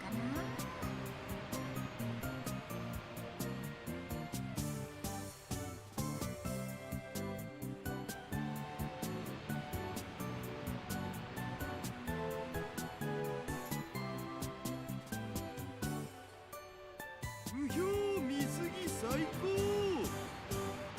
もう太郎おじさんったら、さっきからそればっかりですよ。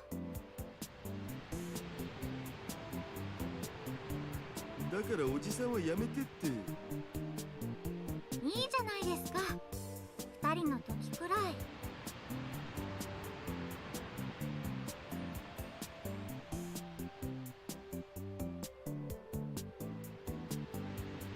まあでもまさか種子島でこんな風に遊ぶなんて考えてなかったよね。でも本当に良かったんでしょうか？何が？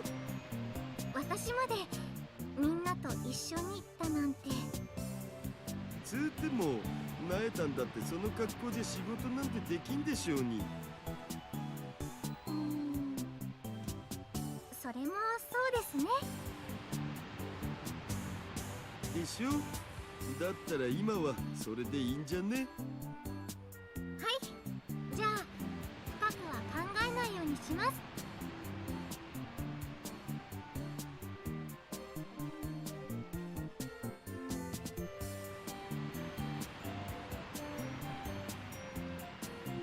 しましたか？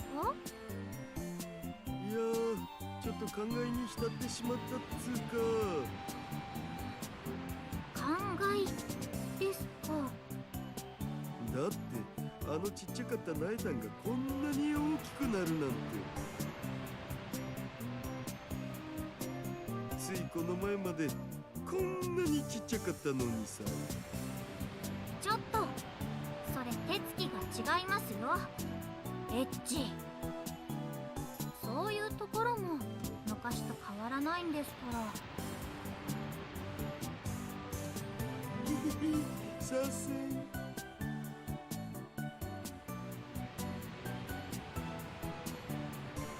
純ちゃんもこれなら少しは恥ずかしくないんじゃない？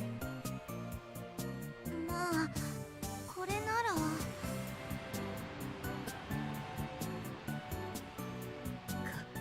帰りたい。部屋に帰りたい。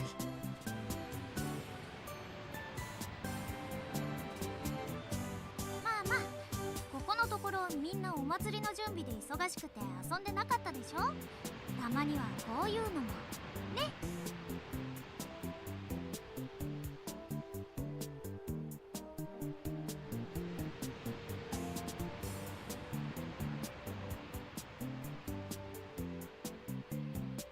ところでお兄ちゃん、この水着どうですか？ああ、うん。似合ってるんじゃない？本当ですか？ああ。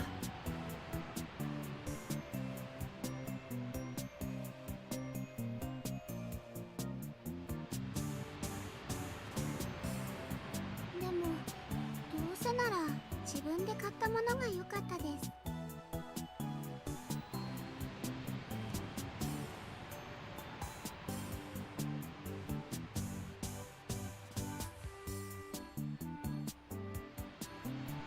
それはまた今度見せてもらうよ。本当ですか？約束ですよ。ねえねえみんな、せっかく海に来たんだからさ、全員で遊べることをしようよ。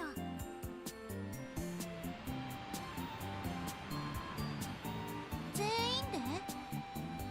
そう、ビーチバレーとかスイカ割りとかさ。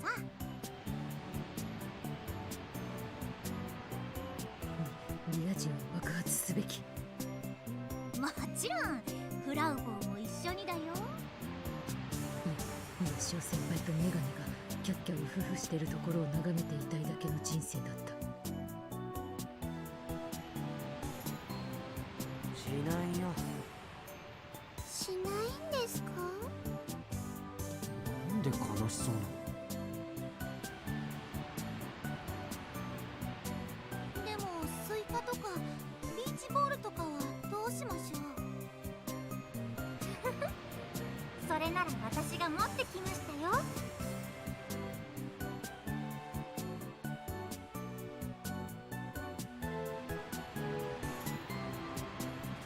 すごいナエさん、いつの間に？知ってます？こういう時は魔法の言葉があるんですよ。魔法の言葉ってもしかしてあれかな？あれ？そう、こんなこともあろうかと。あろうかと。さすがコナちゃんも知ってるんですね。常識ですし、お寿司。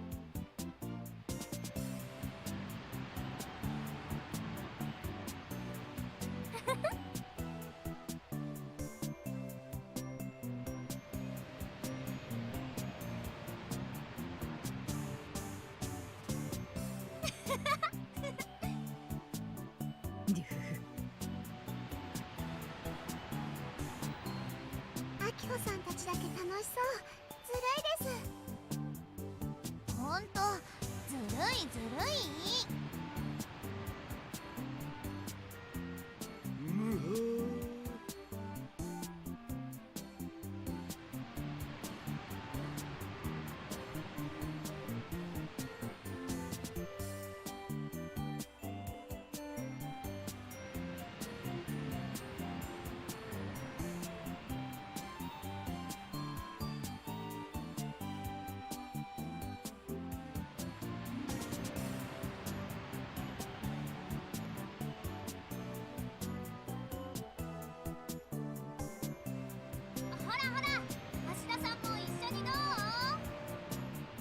僕？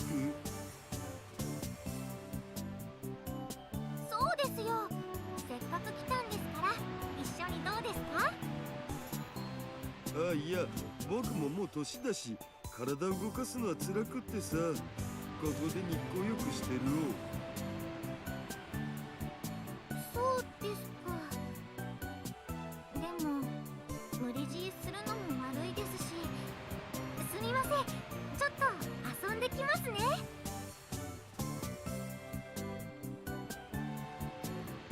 オッケーオッケー、行ってな。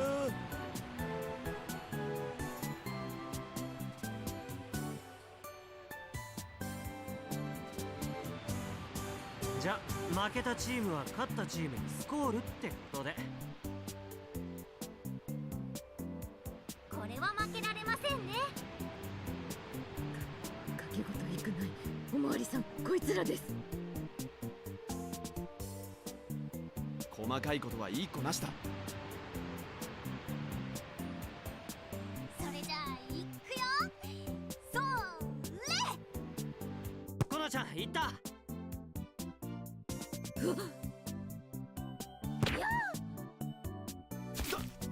大丈夫かフルゴーリ。もうマジ無理。ボール生きてますよ。はい。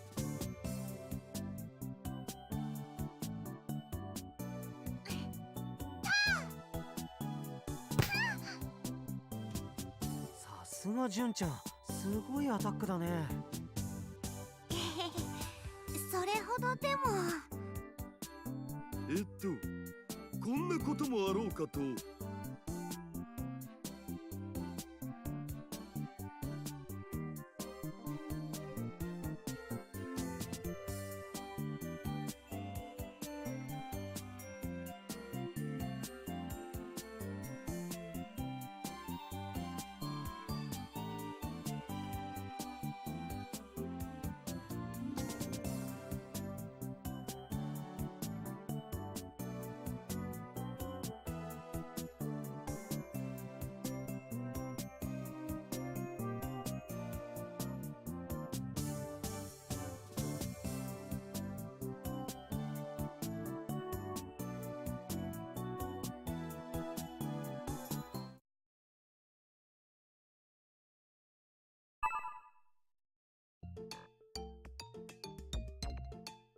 うはっ！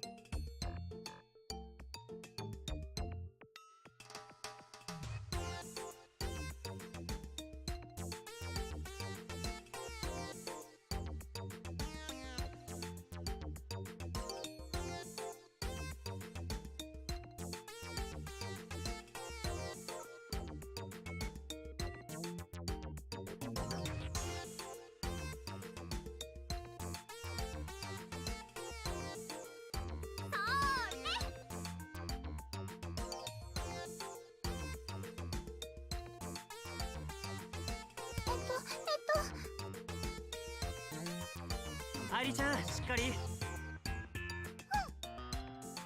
ナイス。行くよハクちゃん。任せて。頑張る。アタ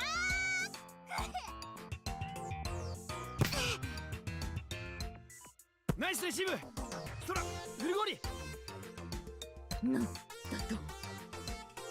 何ポット突っ立ってる。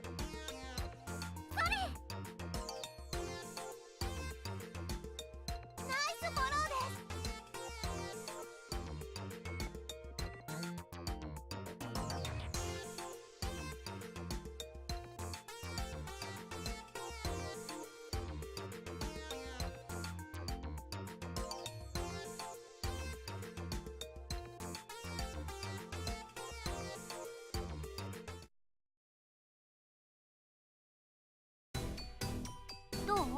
見える？いえ、何も見えません。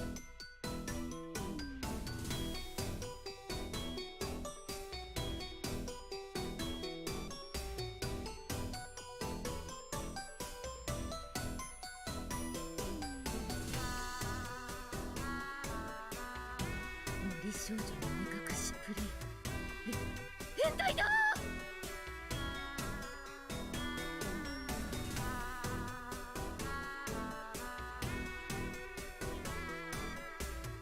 スイカ割りなんだから目隠しは当たり前でしょ。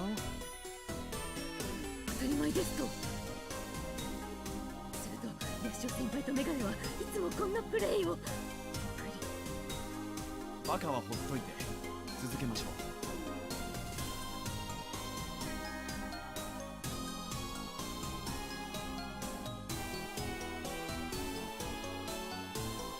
それじゃあ回すからね。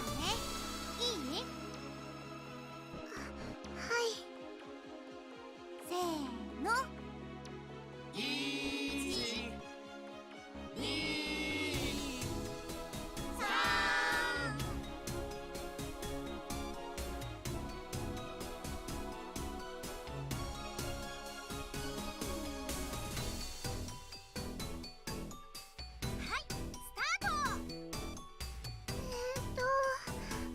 こっちかな。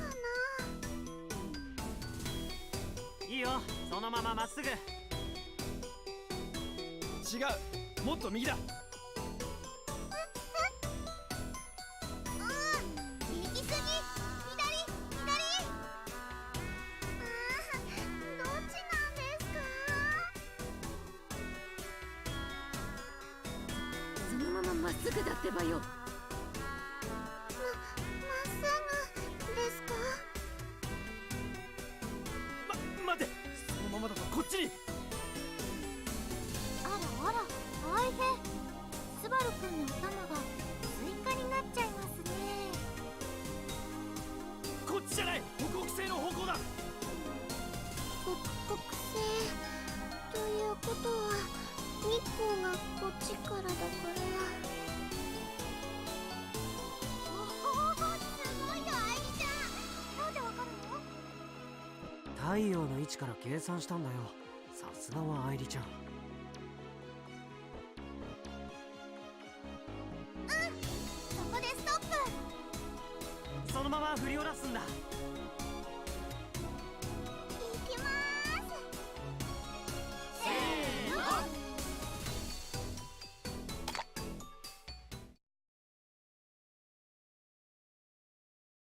むふむふふふ。橋田さんもスイカ食べるよね。え？お、何を驚いてるの？あ、いや、ちょっとね。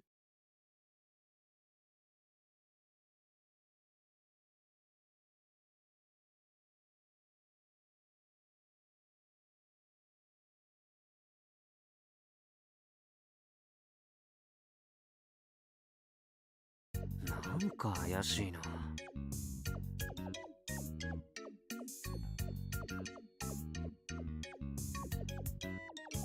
別に怪しくなんてないよ。そのメガネ。ギクー。いつものと違うよね。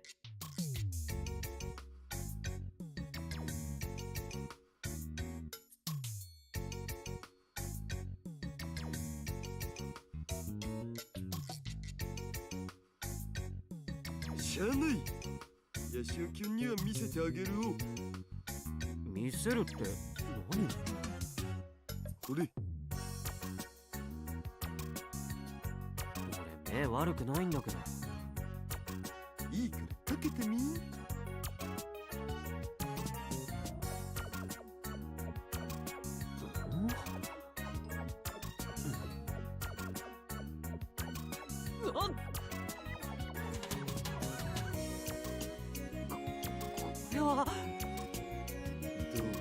すごいっしょ。いや、すごいはすごいけどさ、さすがにこれはまずいんじゃ。なんで？だって別に悪いことしてるわけじゃないっしょ。それはそうだけど。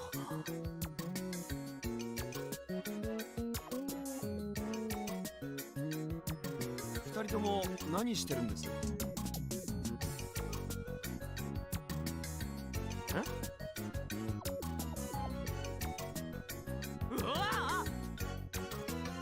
ダメダメ。スバルキュンの方向いたらダメだって。ああ、びっくりした。いききなり近くに立たないでよ、スバル君。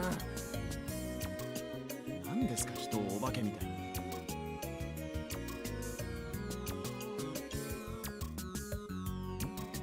メガネ？ヤシオ先輩、勉強のしすぎで目でも悪くなったんですか？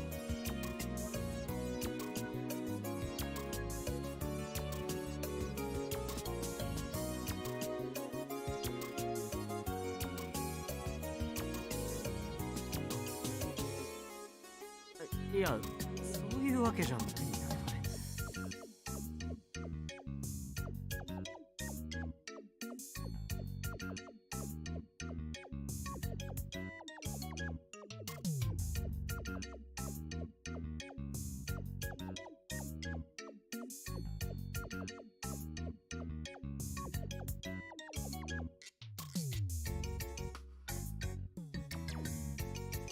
君たち二人にだけなんだぜ。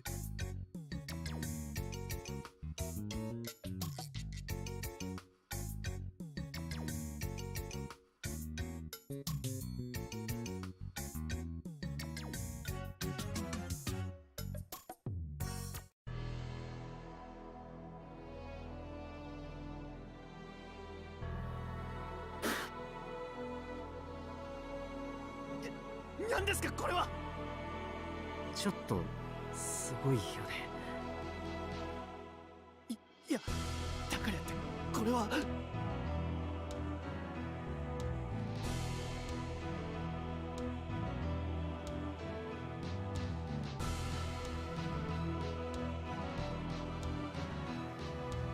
しかも視力自動補正付きという優れものなのだぜ。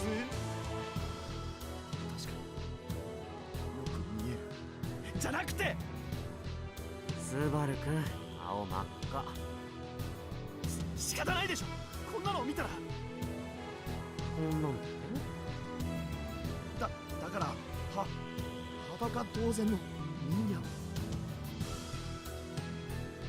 そんじゃそろそろ返してもらおうかね。ちょっと待ってください。もう十分に見たでしょ。違います。僕はこのメガネの構造に興味が。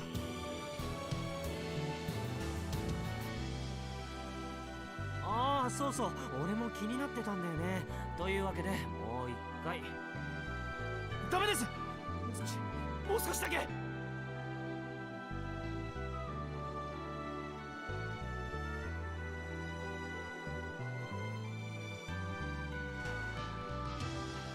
ダメだよ、独り占めは。そんなこと言わずにもう少しだけ。二人ともダメなのだぜ。そんなに騒いだら。騒いだらどうなるの？あ、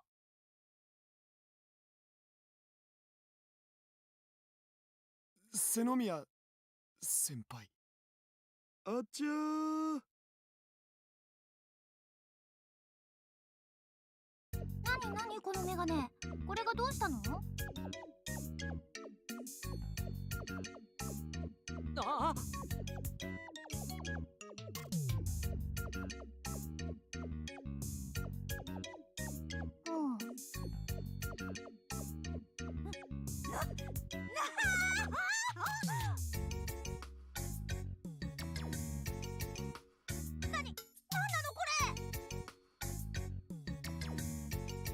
どうしたの？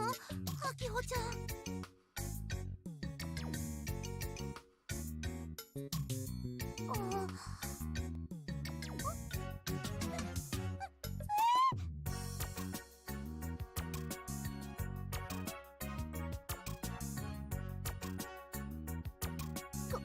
これってわあ、これはまたすごいですね。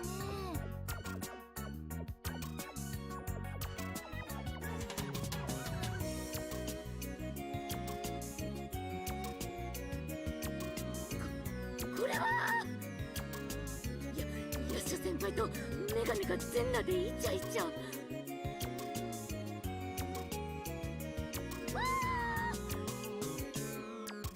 誰かこの絵をこのの絵を今すぐ保存してくだしよ。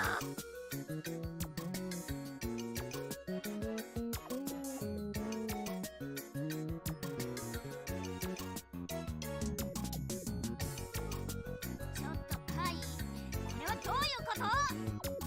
ああ、いや、これは。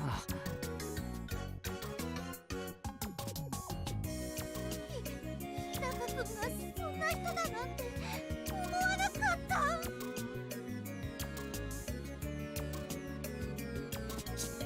違うんです、大徳先輩。お兄ちゃん。はあ、男の子って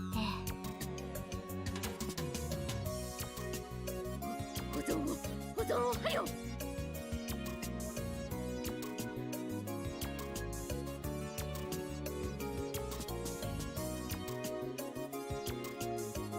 このグラスは僕のものでして、元はといえば全部僕が。そんなこと分かってます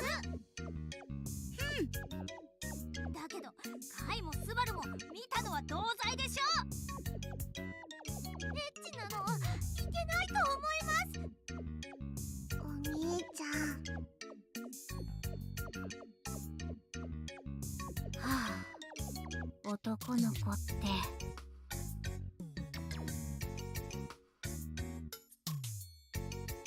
すみませんでした。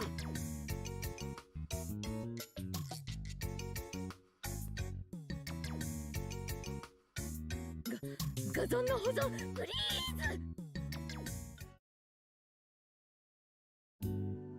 あつつつつ。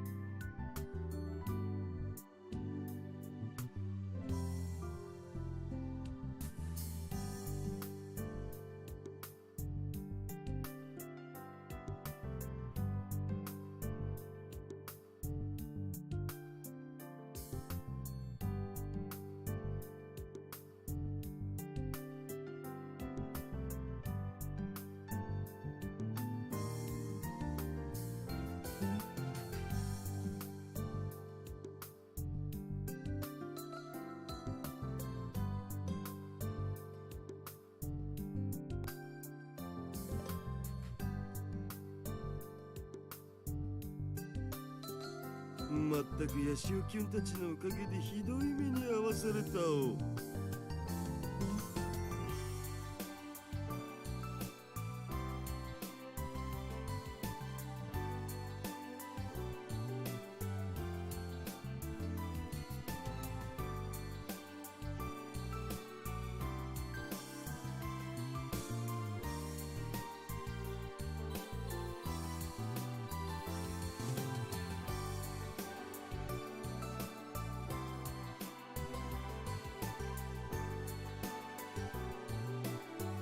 絵じゃなくて、あれはスバル君が独り占めしようとしたから。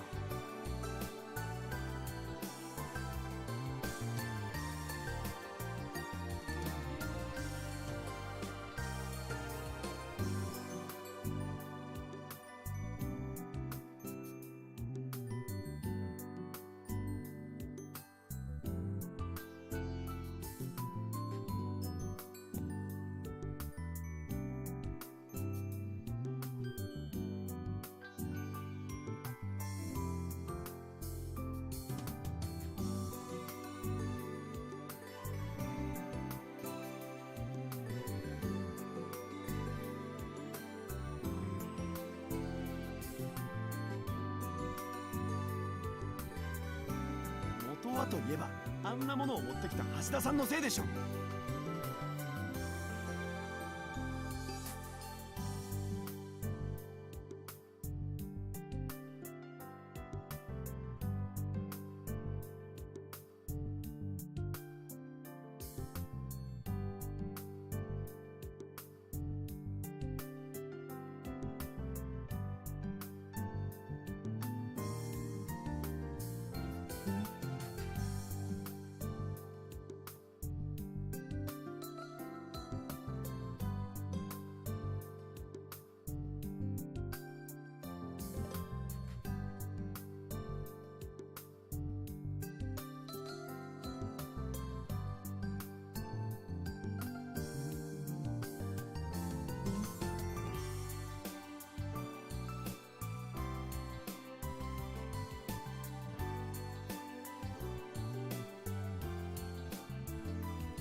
ま、でもなんとか3つ目のジオタグを見つけられてよかっ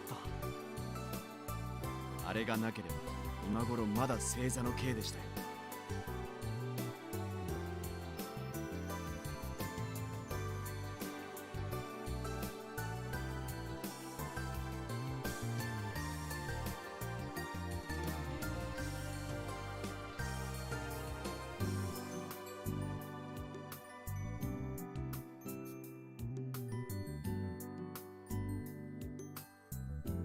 それにしても本当にやるのかな、あさっての花火。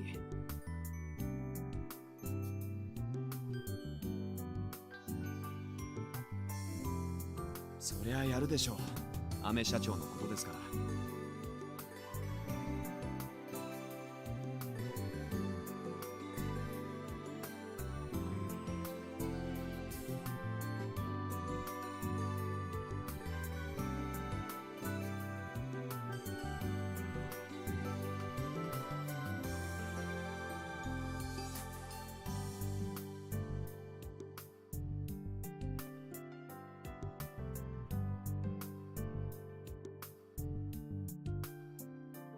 でもさ、俺気になってるんだけど、君島公は本当にバグってるのか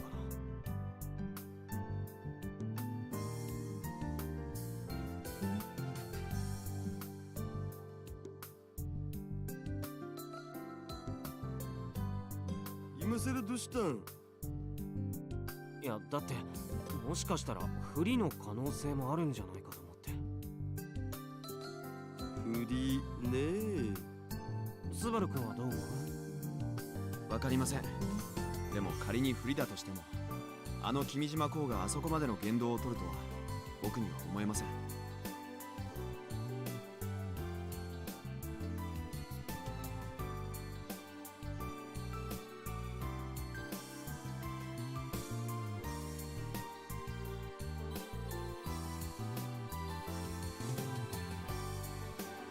それに毎日のように起きるこの出来事も、とても君島公が正気で起こしているとは思えない。確かにね。ねえ、橋田さんはどう思う？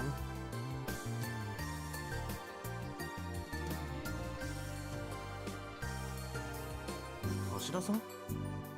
え？ああ、考え事してて聞いてなかったお。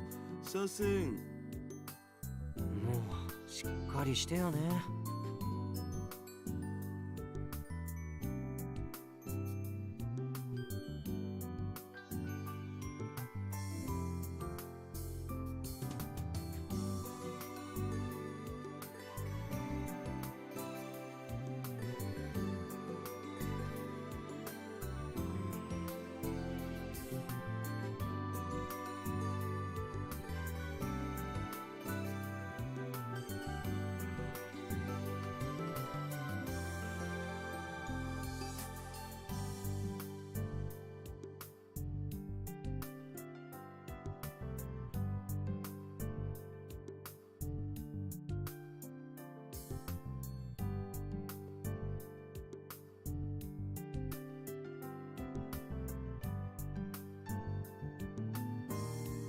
どっちにしろとにかくジオタグを探すしかないってことだね。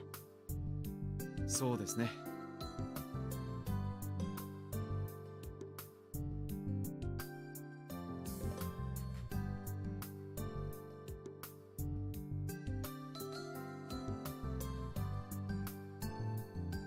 なあ、これってさ、やれ、二人ともいないし。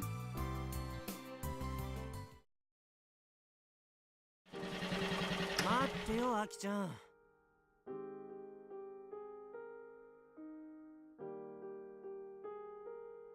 なんで先に帰るのさ。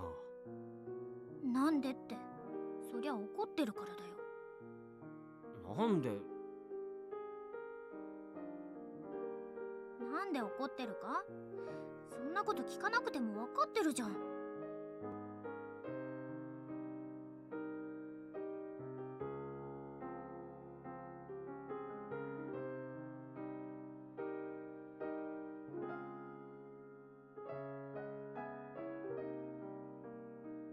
でもそれについては散々謝ったでしょ。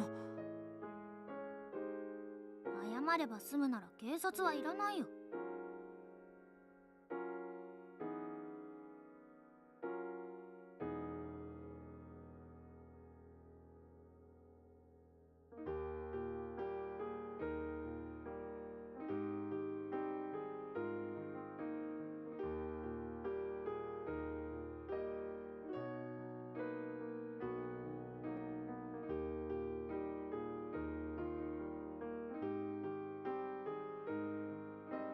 何さ、みんなで一緒に。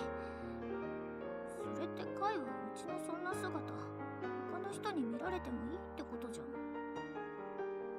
え？なんでもない。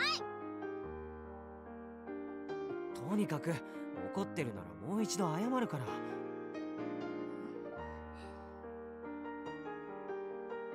ごめん、もう二度とあんなことで喜んだりしないから。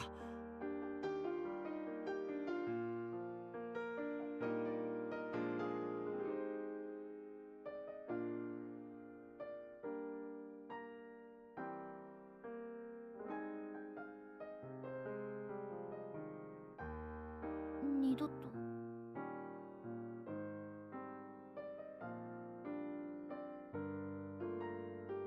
うん、二度と。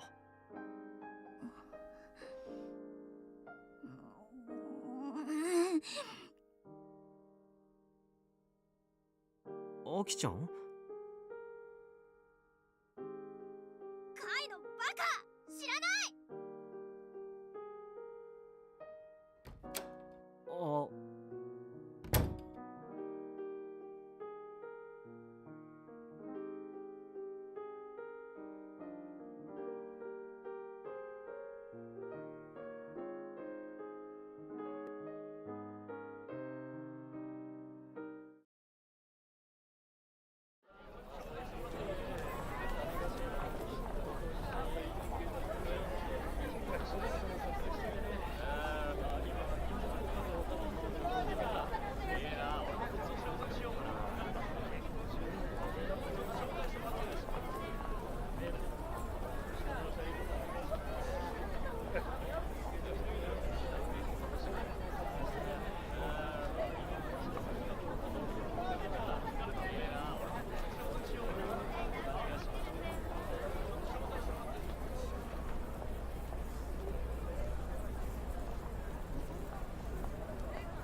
あそこにマッチロックロボがいるってことは、まだ消さなきゃならないものがあるってことですかね。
どうしたん？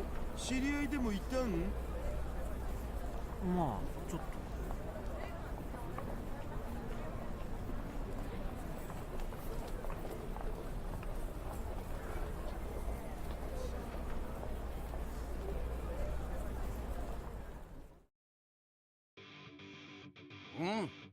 なんだ付き添いじゃねえか。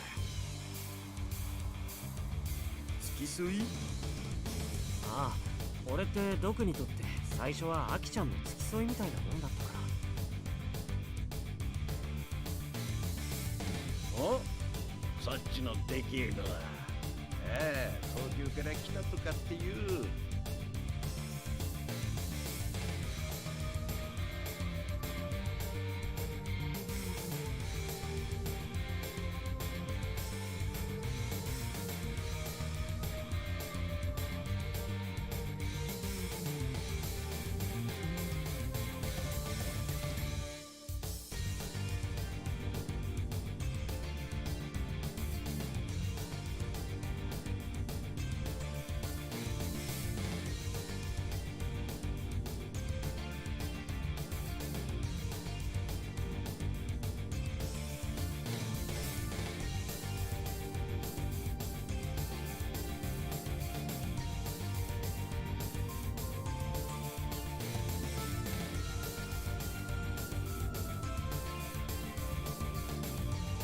僕のこと知ってるんですか？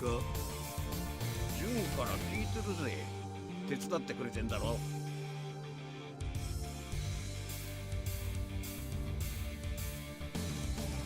こっちはドク、ジュンちゃんのおじいさんで島でロボクリニックって修理屋をしてるん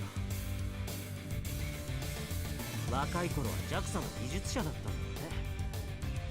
そう年寄りみたいに言うんじゃねえ。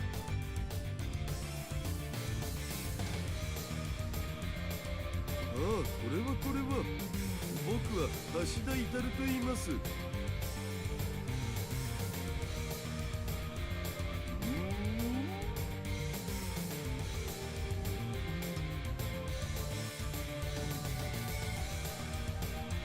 お？あんたも水車だ。なんで？いや、俺ぐらいの年になるとよ、技術者ってのはまとってる雰囲気でわかんのよ。で、どうなんだ？技術者なのかどうなのか。一応そうですが、つっても僕はどっちかっていうとネットワーク関係が専門ですけど。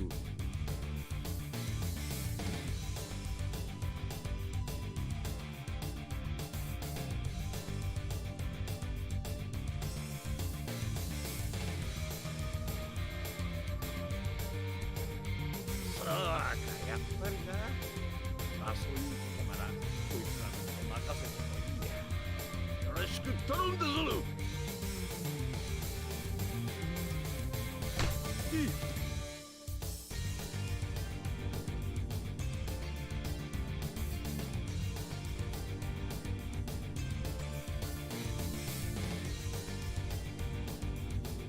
それでいいんですか？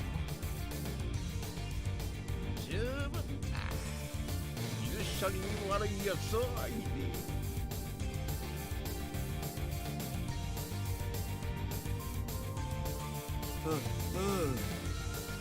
それで二人は何を？ちょっとね、年頃の連中ってのは難しいって話をな。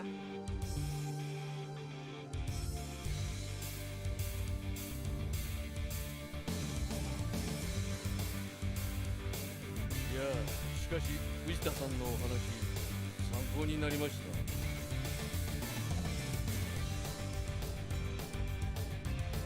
そうか、だったらいいんだがな。うっと、俺も神谷の社長にいろいろ頼まれてるんだ。それじゃあお前ら頼んだぞ。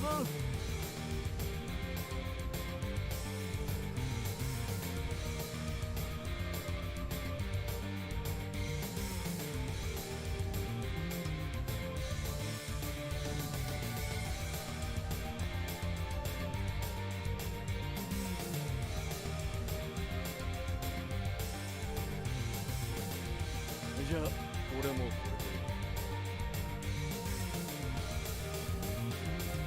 あ、ちょい待ち。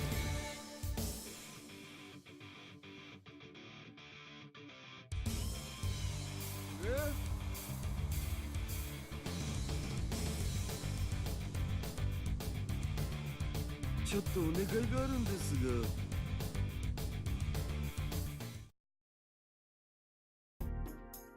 ドクと何話してたの？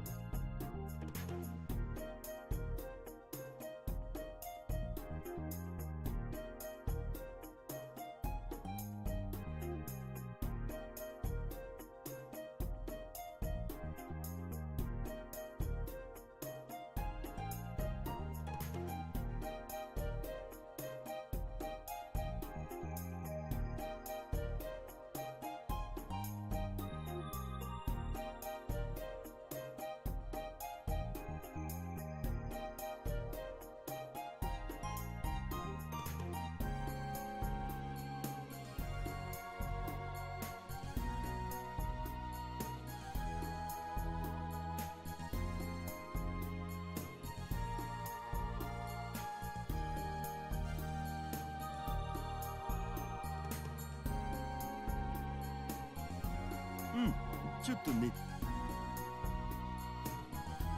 まあいいけどさ。それじゃあそろそろ。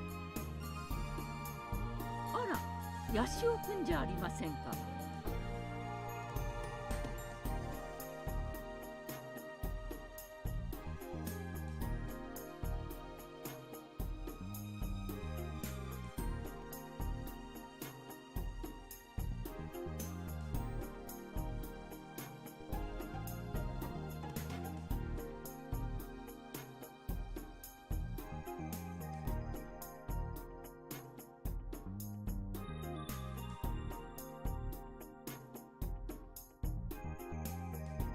教頭先生、どうもご無沙汰してます。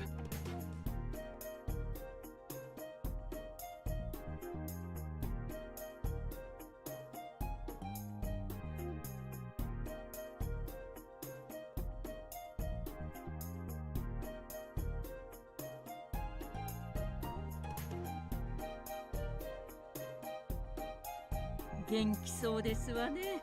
どうですか、勉強の方は。まあそれなりには。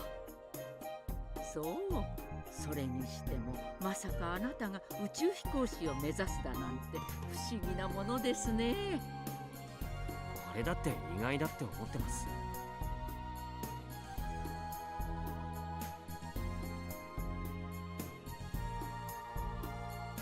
まさかこの島でこのようなロボットを題材にしたお祭りが行われることになるなんて思ってもみませんでした。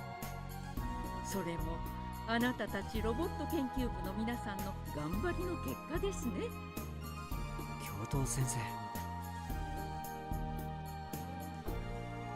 さて、それじゃせっかくのお祭りですから私も楽しませてもらうとしましょうか。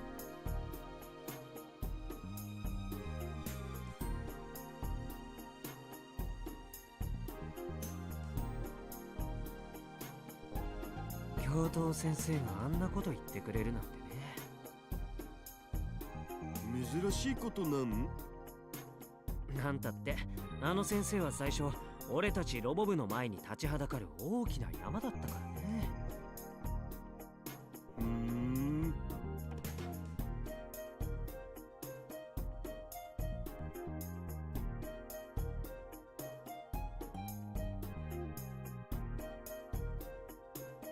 おっと、それよりそろそろジオタグ探さなきゃね。今日はどこに行く？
愛梨ちゃん？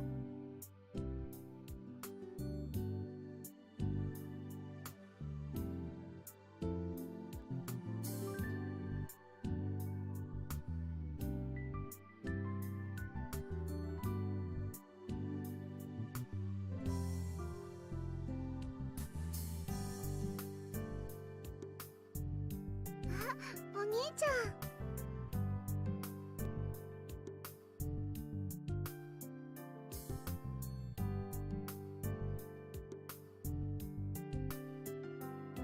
何してるの？こんなところで。もちろんお祭りを楽しんでるんです。一人で？だってお兄ちゃんは相手をしてくれませんし。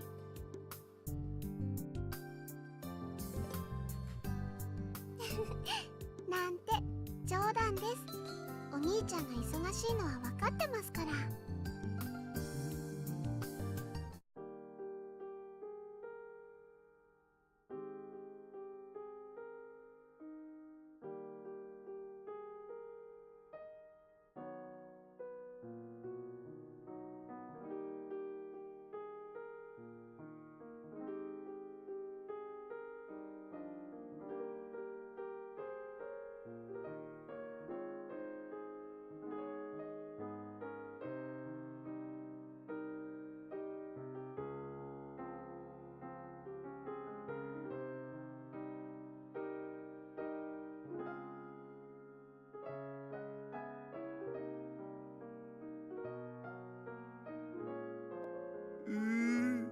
ええ子や。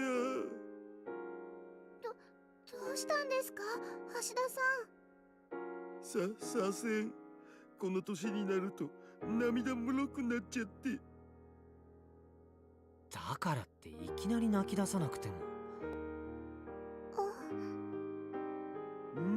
どうしたん？いえ、なんでも。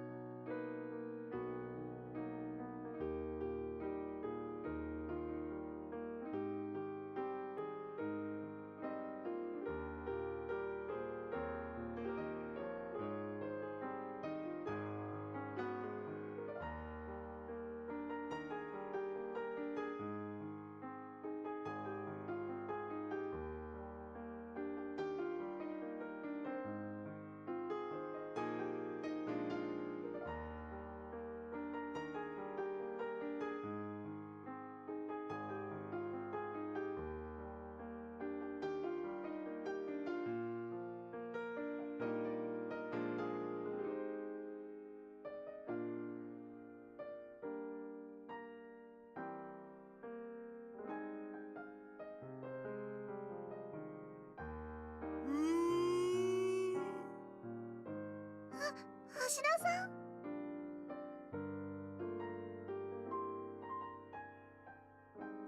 愛梨たん、悲しい時には泣いていいのだぜ。胸なら僕がいくらでも貸してあげるからさ。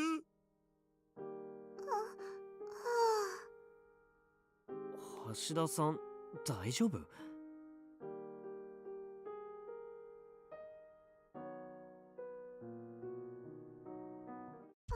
いけない。私そろそろ行かなきゃ。何か用事？アメ社長さんに呼ばれているんです。頼み事があるって。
詳しい説明はこれからですけど、お祭りで来るアイドルさんをお迎えしてほしいって。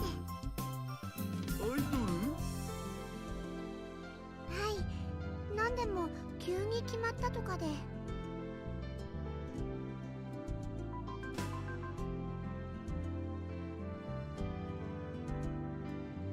それじゃあお二人とも頑張ってくださいね。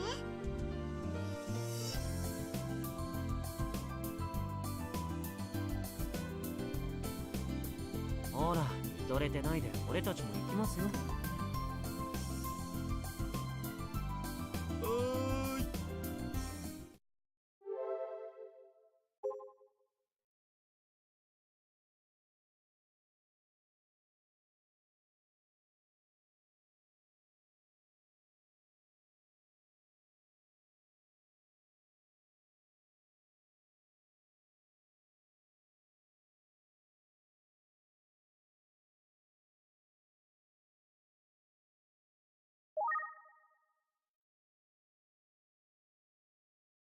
どう？そっちは見つかった？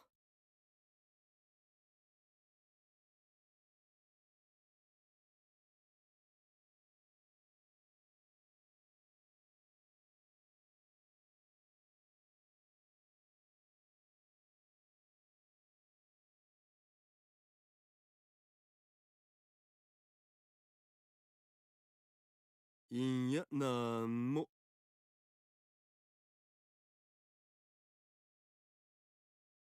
ああ、カイ。それに橋田さん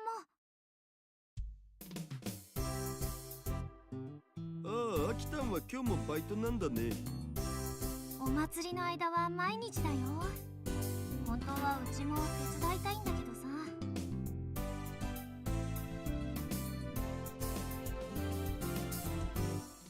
で、どう？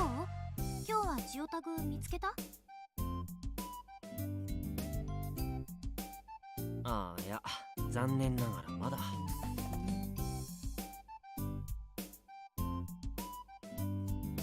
もうしっかりしてよね。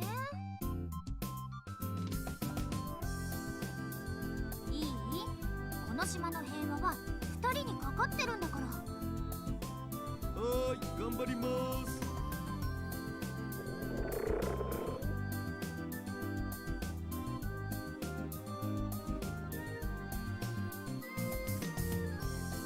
さあせん、昨日の夜から食べてないもんで。え？朝は？一人だとつい満足性ってなっちゃって。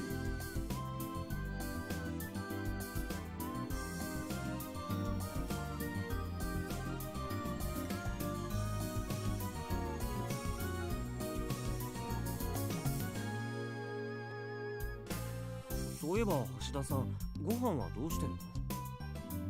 え？適当にスーパーとかで買って。ちなみに昨日は何を食べたの？ポテトスナックとかチョコとか。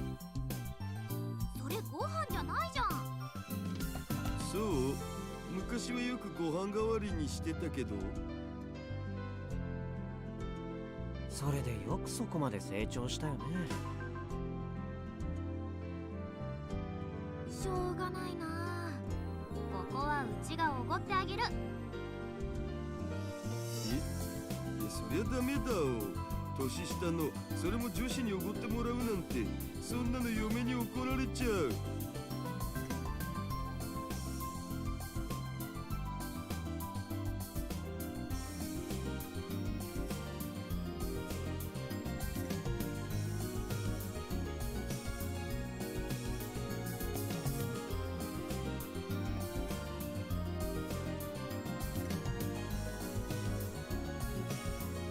夕飯をポテチで済ませても怒られるよ。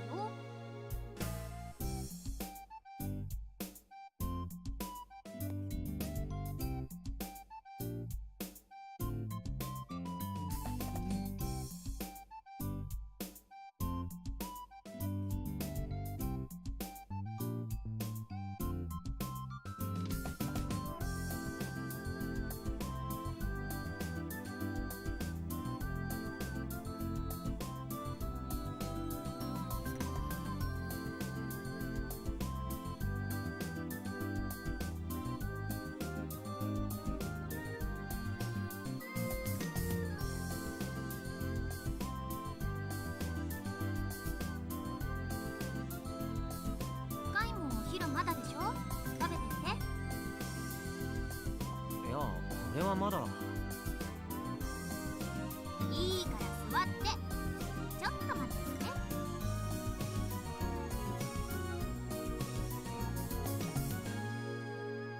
ありゃ将来尻に敷くタイプだね。ヤシオ君も大変だ。はい。いいんや、なんでもないよ。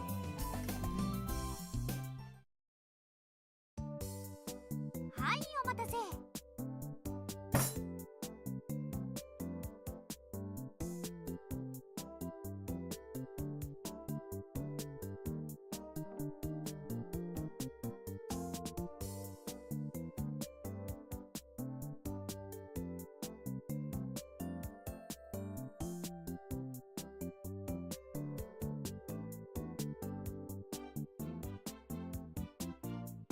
種子島名物三階丼だよ。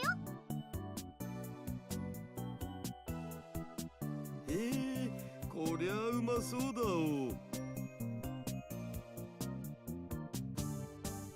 そっちも種子島でよく取れる水イカ、それに安納芋の天ぷら。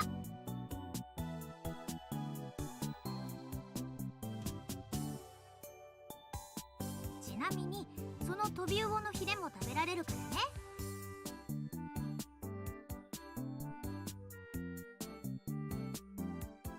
おえ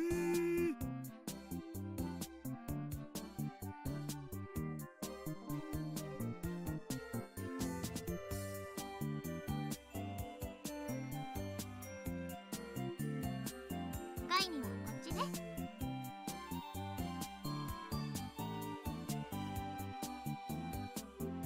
インギー鶏のチキンカツサンドと、はい、いつものフルーツサワーメロン。インギードリ？明治時代にこの近くで座礁したイギリスの船を島の人が助けたそうなんだけど、その船に乗せてた鳥を飼育したんだって。当時はイギリスのことをインギーって言ってたらしいね。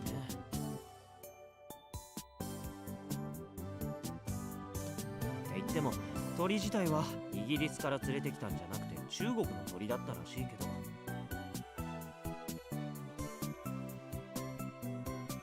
お店によってはお刺身やたたきで食べられるところもあるよ。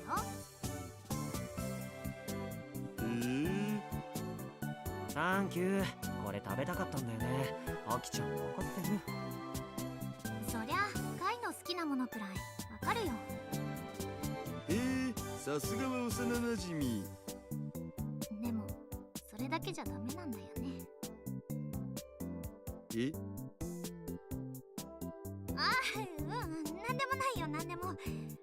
それよりほら、食べて食べて。そんじゃいただきます。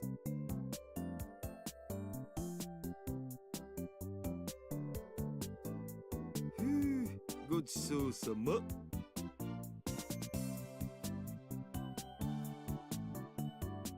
早い。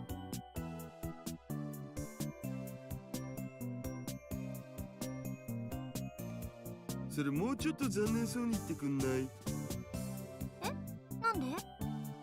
いや、なんでもないです。ダメだよ橋田さん。アキちゃんにはそういうの通じないから。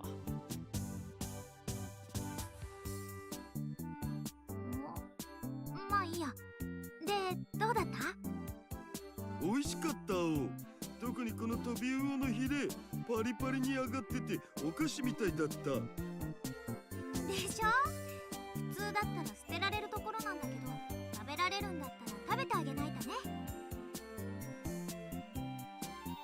ごちそうさま。カツサンドも美味しかったよ。どうかしたアキちゃん？あ、店長が呼んでる。ちょっと行ってくるね。うん。あ、お皿はそこに置いといていいから。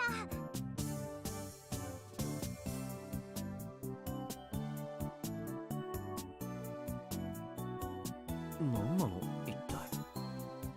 あのカツサンド、アキタンが作ったもんじゃないんだよね。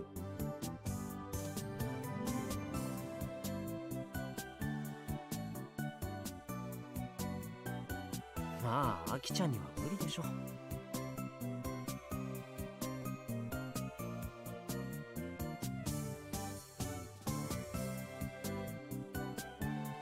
いや、シュウキュンは美味しかったんでしょ、サンドイッチ。要はそういうことだ。どういうこと？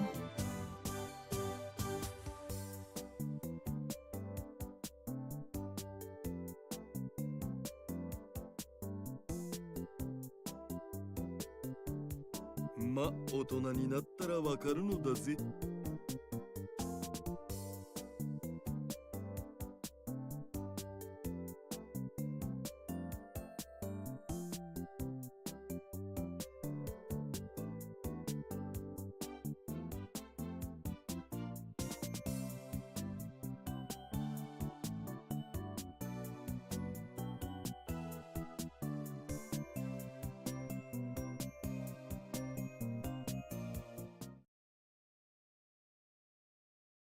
ちょっと待ってよ。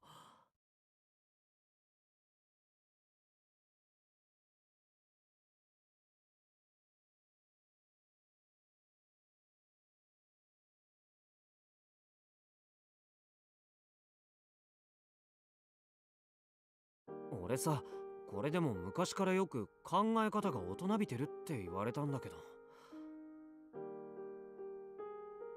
それ、わかる。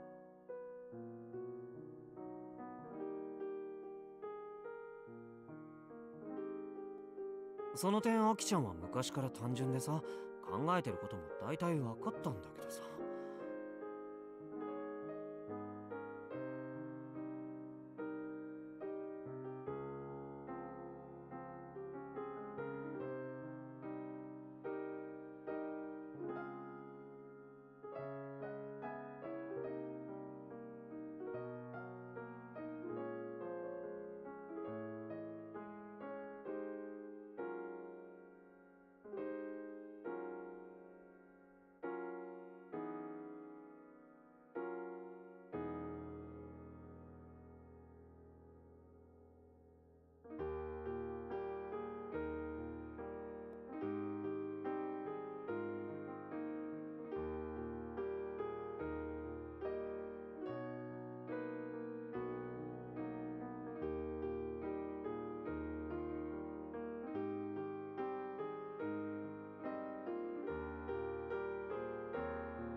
最近ちょっとわかんないんだよね。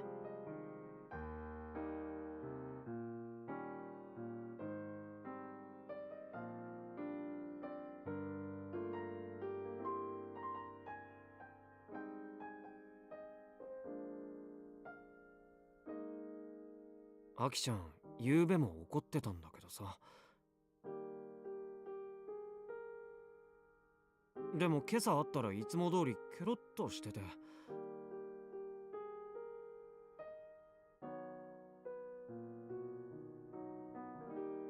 それなのに今はまたご機嫌斜めだよ。何なの一体。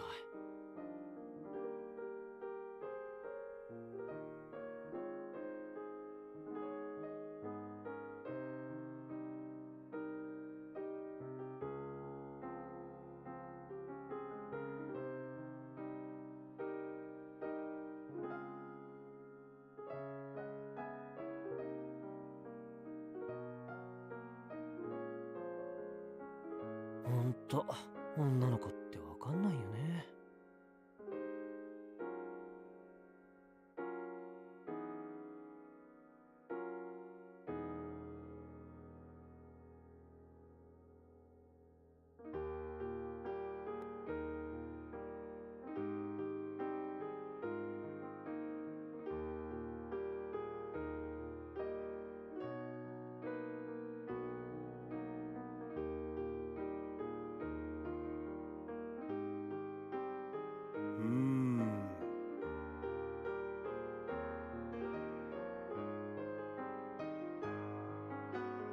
っていうかさ、橋田さん、俺の話聞いてた？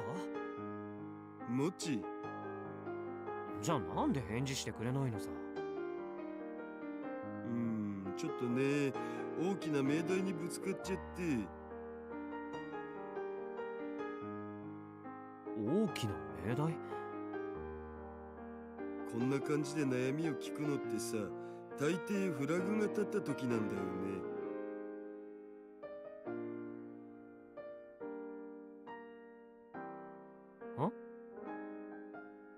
言っとくけど、僕のんけですから。は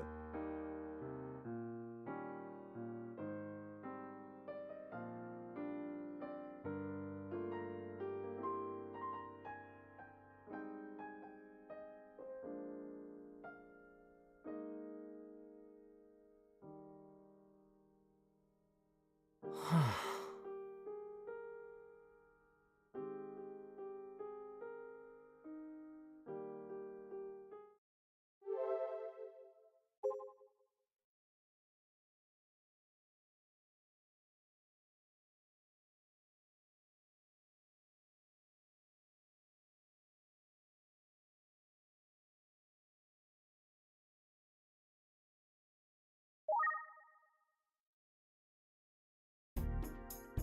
おや？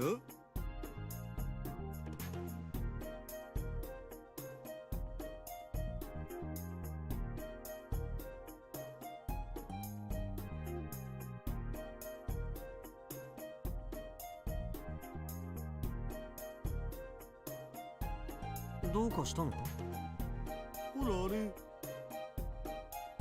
あれは。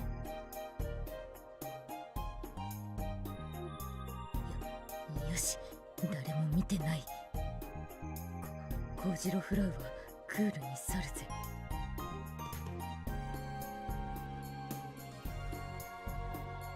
コーナーちゃん。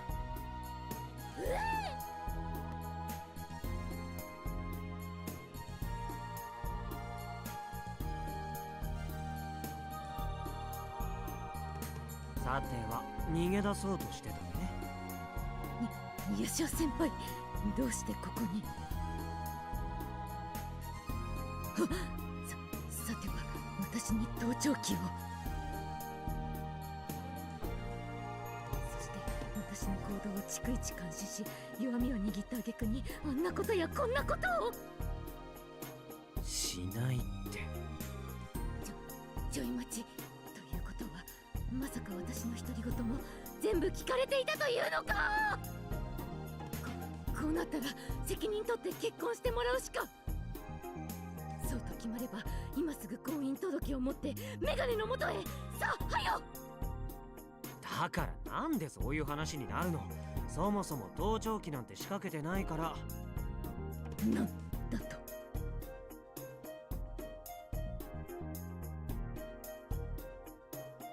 それよりさ、準備の方はどうなってるの？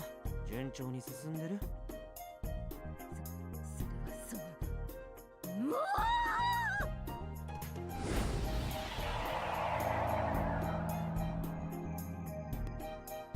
志村、後ろ後ろ。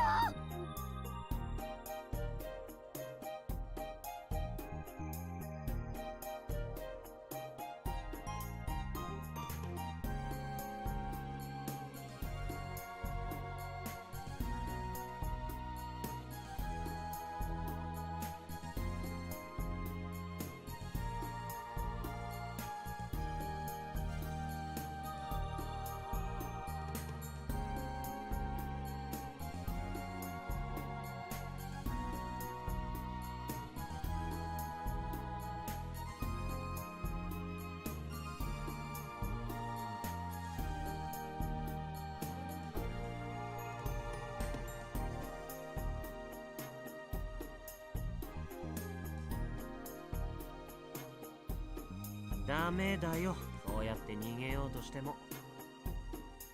そうじゃなくて、君島光が。はい？後ろにいるわけだが。だからその手には。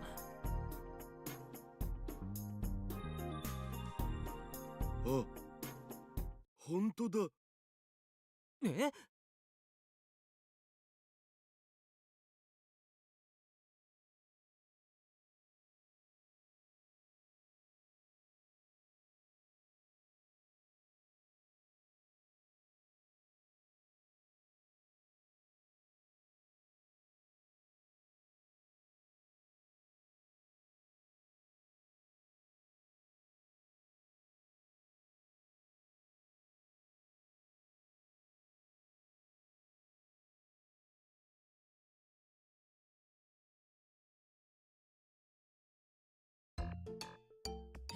変態だ。前から怪しいとは思っていたが、まさかそれほどとは。いや、気持ちはわからんでもない。痛いけど無垢な存在はそれだけでめでる価値があるわけで。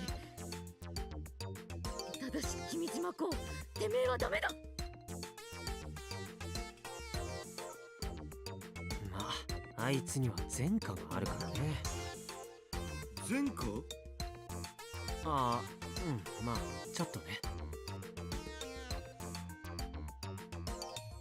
おや君たち、今日もこんなところで無駄な時間を過ごしているのかい？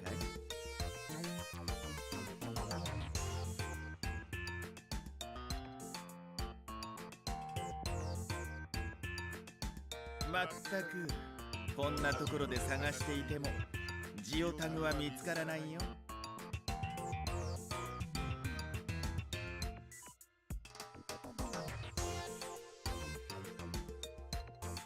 あんたもずいぶん暇そうだね。おかげさまで祭りを堪能させてもらっているよ。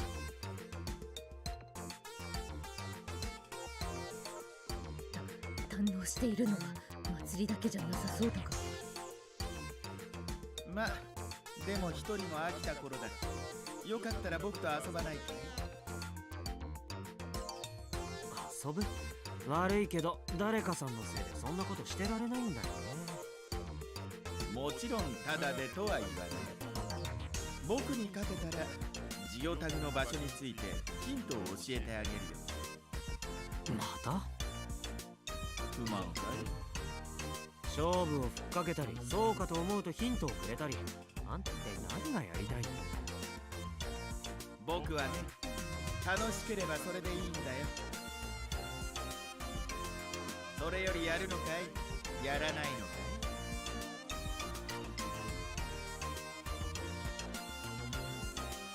わかった、やりますよ。やればいいんでしょ。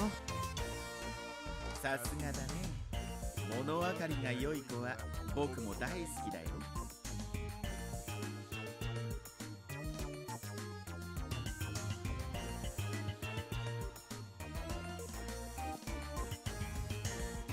ガト、どうしたの、コナちゃん。君島公八潮先輩だと。その発想はなかったわ。壁ドンあご食いからのコンボで今のセリフもう一回おなしゃす。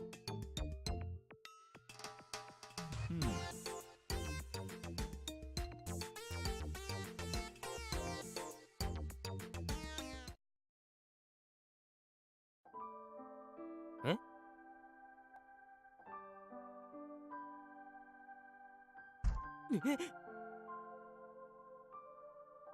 さすがだね。物分かりが良い子は僕も好きだよ。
わっしゃー。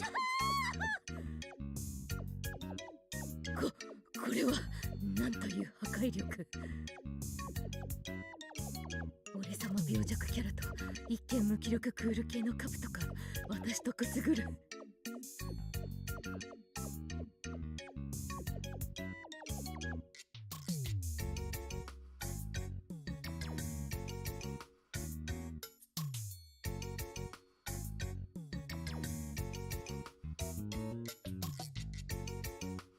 思わず転んでしまいそうなほどにご飯10杯はいけるレベル。いや待って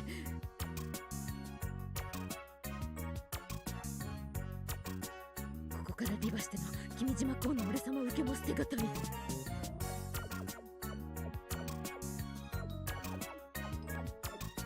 が君島公子とメガネでヤシオ先輩をサンドというのも。日本語でやろう。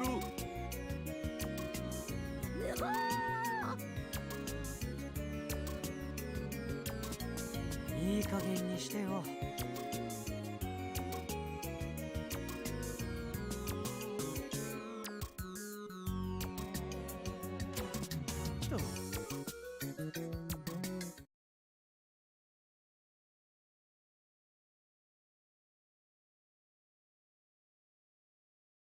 おやおや、こういうのはお気に召さなかったかい？召すわけないでしょ。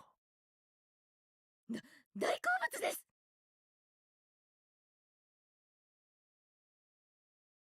まあいい。それじゃあ勝負といこうか。今日の内容はこいつだ。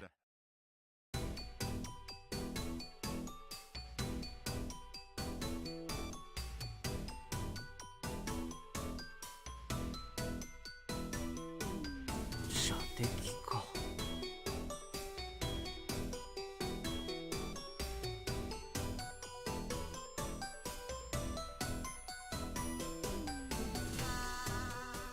ヤシオキュンってゲーム得意なんだっけ？ヒルバラオンリーだけどね、橋田さんは。エロゲオンリーだけどな。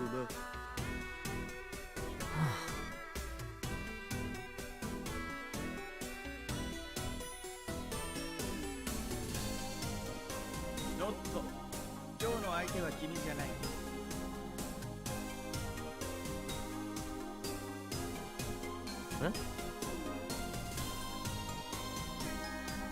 今日僕と勝負するのは君だよ。ブルゴーリ・ホル。いや、コウジロ・クラウと呼んだ方がい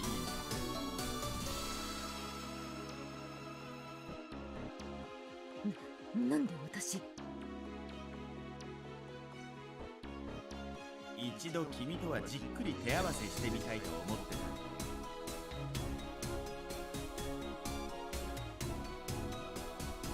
変態は死ぬべき。なんで橋田さんが苦しんでるの？で、どうする？僕の挑戦を受けるかい？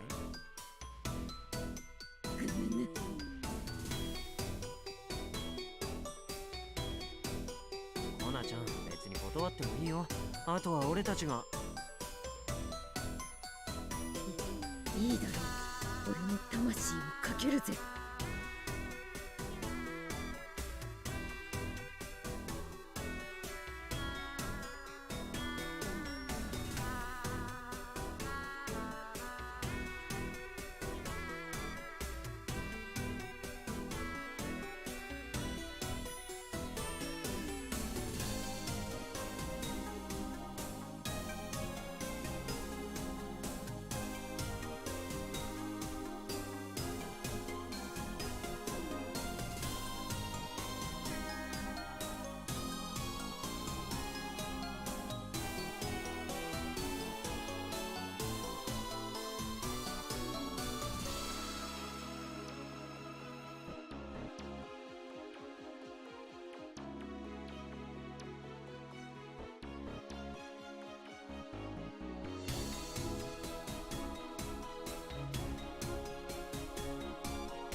ナちゃん大丈夫なの？ヤ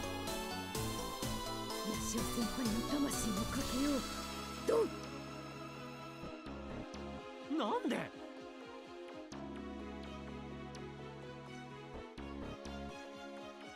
よーし、分かった。それじゃあ勝負を始めようじゃないか。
それじゃ僕から行くよ。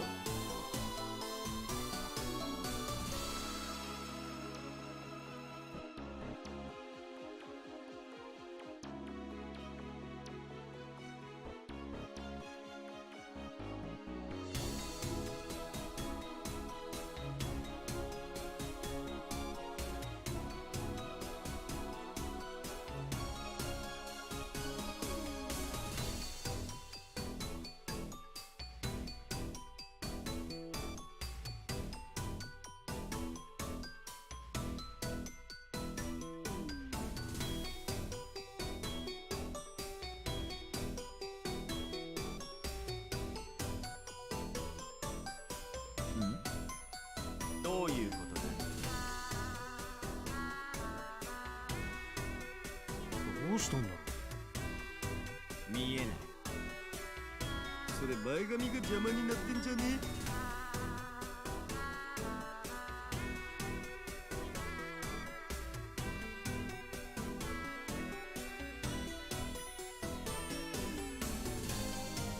あ、なるほど。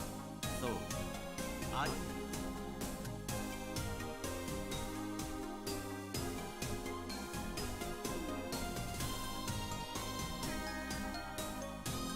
そこ。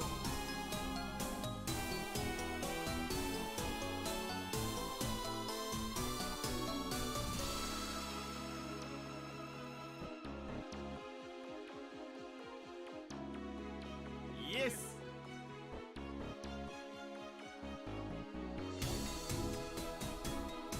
これでも子供の頃は射的のこうちゃんと呼ばれてたんです。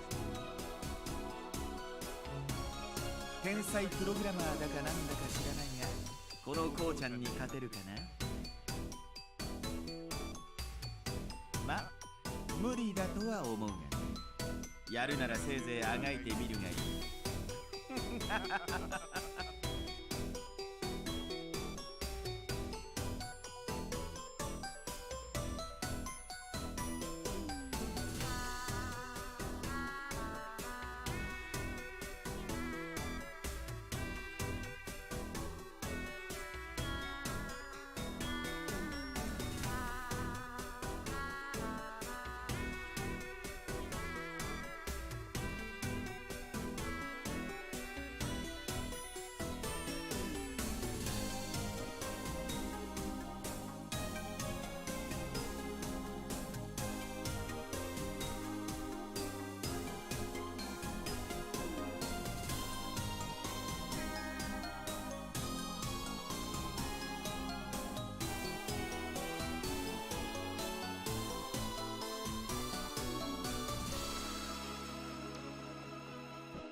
コナちゃん大丈夫？なんなら俺が。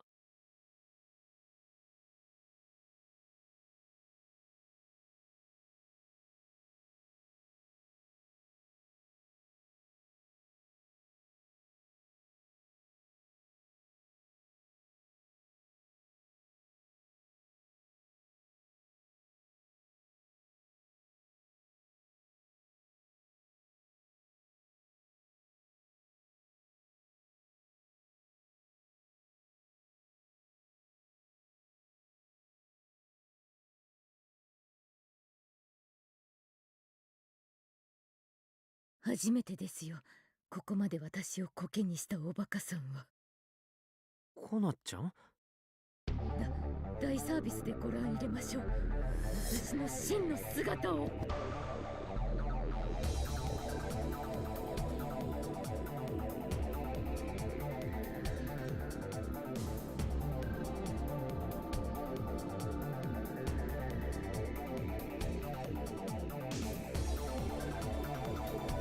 その構えはまさか。コナちゃん。目標を補足。いやコナちゃん、その構え方違う。いや野手球あれでいいんだ。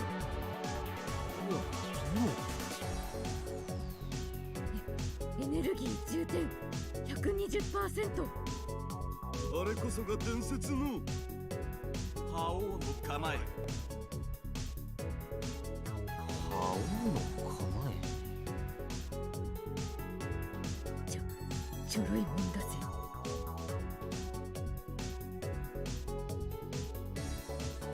その綺麗な顔を吹っ飛ばしてやる。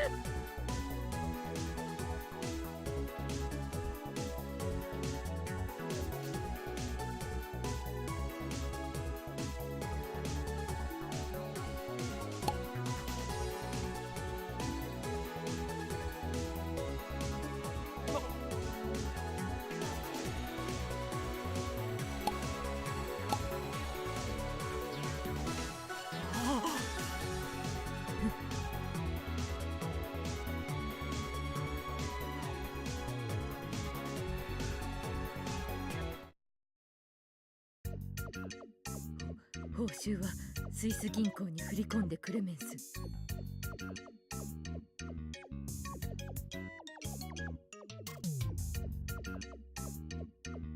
いや全部外してるからさ。銃なんて撃ったことありませんし。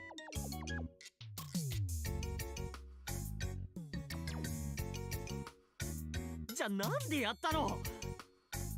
できると思ったからですよ、キリ。まあまあ、ここはフラウタンに任せた僕たちにも責任があるわけだし。そんな悠長なこと言ってる場合、負けたらどうなるか。いやいや、残念だったね君たち。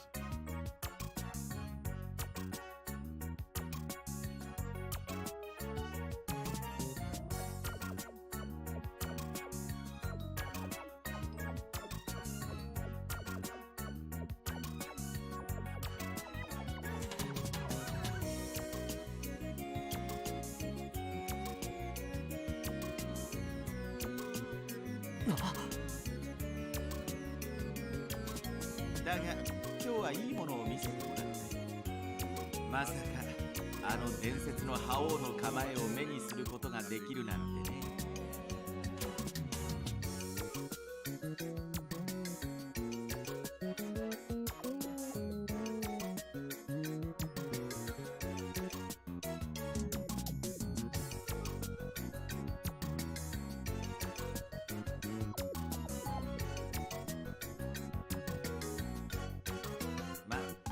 そのお礼というわけではないが、今日のところはヒントを教えてあげようじゃない。というわけで、ジオ旅のありかは旧空港だよ。せいぜい探すといい。おっと、そういえばあさってはもう本祭の始まりだったね。楽しみにしてるよ、君たちの作るお祭りよ。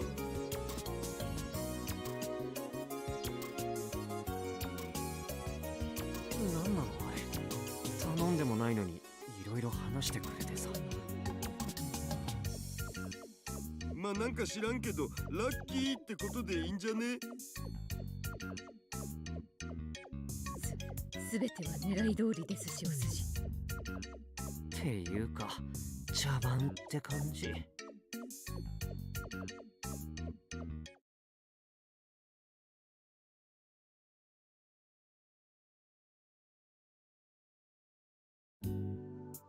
ここが旧種子島空港だよ。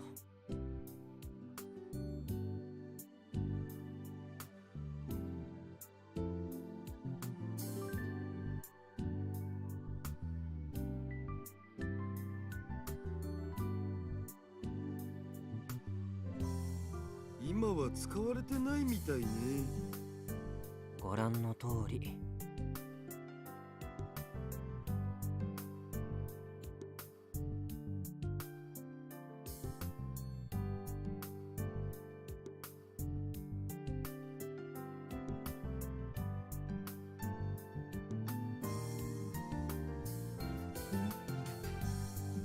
それよりほら、ジオタグを探さなきゃ。おう。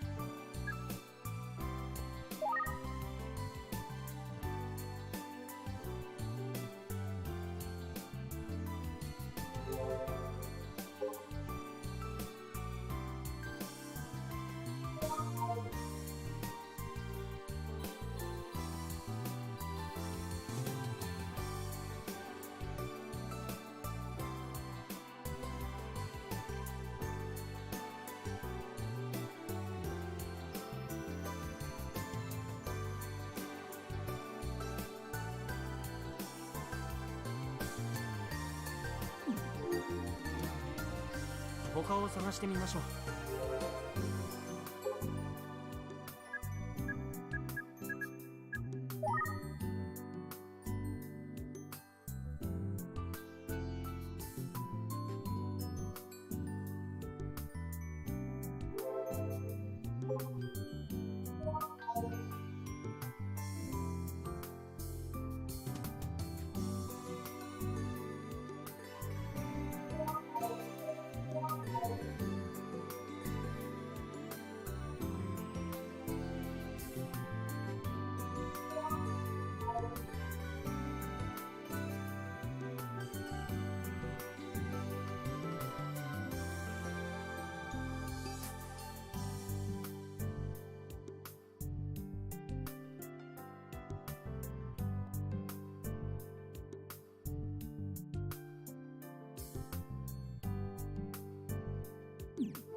ありましたか？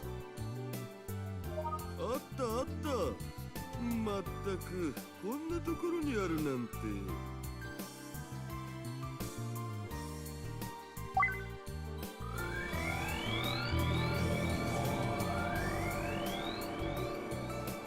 オッケー。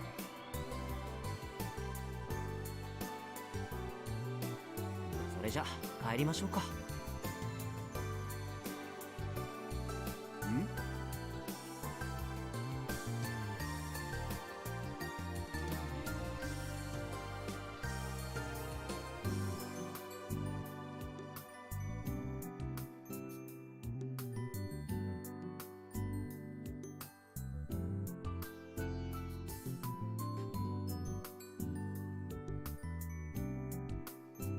橋田さん？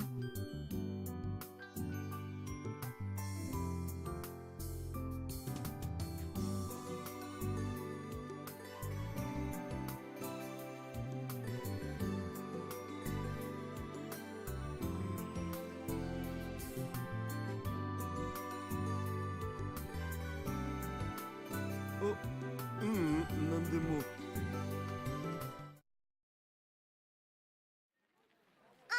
橋田さん。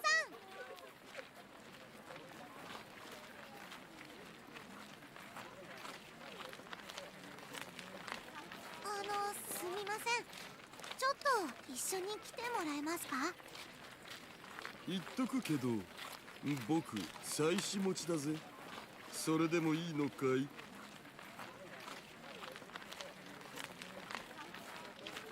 はい。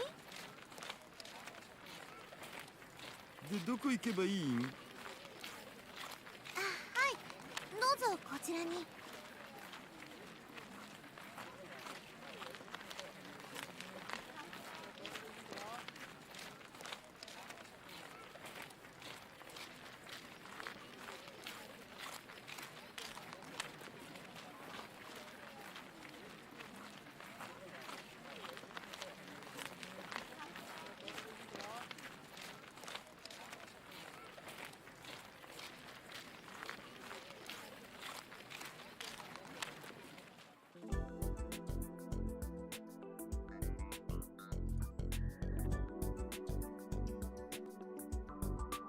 おお、来ましたな。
ボインちゃん、ボインちゃ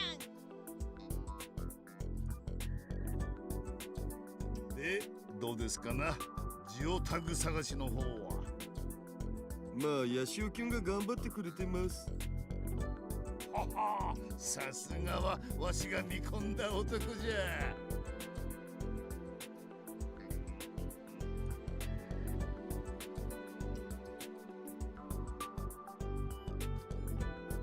いや俺は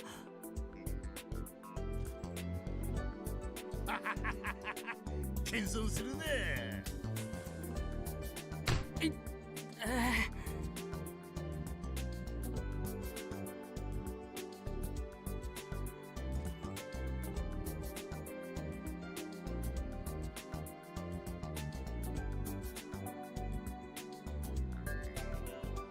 ところで橋田さん、あっちの方はどうなっておりますかな。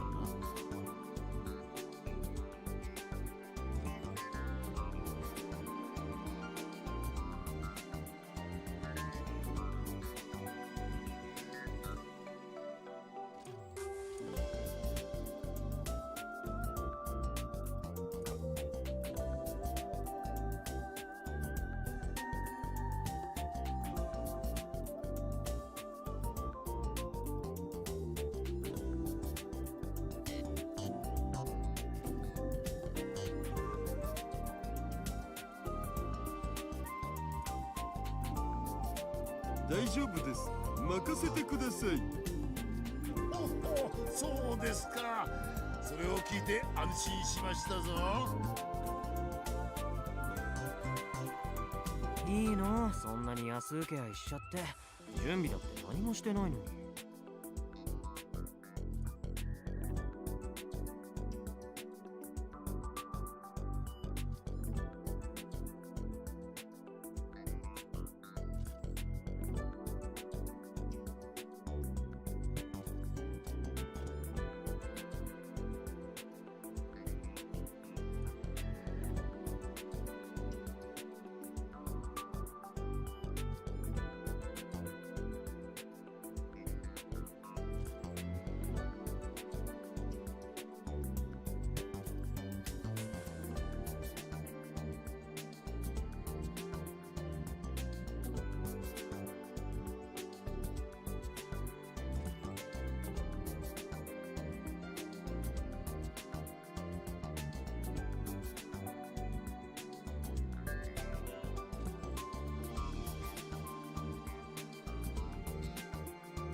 むふん、まあ見ててよ。絶対に盛り上がる仕掛けを考えてるから。さすがですな。いや、あなたに任せてよかったですわ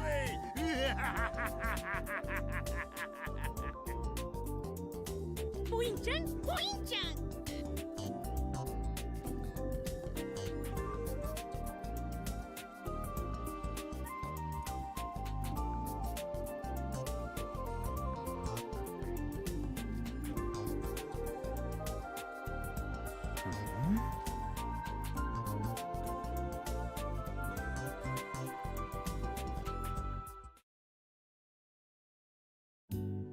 大丈夫なのかな。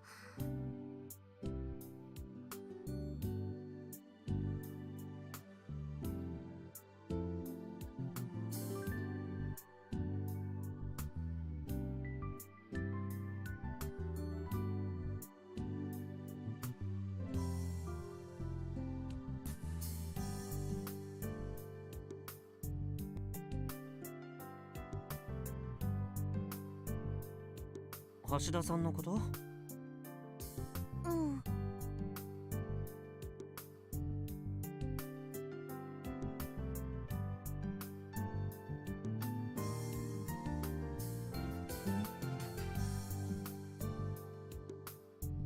まあでも子供じゃないんだし、本人がいいって言うならいいんじゃない？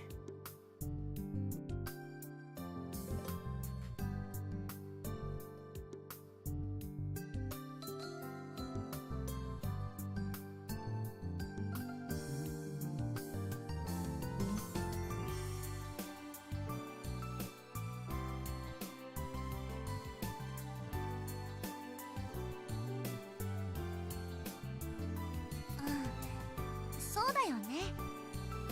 それにアメ社長だってダメでもともとみたいなとこあるんじゃないの？社長は本気だと思う。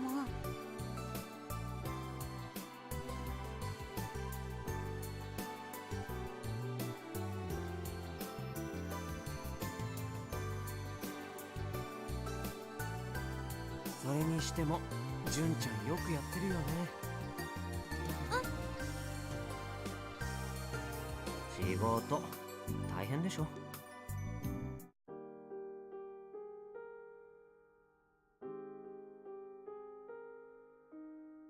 そんな、私なんてまだまだだよ。ヤシオくんの方がずっと。俺はただの浪人生だよ。まだ結果すら出してない。でも夢があるのってすごいなって。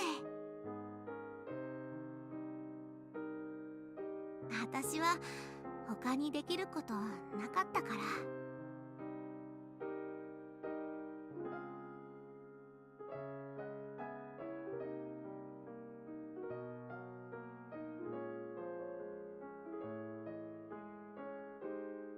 純ちゃんはバトロボ担当なんだっけ？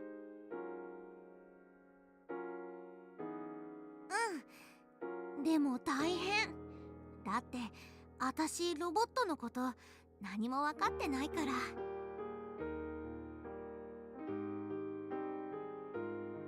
それでもちゃんとやろうとしてるんでしょ？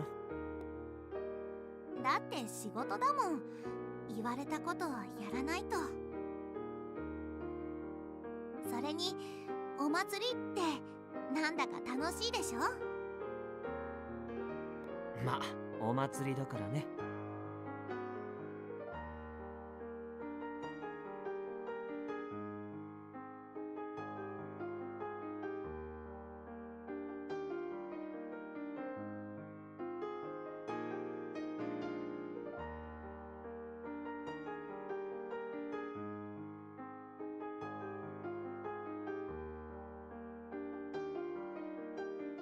そういや純ちゃんって橋田さんは平気なの？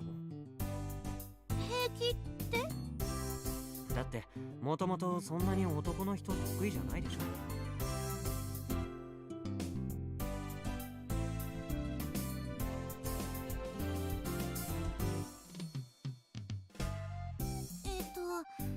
どうしてだろう。苦手っていうことはないかな。なんだか面白いし。それにほら、ちょっと可愛いっていうか。可愛い？橋田さんが？だってクマさんみたいでしょ。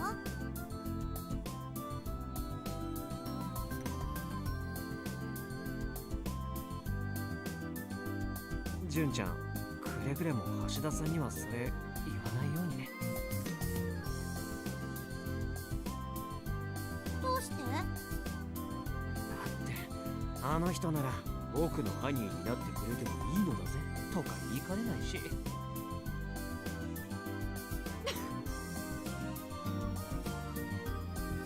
何？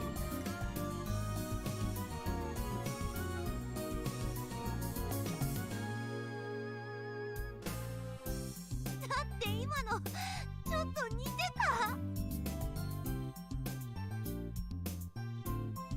別にそういうつもりで言ったわけじゃ。ね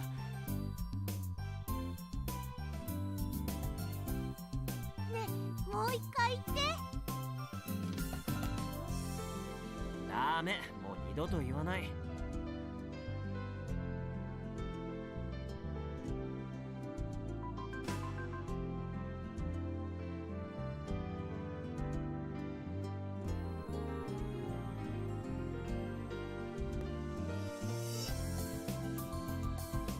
キルバラで勝っても？